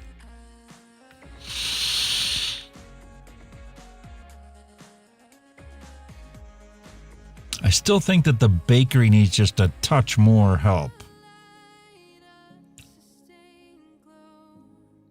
And because of the sweetness and the apple flavor of this one, I'm not craving that fried dough characteristic I did in the other one.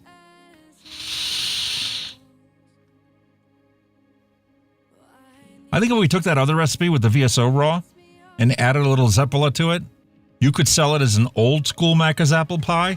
And this is like the new school apple pie that they're selling nowadays, the baked apple.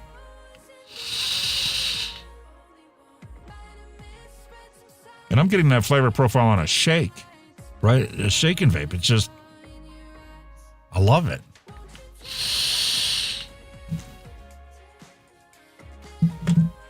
Go back to the old one.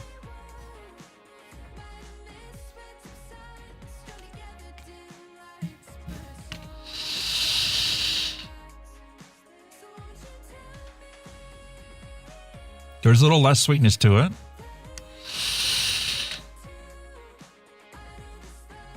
And the apple is a little bit brighter.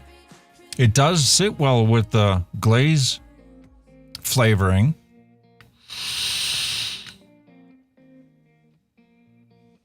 I cannot get over how different these two recipes are just swapping out one flavoring ingredient. They're both supposed to be brown sugar. One's VSO, the other one's TPA. But they give you a completely different bakery experience. They're both McDonald's apple pies.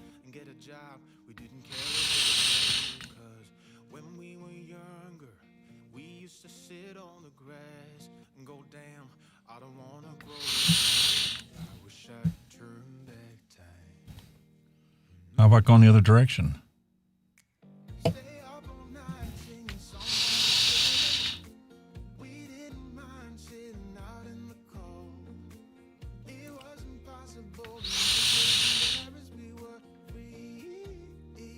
It is sweeter. It is more homogenized. They're both the same profile, but they're different.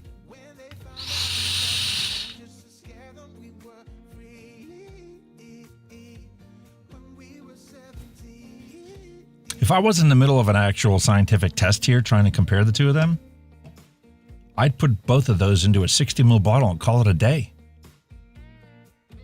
That's fantastic.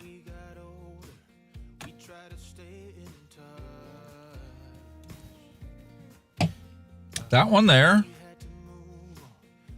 is VSO brown sugar. And the one on this side is TPA's brown sugar.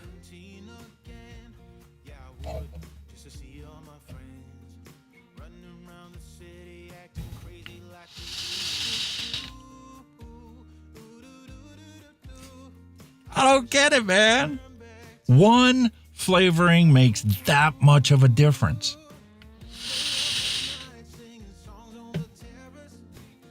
They're both delicious. Definitely well worth a shake and vape. And I'm curious to see what the flavor is going to be like tomorrow and compare the two again.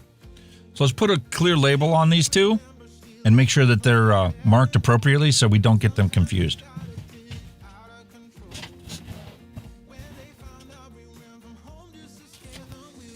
Hot diggity dog diggity. Oh, I'm actually looking forward to going out and cutting the grass. My son-in-law was going to do some weed whacking and stuff, but he got too busy with the packing and cleaning and organizing stuff and carrying stuff out. Like my daughter was packing and organizing stuff, and she kept handing him stuff like, hey, take this out. Hey, take this for me.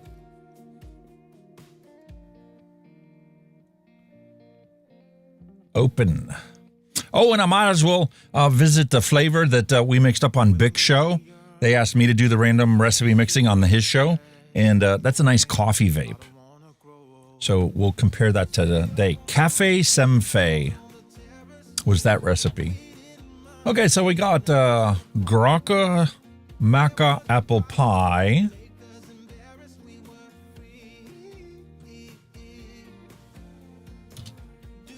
Born on date is the 23rd. And our episode is 517. 517. I'm going to print that. And then the other one was VSO.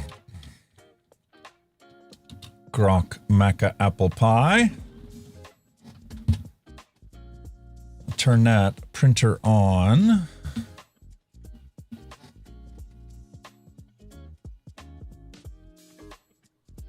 And we'll print the second one.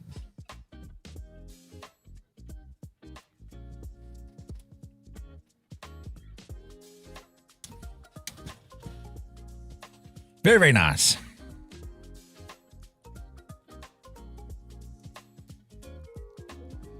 Cheryl's like, I love those large brown glass jars of secret sauce for my Freedom Smokes. They bailed quick, man. Once they realized that there were going to be more regulations and more paperwork required for them to continue selling their stuff, they were like, we don't want no parts of this paperwork. It's already too big of a beast from what we started. Imagine they started off as a simple vape shop, and then they started selling stuff online. And then once they started selling secret sauce, they were literally verging on the edge of this business is too big for what we imagined it was going to be. And when the regulations changed and the paperwork requirements changed for them to continue selling it, they were like, well, I don't want any more parts of this. Big Dusty, catch you later, all. Thanks for a great show. Well, thank you for being a wonderful member in the audience, Dusty. I love doing this. And we'll be back to doing it on a weekly basis. I just need to take a minute and get everything situated.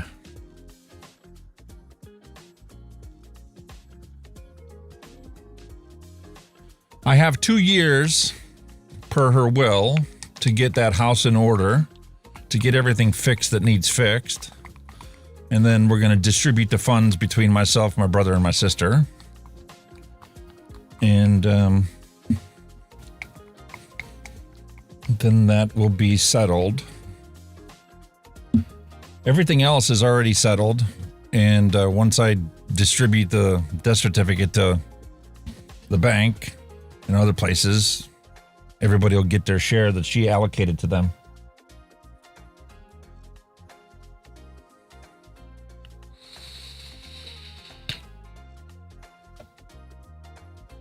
God, is that really good?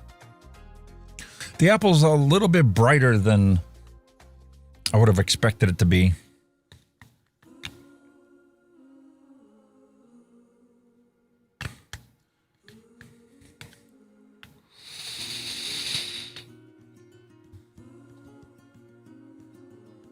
But it's really sauce heavy on the TPA brown sugar. It's like somebody takes and cranks up the volume when you use VSO brown sugar and then cranks it back so that the flavors are properly balanced when it's TPA brown sugar.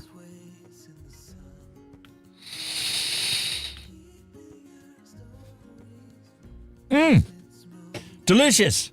Okay, so let's revisit. This is the Cafe Semfe recipe that I mixed up on Big Show. Let me show you guys the recipe since we're doing this.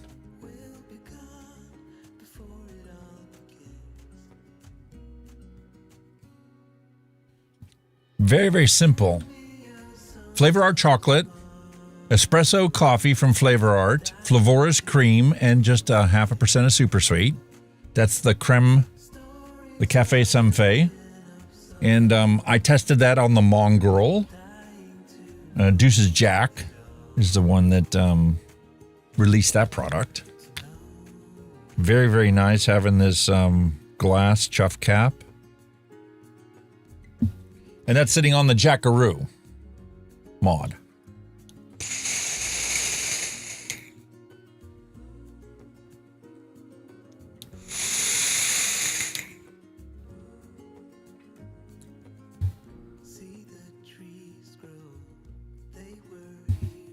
It's a very nice, simple, well-balanced coffee, chocolate coffee vape.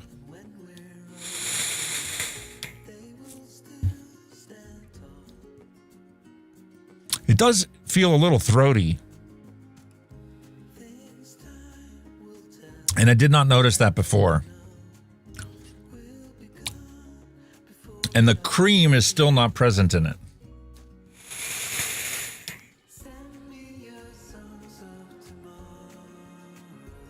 Switching back and forth between real coffee and, yeah, thanks. It'd be nice to be back in Ohio. It does feel like home. It's not the same feeling home like I get here, but it does feel like my home from when I was a youngin'.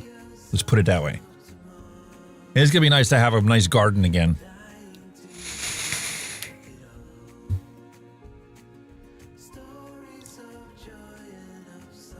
Really, really good. Very, very simple compared to that other Mecca's apple pie. But I really like this too. And my coffee is actually punchier than this espresso coffee, which I'm kind of surprised because Flavor Art Dark Bean Cafe is a very nice, robust coffee. Arabica style, not Robusto style.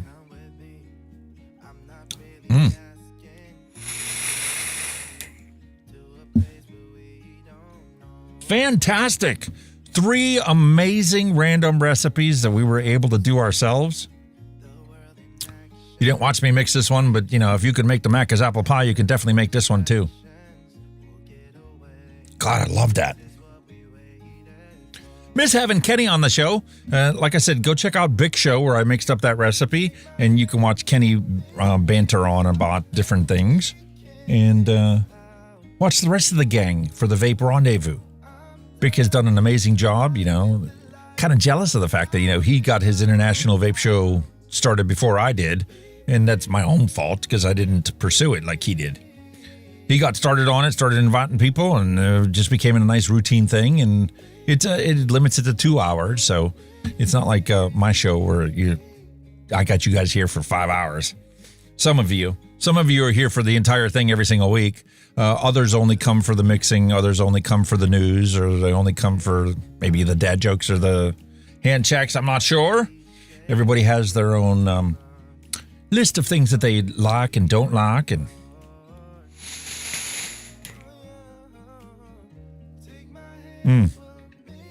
require from us content creators. Sorry, mid-sentence is just such a fantastic experience. I am so glad I got into DIY mixing stuff, and I've got such a beautiful repertoire of flavors to choose from that I don't think I'm ever going to run out of beautiful, creative flavors to keep me from going back to smoking. I honestly don't. I can, especially after the ordeal that I've been through, it's just, I have more newfound confidence in the success of this to completely eliminate combustion on this planet that I know we've already won. It doesn't feel like it. The regulations, the stigmatism that's associated with us not actually quitting smoking, according to some. But I know we've already won. And I know for a fact that now that Pandora's box is open,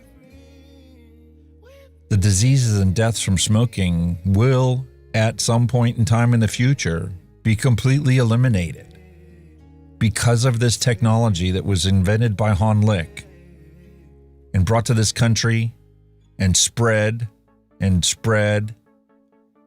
from all the original vape reviewers that were out there. You know, it's not anything anybody can stop. I was recently asked, with my participation in another thing that I was doing, what they see the future being if these products are eliminated. And I straight out answered that can't happen. It cannot happen. This cannot get put away. There are too many people that use this every single day to not smoke cigarettes for this to ever disappear. What vaping is going to be like in 10 years, or what tobacco harm reduction is going to be like in 10 years, nobody can predict it. I don't even dare speculate to be what it's like. Because I know from my personal experience, every single month, something new comes out onto the market that nobody really thought of until then, and it just takes it up another notch. Every single week, every single month, every single year, the innovation continues, and just because some of us can't think of any new creative ways to improve on what's already available, it doesn't mean there isn't somebody somewhere that has some harebrained idea that they can actually implement and does make it a whole different experience than what we're currently enjoying now. But that's why it works, because it is so much more enjoyable than anything ever was when we smoke cigarettes. And it's cheaper. And if your taxes get ridiculous in your state or country, don't worry, the black market still has it cheaper than cigarettes are. They can't eliminate that. Everything about these products has gotten to a point where it can't not succeed. That's a fact. Most people don't want to accept that. A lot of the old school people are crying the blues because disposables took all their business away from them. But you know what? I can very much see in the future people that were selling the disposables crying the blues that something else now took all of their customers away from them. What that transition or what that innovation is going to be, I don't know. But I know it's going to happen. Because as long as there's money to be made at this, there's going to be people that are going to improve on what's already there and come up with all the innovations that are going to make it even better and take it to the next layer, the next level. No question about it. I'm going to continue to do everything within my power to continue to do this week after week. There will be some changes. I will be doing other content as well on top of this. I had already made the commitment to start 2 other channels. and that will take place. I've already bought the stuff and got sent the stuff to do an audio channel. So that channel, Hunky Audio, will be making content. Hunky Health will be making content now, especially now that I'm down over 60 pounds. So look forward to me showing you guys what the Metro Parks in Cleveland is like. Really looking forward to taking the dog out for a walk and maybe getting a bicycle and getting my butt onto a bike again. I haven't done that since I was a kid, but I know I enjoyed it, and I really love the Metro Parks. So why not share that experience with you guys? All it's going to take is a couple DJI Osmo cams, and I can get a chest strap, mount one here, mount one on the bike, and maybe I'll do like Fagan does and do some live streaming, riding my bike around. Won't be on this channel, but I've got so many ideas and so many creative juices flowing that were flowing before, and they're going to continue to flow after everything, that this is my new career, for sure. I can see it get to the point where my other channels are monetized and this one isn't, and I'm okay with that. As long as somebody out there finds my content helpful and useful and uses it to not smoke cigarettes, I know for a fact I'm doing more good doing this week after week after week than I was ever able to do as a paramedic.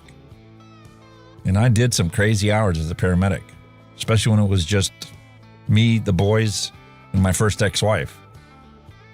I was literally working 110 hours in the 5-day stretch I didn't have the kids, so that the next 5-day stretch I could be completely off and only focus on them when I had them. And then I would work for 48 hours, and I'd be off for 48 hours and start the cycle all over again. So I'm not afraid of putting the hard work in. I'm not afraid of doing what it takes to make it work and get businesses operational. And I'm not sure yet if I'm going to do the Flavor House thing, but I'm kind of leaning towards that direction as my new part-time business, my new side gig. It's going to be a double-edged sword to benefit both this channel and the number of flavors I have available to choose from. And maybe one day I'll get bigger than Wayne is. Maybe one day I'll get to know flavors better than he does.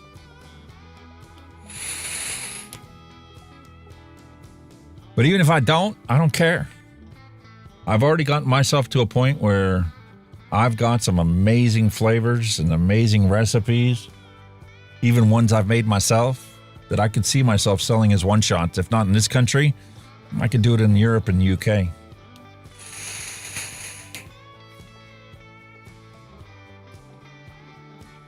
Wow. Delicious. All right. Hot diggity dog ditty. We are coming up on the 5-hour mark, so I am going to be cutting this show off here shortly. What are you guys doing? You guys have any plans for the rest of your day or the rest of the weekend? I will be on here for next Tuesday. We're going to do another vlog, and going to focus on, getting back to the original thing. Hopefully Kenny will be able to be here for that one. I'm really looking forward to his company and our banter back and forth and the shenanigans, and maybe we'll have some more ideas for some more shenanigans, like stuff we've never done before. Scrubbing down walls. Cheryl's got to scrub some walls down.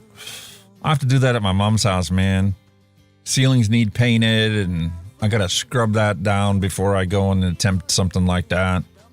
I've got wallpaper that needs fixed over there that's fallen down, and I forgot. I did fix some of it already above the mirror, but I forgot. When you do wallpaper work, you need to wet the paper, not just throw some glue up and roll it back up, because wallpaper shrinks when it dries. And that's how you get the seams to be perfect, is you put it on wet and adjust it. And then when it shrinks, the seams have very minimal to any movements at all, and they stay nice and tight. So I got spray bottles. That was the only thing I was missing. So I will be spraying that wallpaper down, expanding the wallpaper, and then making sure that the seams are nice. And the backgrounds are going to change from the current layout that I have here. This one is very heavy. You can tell this is flavoring and vapes.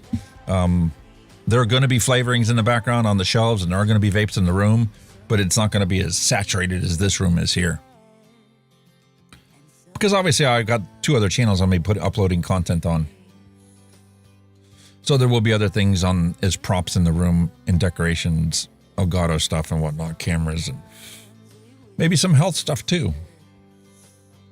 When I come across other things.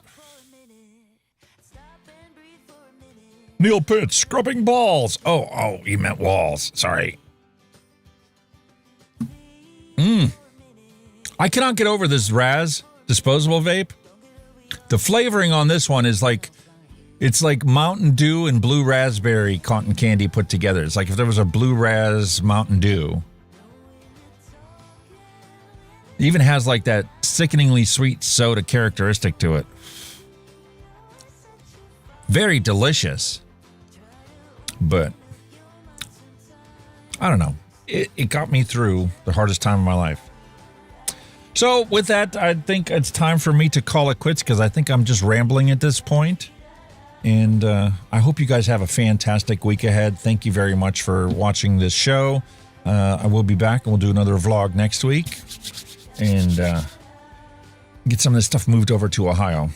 I can't tell you next week whether the show's going to be here or there, but I got 4 reviews I need to get recorded. And then I'm going to pack up and head across the state lines. And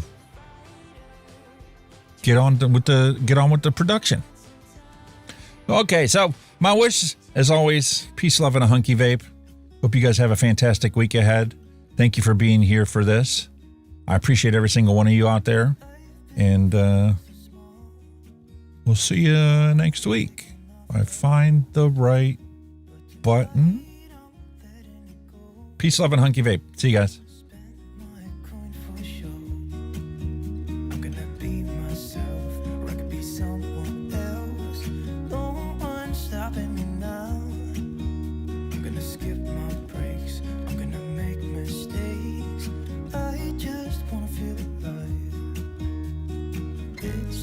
What I do when I'm out, so try not to hold me down. Feel alive when I'm in this town. Look at these beautiful stars. I wanna drive a faster car. Nothing can break me, no, nothing can break me. Try not to hold me down. Feel alive when I'm in this town. Look at these beautiful stars. I wanna take a trip to Mars. Nothing can break me, no, nothing can break me.